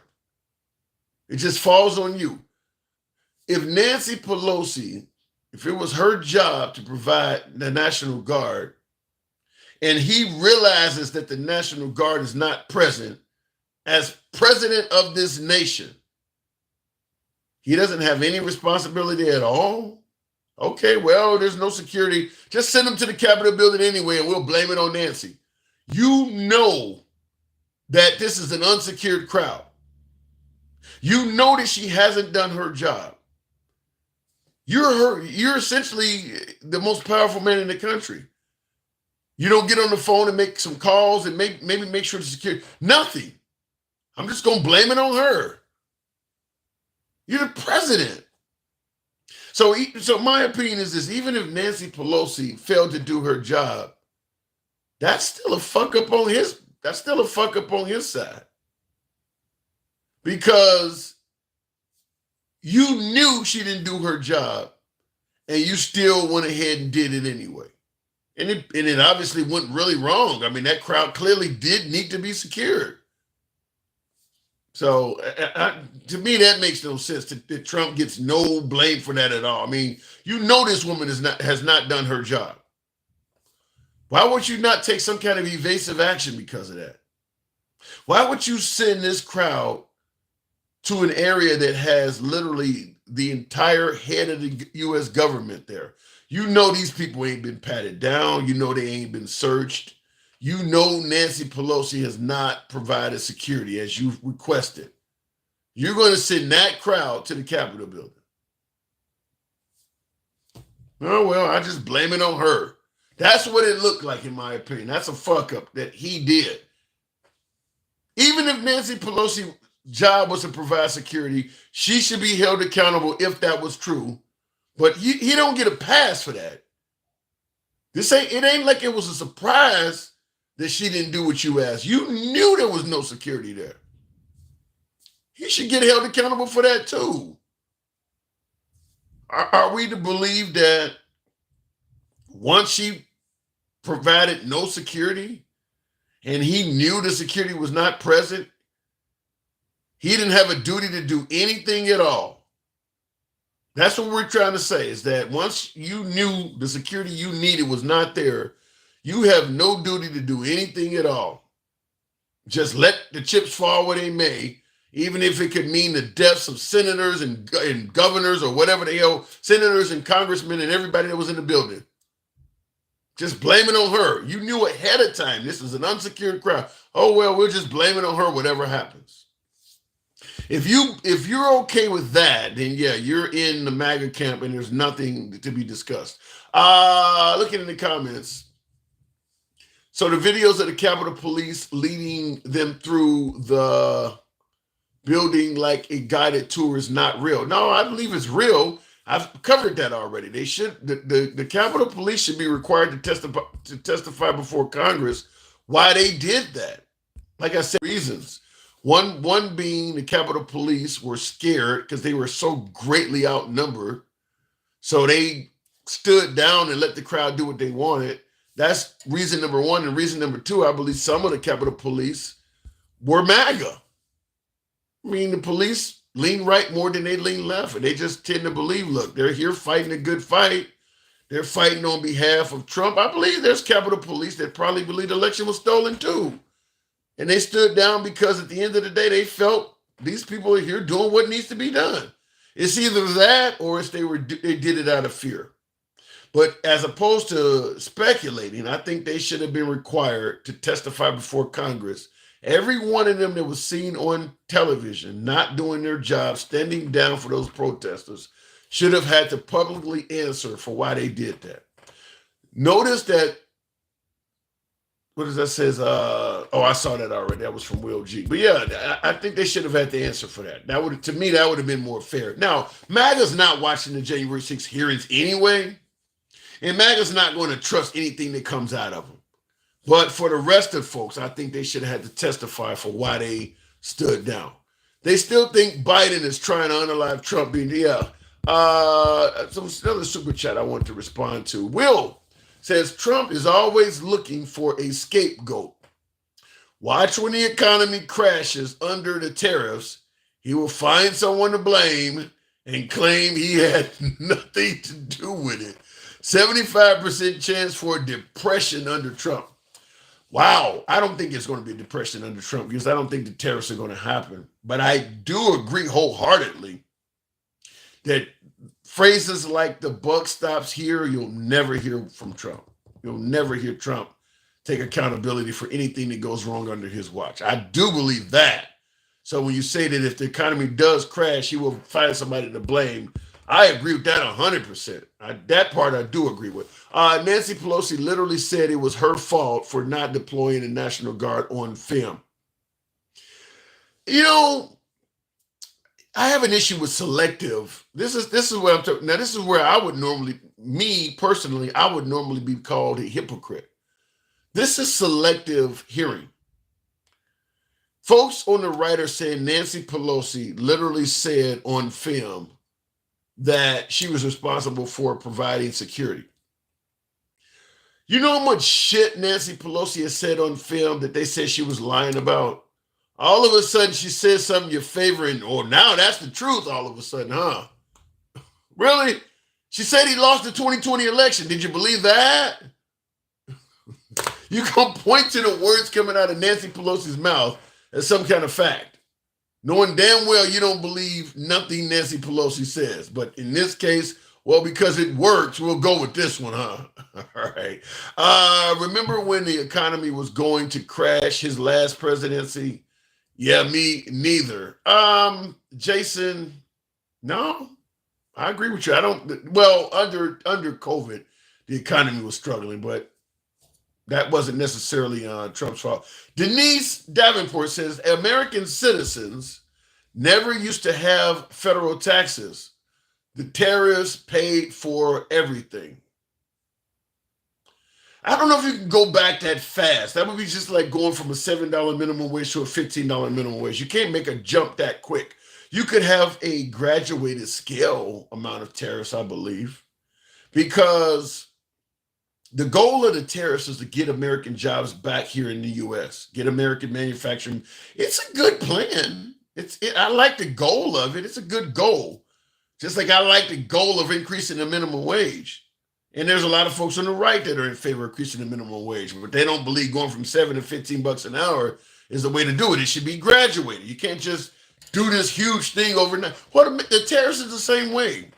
The tariffs are the same way. Okay, until, we get our way or whatever Trump is seeking, every year, tariffs will go up by so much. But it has to be graduated, just like the minimum wage has to be graduated so that people can kind of adjust pricing and things like that to not go out of business. The tariffs have to be graduated because you got to give people, you got to give American businesses and things like that time to bring their manufacturing over here. And you can't just do this shit overnight. You'll destroy businesses and stuff like that. Well, 1,000% tariffs is just ridiculous, but I do believe he could increase tariffs by a good margin if he did it on a graduated scale. All it is on day one type shit ain't gonna happen. Like I said, it's a good comparison to going from a $7 minimum wage to a $15 minimum wage on day one. You're gonna destroy some shit doing that. You gotta ease your way into making this huge change. And he's talking about doing it on day one. It'll fail like that. Can he just say he inherited a bad economy? I don't think that's going to work, Ed G, because the people that see the economy bad under Biden, working class and things like that, I think under Trump, a lot of the businesses and wealthier, the economy is doing well for them. For the middle class and up, the economy is doing very well. I mean, Trump is not in office right now. Look what happened to Bitcoin. Okay, it was because he won, but he's not in office right now. So he's inheriting all of that. I mean, you talk about the stock market's doing very well. I mean, like I said, the middle class and the upper middle class and the wealthy the economy is doing pretty damn well for them. So I don't buy into that. He's inherited a good economy. Tariffs created the Great Depression. I believe they can be done on a graduated scale, though. Small, incremental. The goal is not to impose a tariff. The goal is to get those businesses home. So you impose small tariffs to incentivize folks to bring their businesses home, but leaving them enough money to make the move possible.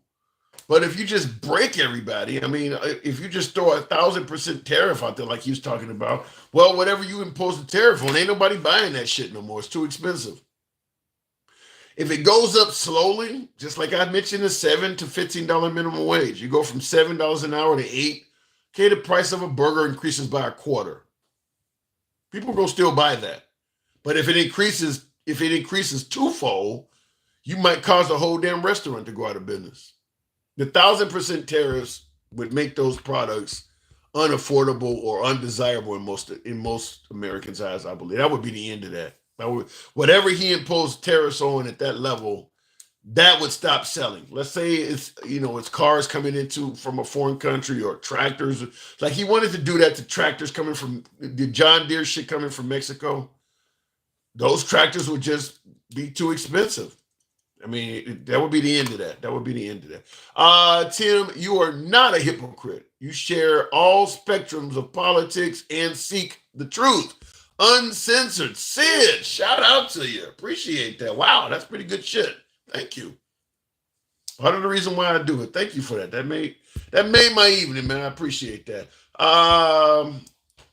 Yes, companies won't hurt their bottom line to give you better pay. They will pass it on to the consumer. Exactly. And if they have to pass on too much to the consumer, they won't have any consumers, and that particular good or service will be done for. And there are some goods or services we can't have that happen. Let's say, for instance, all of the iPhones that come into the country from China, he does that too. You're paying $3, $4, $5 grand for an iPhone? He would destroy that market. He would destroy that shit. Cut hundreds of pointless federal agencies we don't need. I don't like that. And I know that's something that MAGA is favoring, getting rid of government waste and all of this stuff. I don't like it because the goal is to get rid of all of these office buildings in DC and give it back to the states. I'm just going to tell you, being a person of color, I hate folks when you bring race into it. Yeah, I'm bringing race into it. And I get that a lot of you folks may not be a person of color. My beloved MAGA, some of you folks ain't trying to hear this shit. I understand. I get it. But the history of states' rights in this country has been so horrible to people of color. The only way to make it sound good for a person of color is to completely ignore history. It's to just, because there's just nothing good about states' rights for people of color. It was horrible. I'm not a fan of it for that very reason. I'd rather pay $10 a gallon than go back to states' rights. It's the idea that if we go back to a states' rights country, some states won't start doing things that are specifically unfavorable to me. I don't buy that. I believe that is very likely to happen. So I'm not a fan. I'd rather have the government waste, is what I'm saying. I'd rather have the government waste. Keep in mind, we've had government waste for decades. We're still the richest country in the world. Ain't nobody going broke over that little shit. I'd rather have the government waste than start giving states the right to do awful shit to people like me. And I feel, I won't say I feel totally confident. I'd say about 60 to 65% certain that some states would go back to doing things that would not be favorable to me. I don't know how many states would do it, but I feel like some would. I don't know what that name, Paris, something passed, says racist you are. Explain. Let me know. How do you think what I'm saying is racist? I'm telling you, I have a concern that racism may happen. Does that make me a racist by saying that? Let me know. Let me know in the comment. You know I don't block, ban, or censor. You can be critical of the host on this show all day, every day. Such as I thought somebody was okay. Will G says, look up Smoot-Hawley tariff. It was what triggered the Great Depression. You don't get any disagreement from me on that. If you impose tariffs if you impose them in too high of a manner, I 100% agree with you. Certainly if it's widespread where you're doing it to a bunch of different products, a bunch of different foods and things, let's say you're doing it to things that people need. I don't want to say food, but essential items. Yeah, I can see it happening. If you do it to items where people can't afford to avoid them, there are things you don't have to buy that they can impose tariffs on. But other things you do need. And if you got to pay 2, 3, 5 times the price for it, I could see where it could happen. Yeah. Tariffs is a tax on the American consumer. Watch your prices go up. See it, you're saying the same thing Will G is. I think everybody agrees with that. I think the only thing that'll save that from not happening is that Trump ends up not imposing the tariffs. And I don't think he will. You still haven't made it all the way off the plantation, huh? Says Jake. No, I have not made it off the plantation. I'm a cult leader.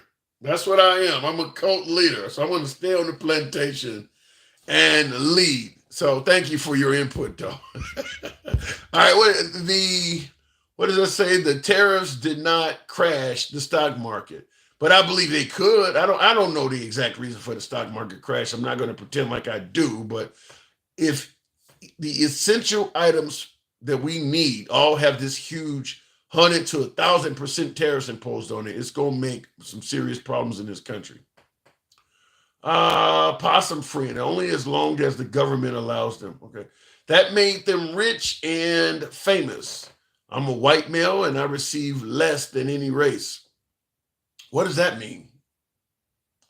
That made them rich and famous. I'm a white male and I receive less. Well, let me just say this real quick. In regards to racism and privilege that people talk about and shit like that, why do folks always go to money? You can have privilege.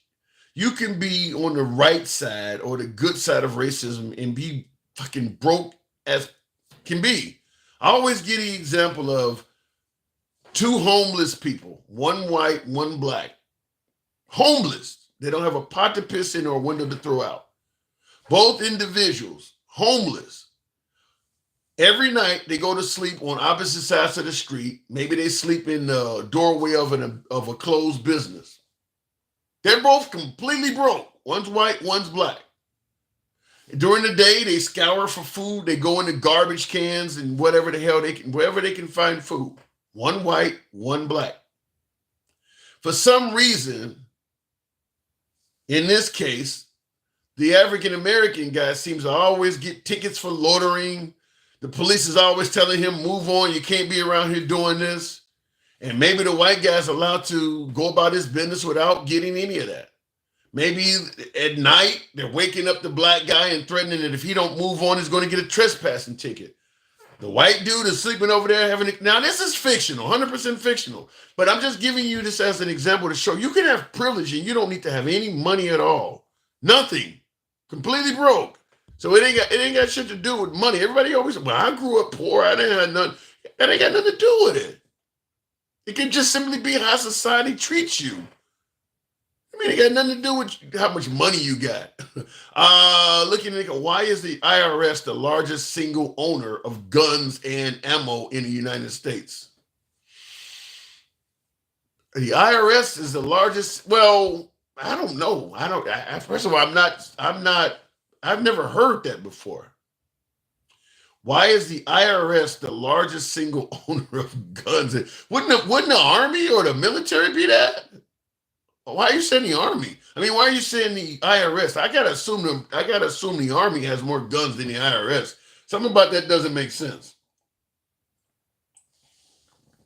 All economies are pretty good for upper, middle, and high class. The rich in the Ukraine the rich in the Ukraine is doing well now. I don't think the rich in Ukraine are doing well. Their country's all blown up.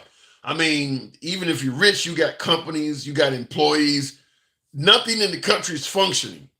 I don't think the rich in Ukraine are doing pretty well. I don't buy that. I mean, they may not be suffering as much as the poor, but I don't buy that the rich in Ukraine are doing pretty well. Just like in America, I don't buy that the rich during the Great Depression was doing pretty well. I don't see that. The IRS is not the single. Okay, here's somebody countering it. The IRS is not the single largest owner of firearms. That would be the American people. God bless the United States of firearms. All right. That's probably true because shit, I don't know how many guns I mean, just think about one person. One person can have a ton of them. Yeah, so yeah, but I mean, he's talking about organizations, I suppose. But I would think the U.S. military would have far more weapons than the IRS. Damn handsome. They coming up with some wild crap, man. There they didn't know what it says. There didn't know what the hell they talking about for real. Well, he's the first person I've ever heard say the IRS got more guns than anybody else. I've never heard that before. Why would the IRS have so many damn guns? How often do you hear of an IRS agent getting in a shootout or even needing to use their guns? That doesn't make here's the only way I would see the IRS having a bunch of guns is they're catching a whole lot of Americans that are back on their that owe money in taxes, and they're seizing guns from them because most Americans have guns. But other than that, that doesn't make sense that the IRS would have. I mean, why? Most IRS agents never get involved in a gunfight in their entire career. So that doesn't make sense why they would have that. So you just do not believe the rich in Ukraine are doing well, so they must not be doing well. Then you said, no, I said to you, the rich in the Ukraine, you're going to tell me they're doing just as well as they were before the war? I mean, just think about somebody that is wealthy in America. They generally have businesses. They have things that are going on to keep their wealth. If nobody in the country is working because the whole damn country is at war, even if you're filthy rich, that's going to affect you. How can you be doing well because you're rich in the middle of something as serious as what's going on in the Ukraine? Half of that country's infrastructure is destroyed. They may still be rich. I don't think they're doing well. That's what I'm saying. I don't buy that. I think they were doing well before the war took off. Real quick in the comments. Either way, the American people will pay more on goods and taxes while corporations will make more and get their taxes cut. Unless you get Bernie Sanders, that's going to happen under any president. Kamala Harris, I don't think she was going to do a good job. Now, she might, they talk a good game. Remember Obama spread the wealth around.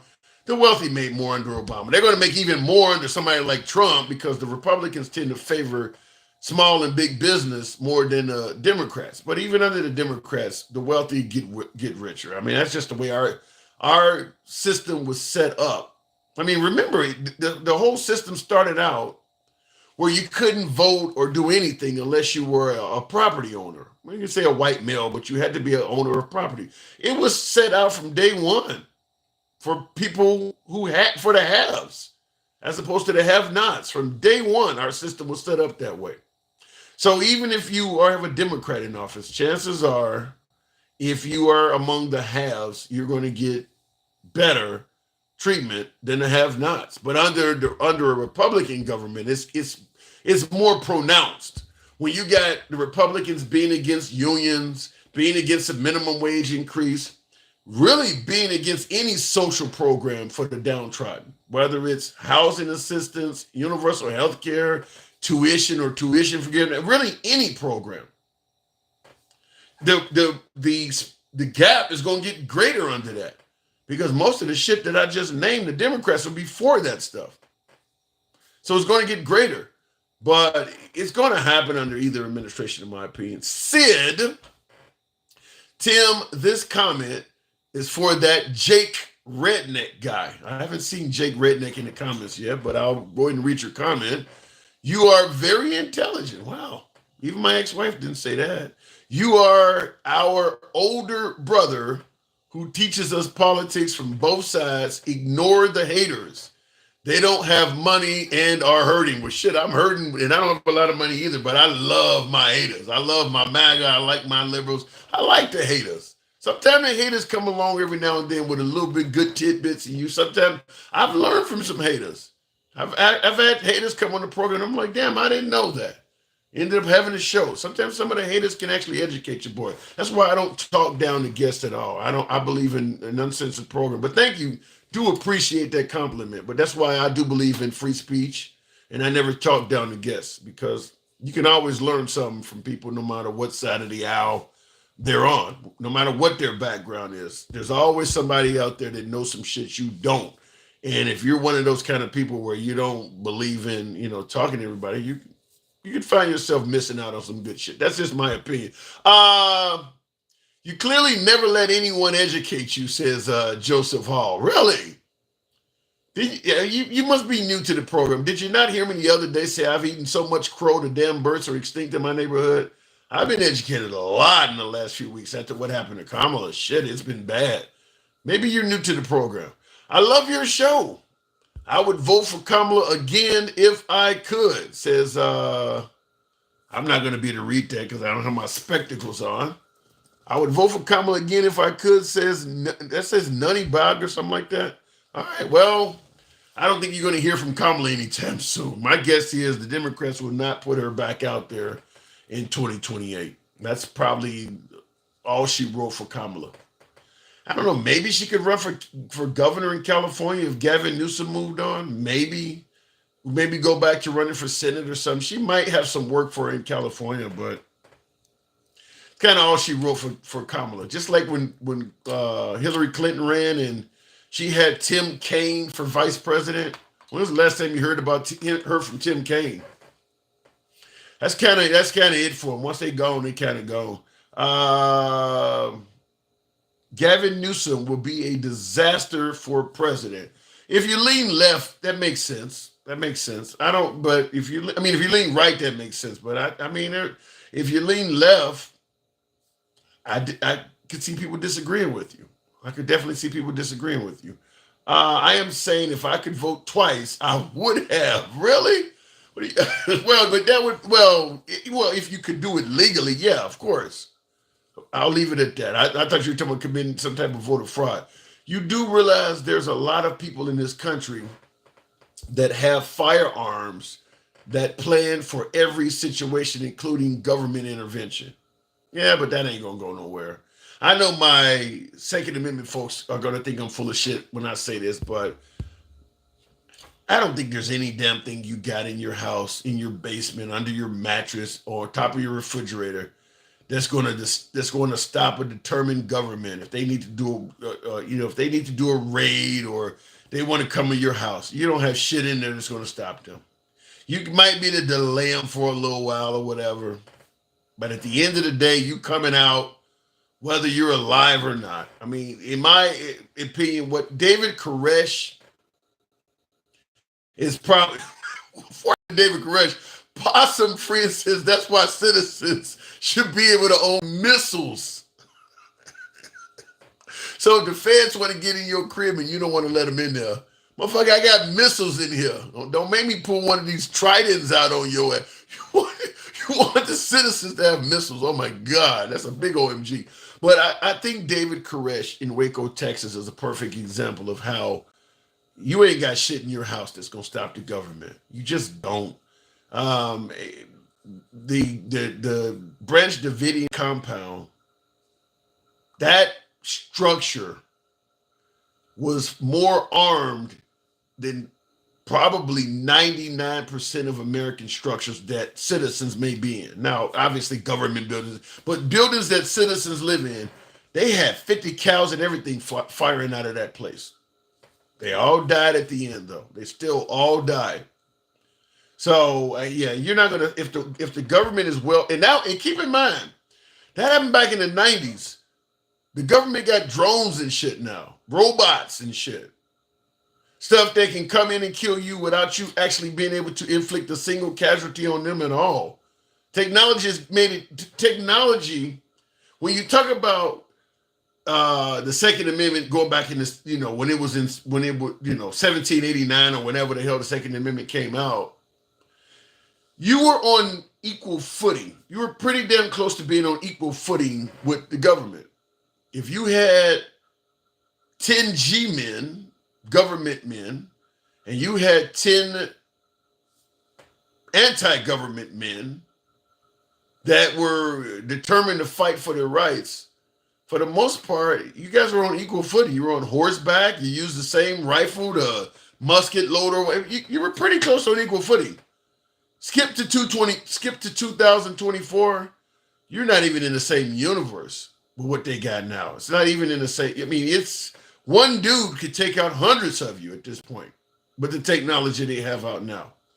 You're not even, if they want to do some type of search or seizure on your house and you put up a decent fight or threaten to do so, you see what happened with David Koresh. They just stepped away from the house and went and grabbed a tank. Just run over your shit. Just tear the whole damn structure down. That's 30 years ago. They can do even more now. It's just not going to happen. It's just not going to, you're not going to be able to stave off tyranny with what's out now in today's society. I mean, in today's world, they got them little drones that they're flying into Ukraine, for instance, giving Russia hell. They got now. I actually fly drones. Something like this. It's a decent sized drone. Something like this. Maybe carrying. Now this is one of the batteries for this thing. I don't know, 2 pounds. Can you imagine what that could do if that's C4 or some shit like that? Fly that over. Now they actually in the Ukraine, they're flying drones into moving cars. Like a Russian convoy is going down the street. Guys got the windows down, maybe in there smoking or whatever, or just got the windows down to get some fresh air. They can literally fly a drone into the window of a convoy and blow the damn thing up. You ain't got shit in your house that's gonna stop the government. You just don't. I mean, it's just not gonna happen. But it's fun to think it. It's fun to play militia and pretend like you can take on a bunch of G-men. It ain't gonna happen. I'm just telling you, it's not gonna happen. And I'm not even. I mean, there's just so many things that could get you that you never even see or hear coming. It's not gonna happen. You can just fucking go down. Now, here's why I think people believe this. Is because they believe if you have a tyrannical government, the government is somewhat going to handle it from a standpoint of a fair fight. They're not thinking tyranny like Hitler type tyranny. I'm talking about going to your neighborhood, going down the street, turning off the water that comes to your house and sending in poisonous gas in its place. They're not thinking about this. Real tyranny, you're not gonna survive that shit. It's over with. You're not gonna survive that shit. They're not gonna show up and get into a gunfight with you, where it's on equal footing. Now you got an AR, they got an M16. It's not gonna work like that. Real tyranny, you ain't gonna be able to do shit about that.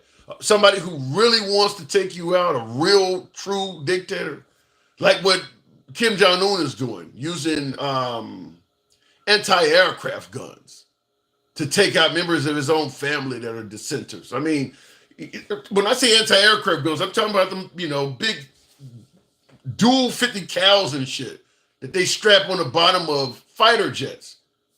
You ain't got shit in your house that's gonna deal with that. You ain't got nothing in your crib that's gonna deal with that. The Second Amendment was never really for a tyrannical government. It was for fragile slave owners to stop slave revolts.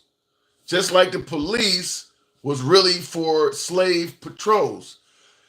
I have heard, and I found that out some years ago, that the police started originally to bring back escaped slaves. But I didn't, what you're talking about in regards to the Second Amendment was created for slave owners to be able to defend themselves against.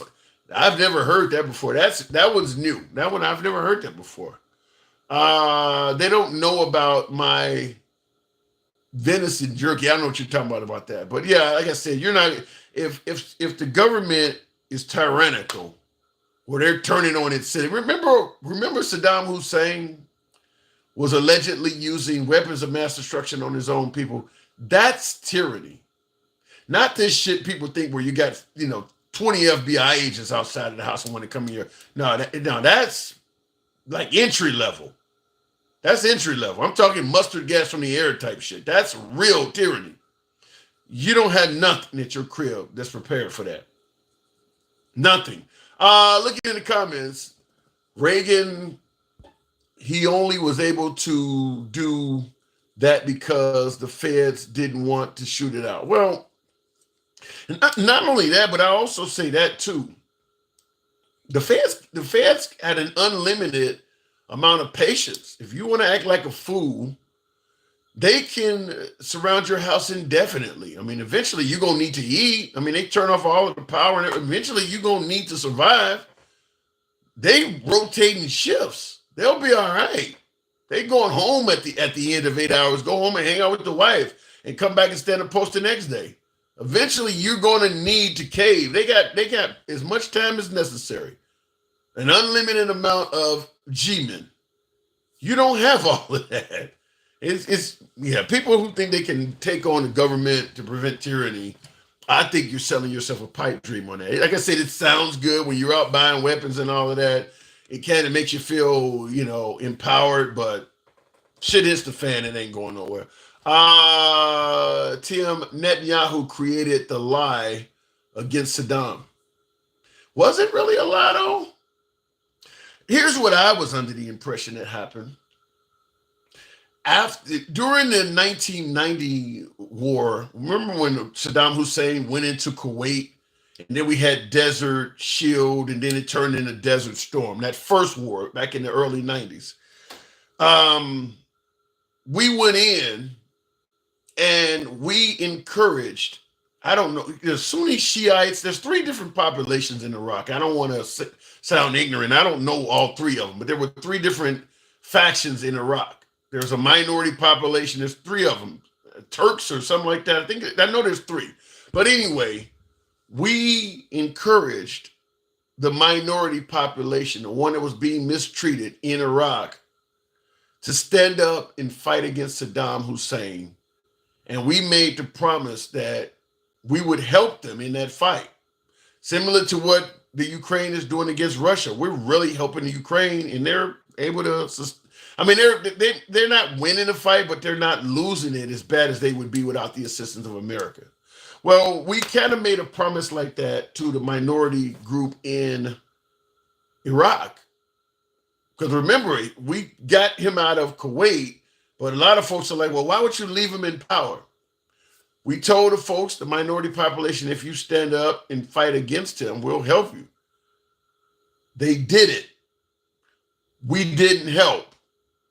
So Saddam Hussein, being pissed that so many people within his country would rise up and fight against him, slaughtered them all. That's kind of what a dictator would do. Slaughtered them all. So you see us going back in there again in early 2000s under this, well, he is killing his own people. Well, yeah, those are the people that rose up against him that we told. We basically were going in and using the folks who took our advice on the first go round as an excuse for the second go round. Yeah, he is killing his own people. People that would not have been dying if they didn't listen to America. And I will say this also. God bless anybody that believes America in regards to this kind of stuff. I mean, we started out making deals with the Native Americans and constantly breaking treaties and deals to the point where they ended up getting pushed all the way into reservations in some of the most unhospitable corners of America. A lot of the native tribes, they live in some really bad areas. We pushed them off of all of the fertile, any land that's of any value, we pushed them off of all of that shit. So, but they were the first group of people that trusted what Americans were saying. That's why you hear the term Indian giver. That was created because America was giving shit to the Indians and taking it back. You still have that term today. Well, the Indians were the first group. We did this in Vietnam. We've done this to a lot of different people, making promises and people being willing to damn near put their life on the line. And then when it's America's turn to follow through, we leave people hanging. We do this quite often. So, like I said, God bless anybody who's willing to take the word of America. We don't honor our promises. We don't always do that. And people get killed because of it. Looking at the former Virginia Governor Patrick Henry spoke in 1788 about his fear that the federal government would disarm militias and dismantle slave patrols. Would disarm militia and dismantle slave patrols. So he obviously was pro-slavery. He wanted the slave patrols to remain armed and the militia as well.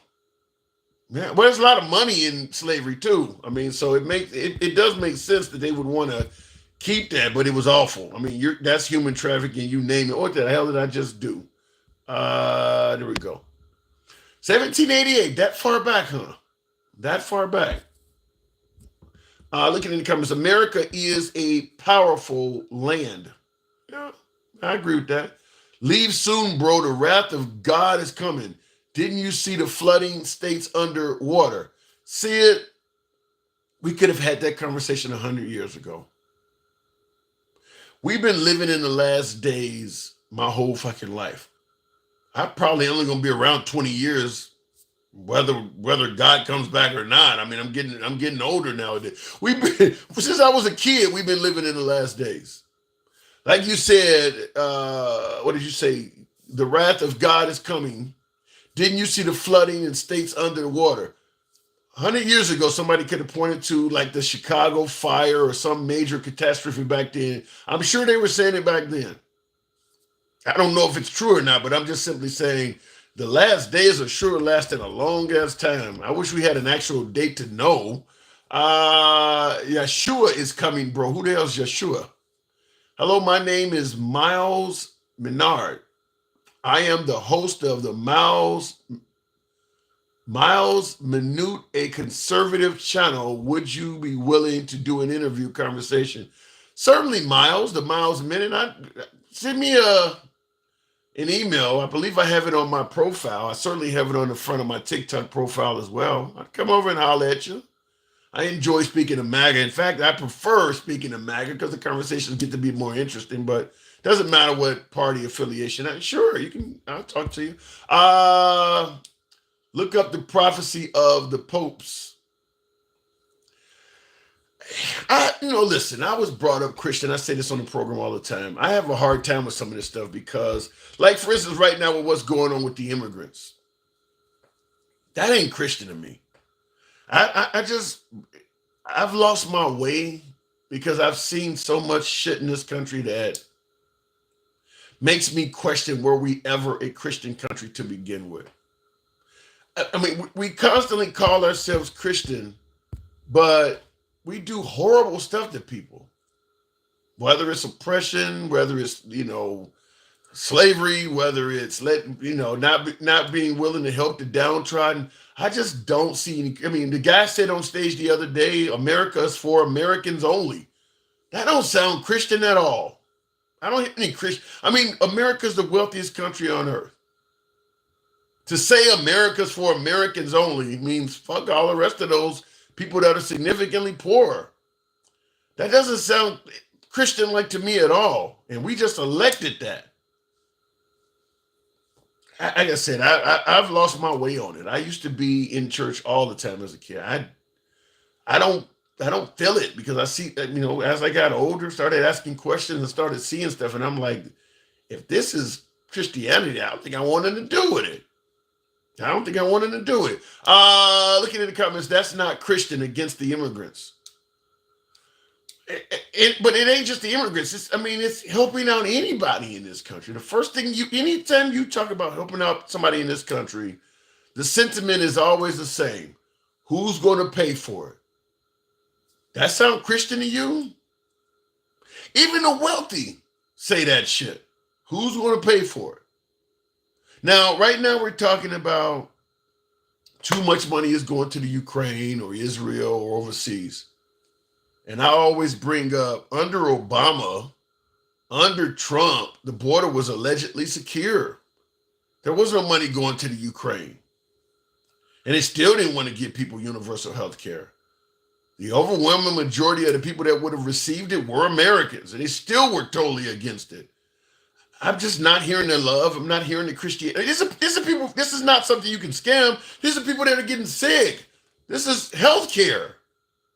It's not like you're going to go out and this is not where a person can go out and live high off the hog. You're talking about giving the person healthcare, and they wasn't a fan of doing it. Sid, wow, I love you, Tim. Got me feeling like Trump standing next to Tim Scott. Sid says, I love you, Tim. I like that. I would give you a cabinet position, though. I would not snub you like Trump has snubbed Tim Scott. Tim Scott ain't done nothing but spoke positively of Trump, said nothing but good shit about Trump, favorably of Trump, even at his own criticism and detriment. No cabinet position for Tim Scott. When folks say that Trump is racist or he don't like people of color, this is the easiest appointment of color you could have made. This guy's gonna be loyal. Why? I don't care if you got to get a guy secretary of garbage cans. I mean, this is the easiest appointment you could have made. Why not get that man some kind of appointment? I mean, it ain't gonna satisfy everybody that's calling Trump a bigot or whatever the case may be, but man, you get up there and your cabinet is like all fucking white. Get Tim Scott the appointment. Come on now. I see in the comments Tim Scott is busy doing his own job. Says no, you got to get Tim Scott you got to get him in your administration. You can bring Herschel Walker in there too with you, by the way. I mean, bring some brothers in there just so you can shut up some of the naysayers. But none. Uncensored. Love it. Yes, Sid, we are always uncensored. Been that way for about 3 years. Uncensored, MAGA friendly. By the way, I got to get a 47 now because this one has gotten old. In fact, this is a 2020. That's a 2024. This is a 2020. This is a Keep America Great losing campaign hat. Trump 2020. Everybody always say when I hold these hats up, yeah, this one says made in China. But yeah, I got to get some more. Let me see. Trump already appointed a Latino at one dude. Trump already appointed a Latino as his Secretary of State. Get a brother in there, though, too. Come on now. He appointed Vivek Ramaswamy. He's also a person of color, but get some brothers in there. Come on now. One or two? Really? The Dems plotting not to certify Trump. Praying for Trump. Bring our country back. I hope the Dems don't do that. Folks are talking about it. Well, it'll be civil unrest or whatever, and I do believe that could happen. But what about the Dems losing? You think there could be civil unrest with the Dems losing? My take is possible.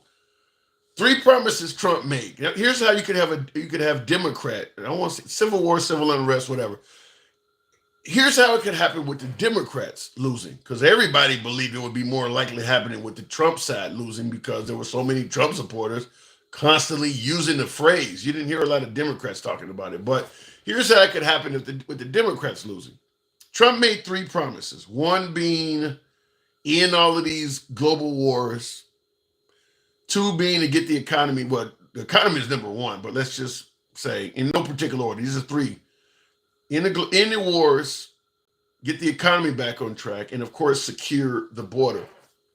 Now, who are the most unhappy that Trump won? First of all, we start out with African Americans. I don't think there's a lot of unhappy African Americans. They wanted Kamala Harris to win. They didn't vote for Trump, but not a lot of black people were bitching about the possibility of $2 gas in a good economy. A lot of folks are concerned. I don't like him promising to give police immunity from prosecution, but I don't feel very confident he's going to be able to do that in cities. But anything's possible. I don't think you're going to get civil unrest from African Americans, even though people would bring up Black Lives Matter, and those are the ones who do it.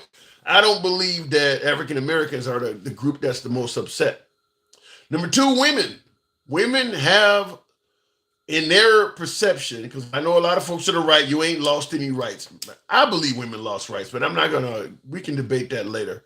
My take is always the same. If you could do something down the street today that now requires you to go 3 states away to do tomorrow, you didn't gain any rights. I can tell you that fucking much. I do believe women lost rights, but look, people have their own opinion about states' rights. But the idea that women are going to take up arms and cause a civil war, not likely. And you're not going to have a bunch of men fighting on behalf of abortion rights willing to take up arms. So you're not going to get it I don't think you're going to get it from African Americans. I don't think you're going to get it from women. So where might it come from? The border. That's not going to be done humanely. That's not going to only pertain to immigrants or illegals. A lot of American citizens are going to get caught up in that. Keep in mind, the deportation process has no pot of gold at the end of the rainbow. First, there is the search. They're coming to get you. Maybe you're a fugitive. Maybe you're on the run. You don't want to get caught. Once you get caught, you're arrested. You will be detained pending deportation. So now you're being stashed for lack of a better term, stashed somewhere. Some type of pseudo penal facility. If you don't like the term penal facility, call it whatever you want, but you are not free to leave.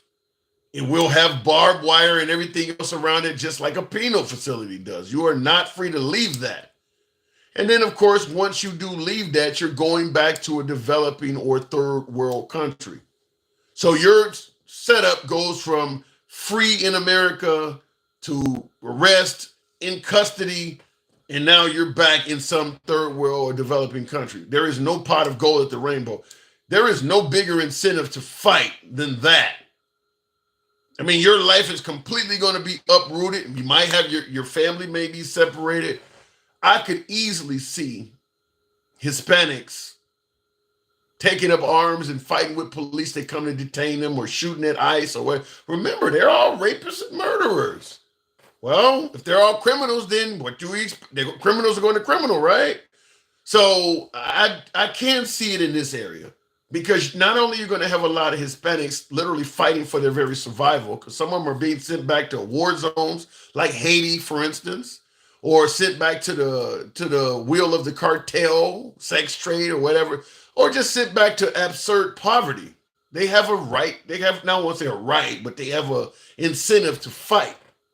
And you're going to have a lot of Americans that are married to them, that have kids by them, that are related to them, that simply sympathize with what they're going through. So ICE, we've been talking about this whole militia, going against G-men and against the government. Well, when ICE shows up at different various homes and places of residence and dwellings, some of them people are probably going to opt to shoot it out. I mean, at the end of the day, I'm going to Haiti and I'm liable to get killed there anyway. Fuck it. I'm going to die on American soil. I do believe there will be violence in that one area. Just because I believe the roundup will be folks that are considering are somewhat desperate. You're sending people back places that were so bad they were willing to walk thousands of miles to get away from. You're sending them back to that. Some of them are going to feel like it's hopeless, well, shit. I mean, if this is it, then damn it, this is it. Going out in a blaze of glory. It ain't like it's difficult for an immigrant in this country to get their hands on a firearm. We know that ain't true.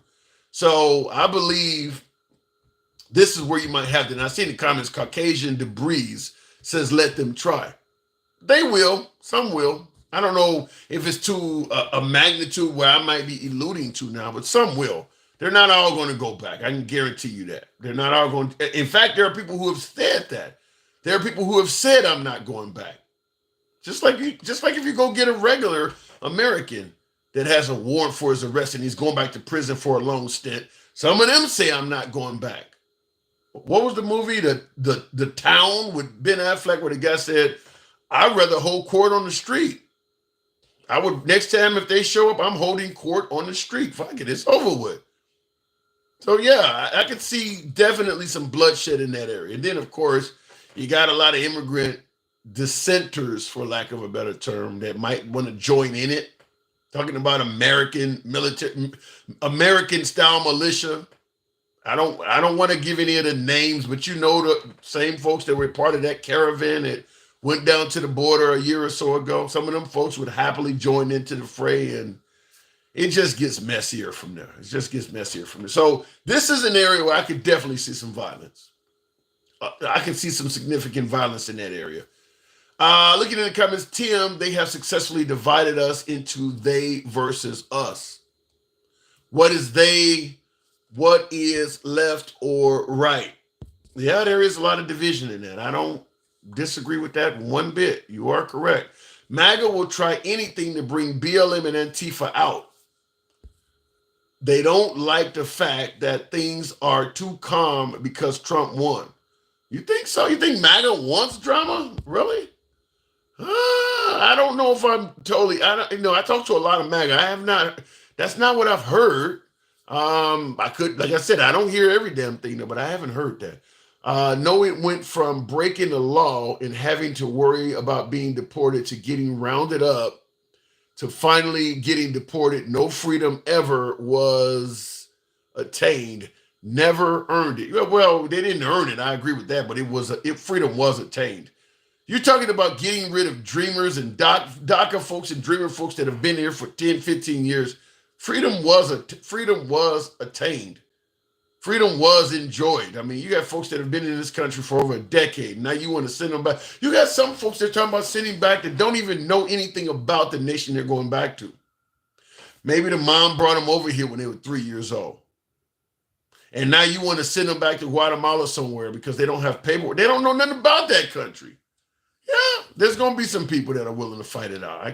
I can tell you I don't know the number, but I feel confident of that. I mean, there are going to be people definitely, because if they catch me, they're sending me there. And by the way, all of this, you can come, just do it the legal way.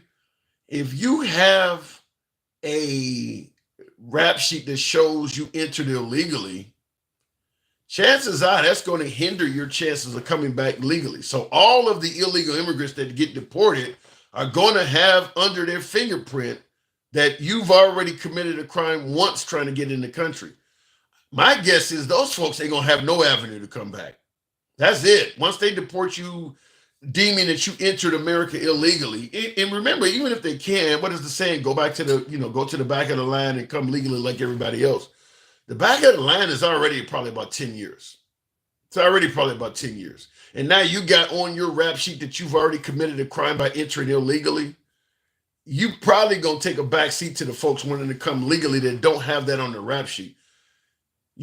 Unless you're like in your teenage years, maybe there may be some hope one day you could come back legally. But if you're my age and they deport you, there is probably not going to be an avenue to come back at all. That's it for you. You done. That's worth fighting it out. Let's say I've been living in America not as a citizen, but I've been under the radar. I've been undocumented. I've been in America since I was in my 20s. I'm 52 now, so I've been here for 20-something years. Got a job, maybe I live in a small apartment. I'm living not the American dream, but I'm living definitely better than I was down in Honduras somewhere. And they're threatening to deport me. I know they have to be. I'm not going to turn myself in. I know I'm gone. I know once look, you can catch me when you catch me. There's no reward for turning myself in. Shit. I mean, if I go on a run, maybe I get to stay for another 6 months or whatever. And keep in mind, there's also the notion that maybe I can stay on the run and stay in hiding for 4 years. And America will elect somebody that don't hate me as much as this guy do. Ain't nobody turning themselves in. Ain't nobody turning themselves in. You're going to fight for these people. I can see it. I can see where you could have civil unrest. I can see where you could have civil unrest. Like I said, there is no pot of gold for these people. Everything about it is bad. When they come in to get you, you're getting arrested, you're being detained, and then you're going somewhere that is worse than where you came from. And coming back here is almost not going to happen. How much more of a reason you need to fight than that? Good luck. Like I say, I think people will get rounded up for sure, but it wouldn't surprise me if you had some law enforcement officials and people like that get killed in this as well, because some of them folks ain't going to want to go that easy. No, I'm talking about the 20 million that came here in the last 4 years. Can we do that to any country? Enter illegally. Are you mad that these countries will deport us? Well, America's not the only place you can enter illegally and find a sympathetic government that'll let you stay. When I lived in Australia, for instance, people used to come from Papua New Guinea on rafts and shit like that. They didn't all get kicked out. This is what a lot of folks don't seem to understand. All first world countries have an immigration issue. That ain't something unique to America. It's bigger here because we have a land border and it's easier to get here. But you go to England, Greece, Italy, all of Europe, now Poland, because they're dealing with the Ukrainians and shit. All of the countries that border Ukraine has an immigration issue. All the countries that border Gaza and the Palestinian, we're not the only damn country with an immigration problem. All first world countries and many developing countries have immigration problems. If you live next door to somebody who's living like shit, they want to get in your house. So that ain't something people are, everybody wants to come here. No, they want to get out of where they at. Mexico has immigration issues. All of them folks that walk through the southern part of Mexico don't all come to America. Some of them are okay staying in Mexico. Mexico has immigration issues too. They don't all walk all the way through. Some of them are happy staying there. So yeah, that ain't something unique to American immigration issue. Everybody ain't just trying to come here. Them folks would be happy living in Canada, Australia, New Zealand, and most of Eastern Europe. They would be happy there too. It's just easier to get here. Do you think it's right sending people who's been working and paying taxes for 20 years? Andre Harris, you're saying if a person came here illegally and they've been here working and paying taxes for 20 years, do I think it's right to deport them? I think it's insensitive. I think it shows lack of sympathy. But at the end of the day, it is against the law to do it. So you broke the law, and there are consequences to doing that. Me personally, I would probably be sympathetic to somebody that's been in the country that long and have caused no problems and just wanted a better life. But the law is the law. I mean, I can't make the law be sympathetic. If I'm working, if I'm the guy, if I'm the judge, yeah, I'm gonna be sympathetic. But if I'm an officer or somebody and I have to enforce the law and the judge want me to go get this guy, I gotta go get him. I would even tell him, damn, I hate it. I hate that I gotta lock you up. This is bullshit. But the law is the law. They entered the country illegally. There could be consequences for it. We just have had a law that we have not enforced for a long time. And now you got a guy that is gung-ho on enforcing it. How many of you folks have worked for a business where you could get away with shit? Like lunch is 30 minutes, but you could easily take an hour lunch and nobody would say shit. You could show up 5 or 10 minutes late and nobody would say shit. All of a sudden, a new manager comes in there and they're gung-ho about doing everything by the book. That is kind of the rules. It sucks, but now all of a sudden people getting rolled up in every damn thing. I worked for AT&T and that happened to me, so I'm bringing it up for that. But I'm just simply saying that's kind of how it happens. Under a lot of the other folks, you had sympathetic administrations that were working on behalf of big business that makes money from cheap labor, so they didn't want the border to be enforced. And then the Democrats know a lot of these folks are going to turn into liberal votes, so the liberals are not gung-ho to have the border enforced. So as a result, you didn't get it really strictly enforced under Obama or under Bush. But Trump seems to have a hard-on for it. Some would suggest maybe it's due to racism. I don't know. But some suggest that there's some kind of ulterior motive for why he has a hard-on for securing the border. The laws are the laws. So I don't, like I said, I do see it being done very inhumanely. Stop and frisk type shit. You're going to have Americans being detained that shouldn't be detained until they prove who they are. You're going to have all of that stuff. There's going to be a lot of innocent, just like right after 9/11, right after September 11th, a lot of Americans of Muslim descent were getting mistreated. We were angry at what happened, and anything with a turban on could get it. Anything with a hijab on could get it. People from all over the Middle East say, hey, look, I ain't got nothing to do with this country. I'm from over here. Well, we need to talk to you too. Anything that was Muslim could get it. That's what we're dealing with right now. We're dealing with a very significant anti-sentiment towards immigrants right now. And I don't buy for a minute that it's only against illegals. When he say people from shithole countries, that's legal too. That's legal too. You look like the guy who's here illegally. They don't look any different, If you come from Guatemala or Venezuela, You don't look any different because you came here legally. You look just like the dude that came here illegally. So when they rounding up people, you're going to be in that as well. I don't want to say it's going to be like 1930s Germany where you had the Jewish people having to wear yellow stars and shit. I don't want to go that far with it, but I will say if you look like you're from any of those countries, I don't care if you're born in America, you probably should keep lots of paperwork on you at all times. Because there are people that want you gone. As simple as that. People want you gone. Left my ass off because the majority of the citizens of this country want them gone. So when the traffickers are bringing them here to be NGOs, what do you think they are doing to these people, the women? You know what? Let me just say this real quick. In regards to all of the awful things, there's 3 things that they bring here that people say is one of the main reasons why we need to get rid of them. Number 1 being hard drugs. Fentanyl, cocaine, heroin, you name it. Hard drugs. That's the number 1. The number 2 thing they bring here that people say is why we really need to get rid of child trafficking, human trafficking.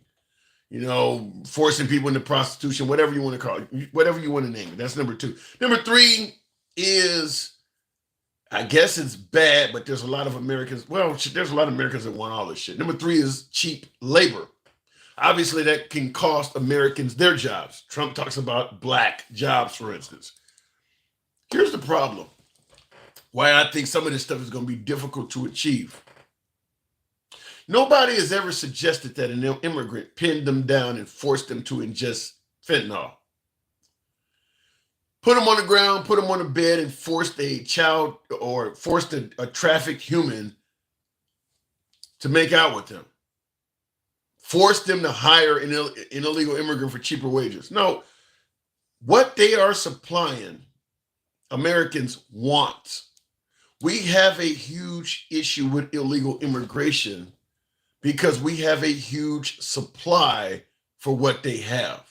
There's a ton of Americans in this country that want all 3 of the things I just named: the hard drugs, the humans being trafficked, and the cheap labor. That's why I've often said that even if Trump builds a wall, it's only going to be, I think, minimally effective. The problem is in-house. The problem is in-house. To me, it's like you build let's say, I always use the example, you got a promiscuous daughter and you don't want her letting boys in the house at night. So to prevent that from happening, you build this huge ass wall around your house. You know, Trump used to say the wall is going to be 20 foot.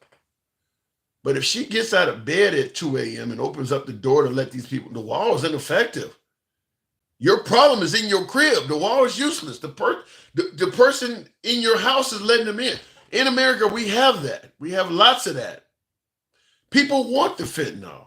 People want the shit they're supplying. So even if you build a wall, because so many Americans want this shit, they'll find ways to pay off ICE, pay off Homeland Security agents to turn the other way, pay off politicians and let shit get smuggled in here. I mean, I'm sure that's happening now, but if you build a wall, it'll just be more of it on the black market, my guess is. But yeah, I think that it's only going to be minimally effective because a lot of people want that stuff in here. I mean, there's a ton of Americans that make a killing off of the shit they supply, whether it's the drug trade, whether it is cheap labor. I mean, how many businesses are making a killing being able to pay people, barely paying a minimum wage? I mean, people in this country want that shit. So I think Trump can be gung-ho about doing something about it, but he's only going to be president for a short period of time. And when he's gone, I believe that it'll go right back to the status quo. I mean, whether it is, okay, he's built a wall.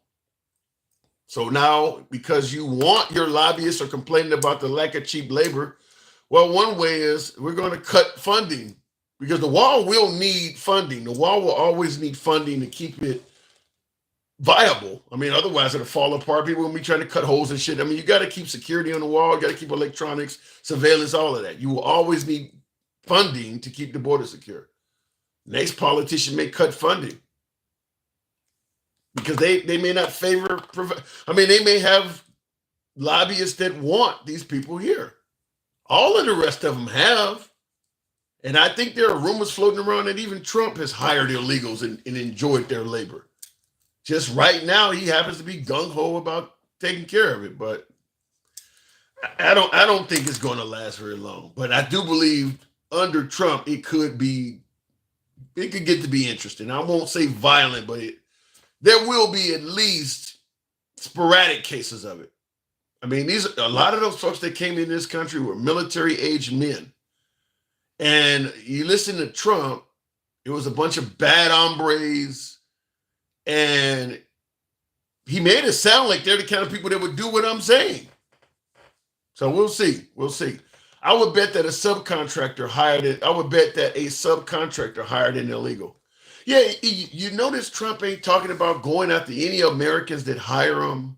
Trump has never talked about going after meat packing plants or hotels or construction companies or farm. It ain't like people don't know where illegal immigrants are. It ain't like just like in the hood where I'm from, people know what house is selling drugs. 10-year-olds know where the drug house is on the block. So why do the police allow it to operate? Because the police are on the payroll. So it's the same in this case. It ain't like people don't know where you can find a lot of these folks. They tend to work in the same places together. So you don't hear Trump bragging about, when he was president, you hear him talking about illegal immigrants that commit crimes. You hear him talking about illegal immigrants that hurt Americans. You don't hear him talking about Americans that hired a bunch of them. You don't hear him saying nothing about that. So I think it'll be a temporary fix. Holy crap, YouTube actually has a liberal channel. I don't know about a liberal channel. How about a liberal speaking? Anyhow, folks, I do appreciate you tuning in as my TikTok went out and rolling with your boy. As always, if you favor this type of dialogue, I'm going to ask that you subscribe to the channel. By the way, I don't know, a lot of you don't watch me. Now, I am on, because some of you folks, there's a lot more of you watching me vertical, but there is a horizontal feed that's going right now as well. So I don't even know how to recommend you find it, but there are people watching me right now, because some people watch it on television at home and they go, well, I want to see it horizontal. Well, I do now have it being broadcast in both formats. So right now I'm horizontal and I am vertical. I can't tell you how to find it though, because they're both under my profile, but I appreciate you tuning in. I will see you folks tomorrow. As always, subscribe to the channel.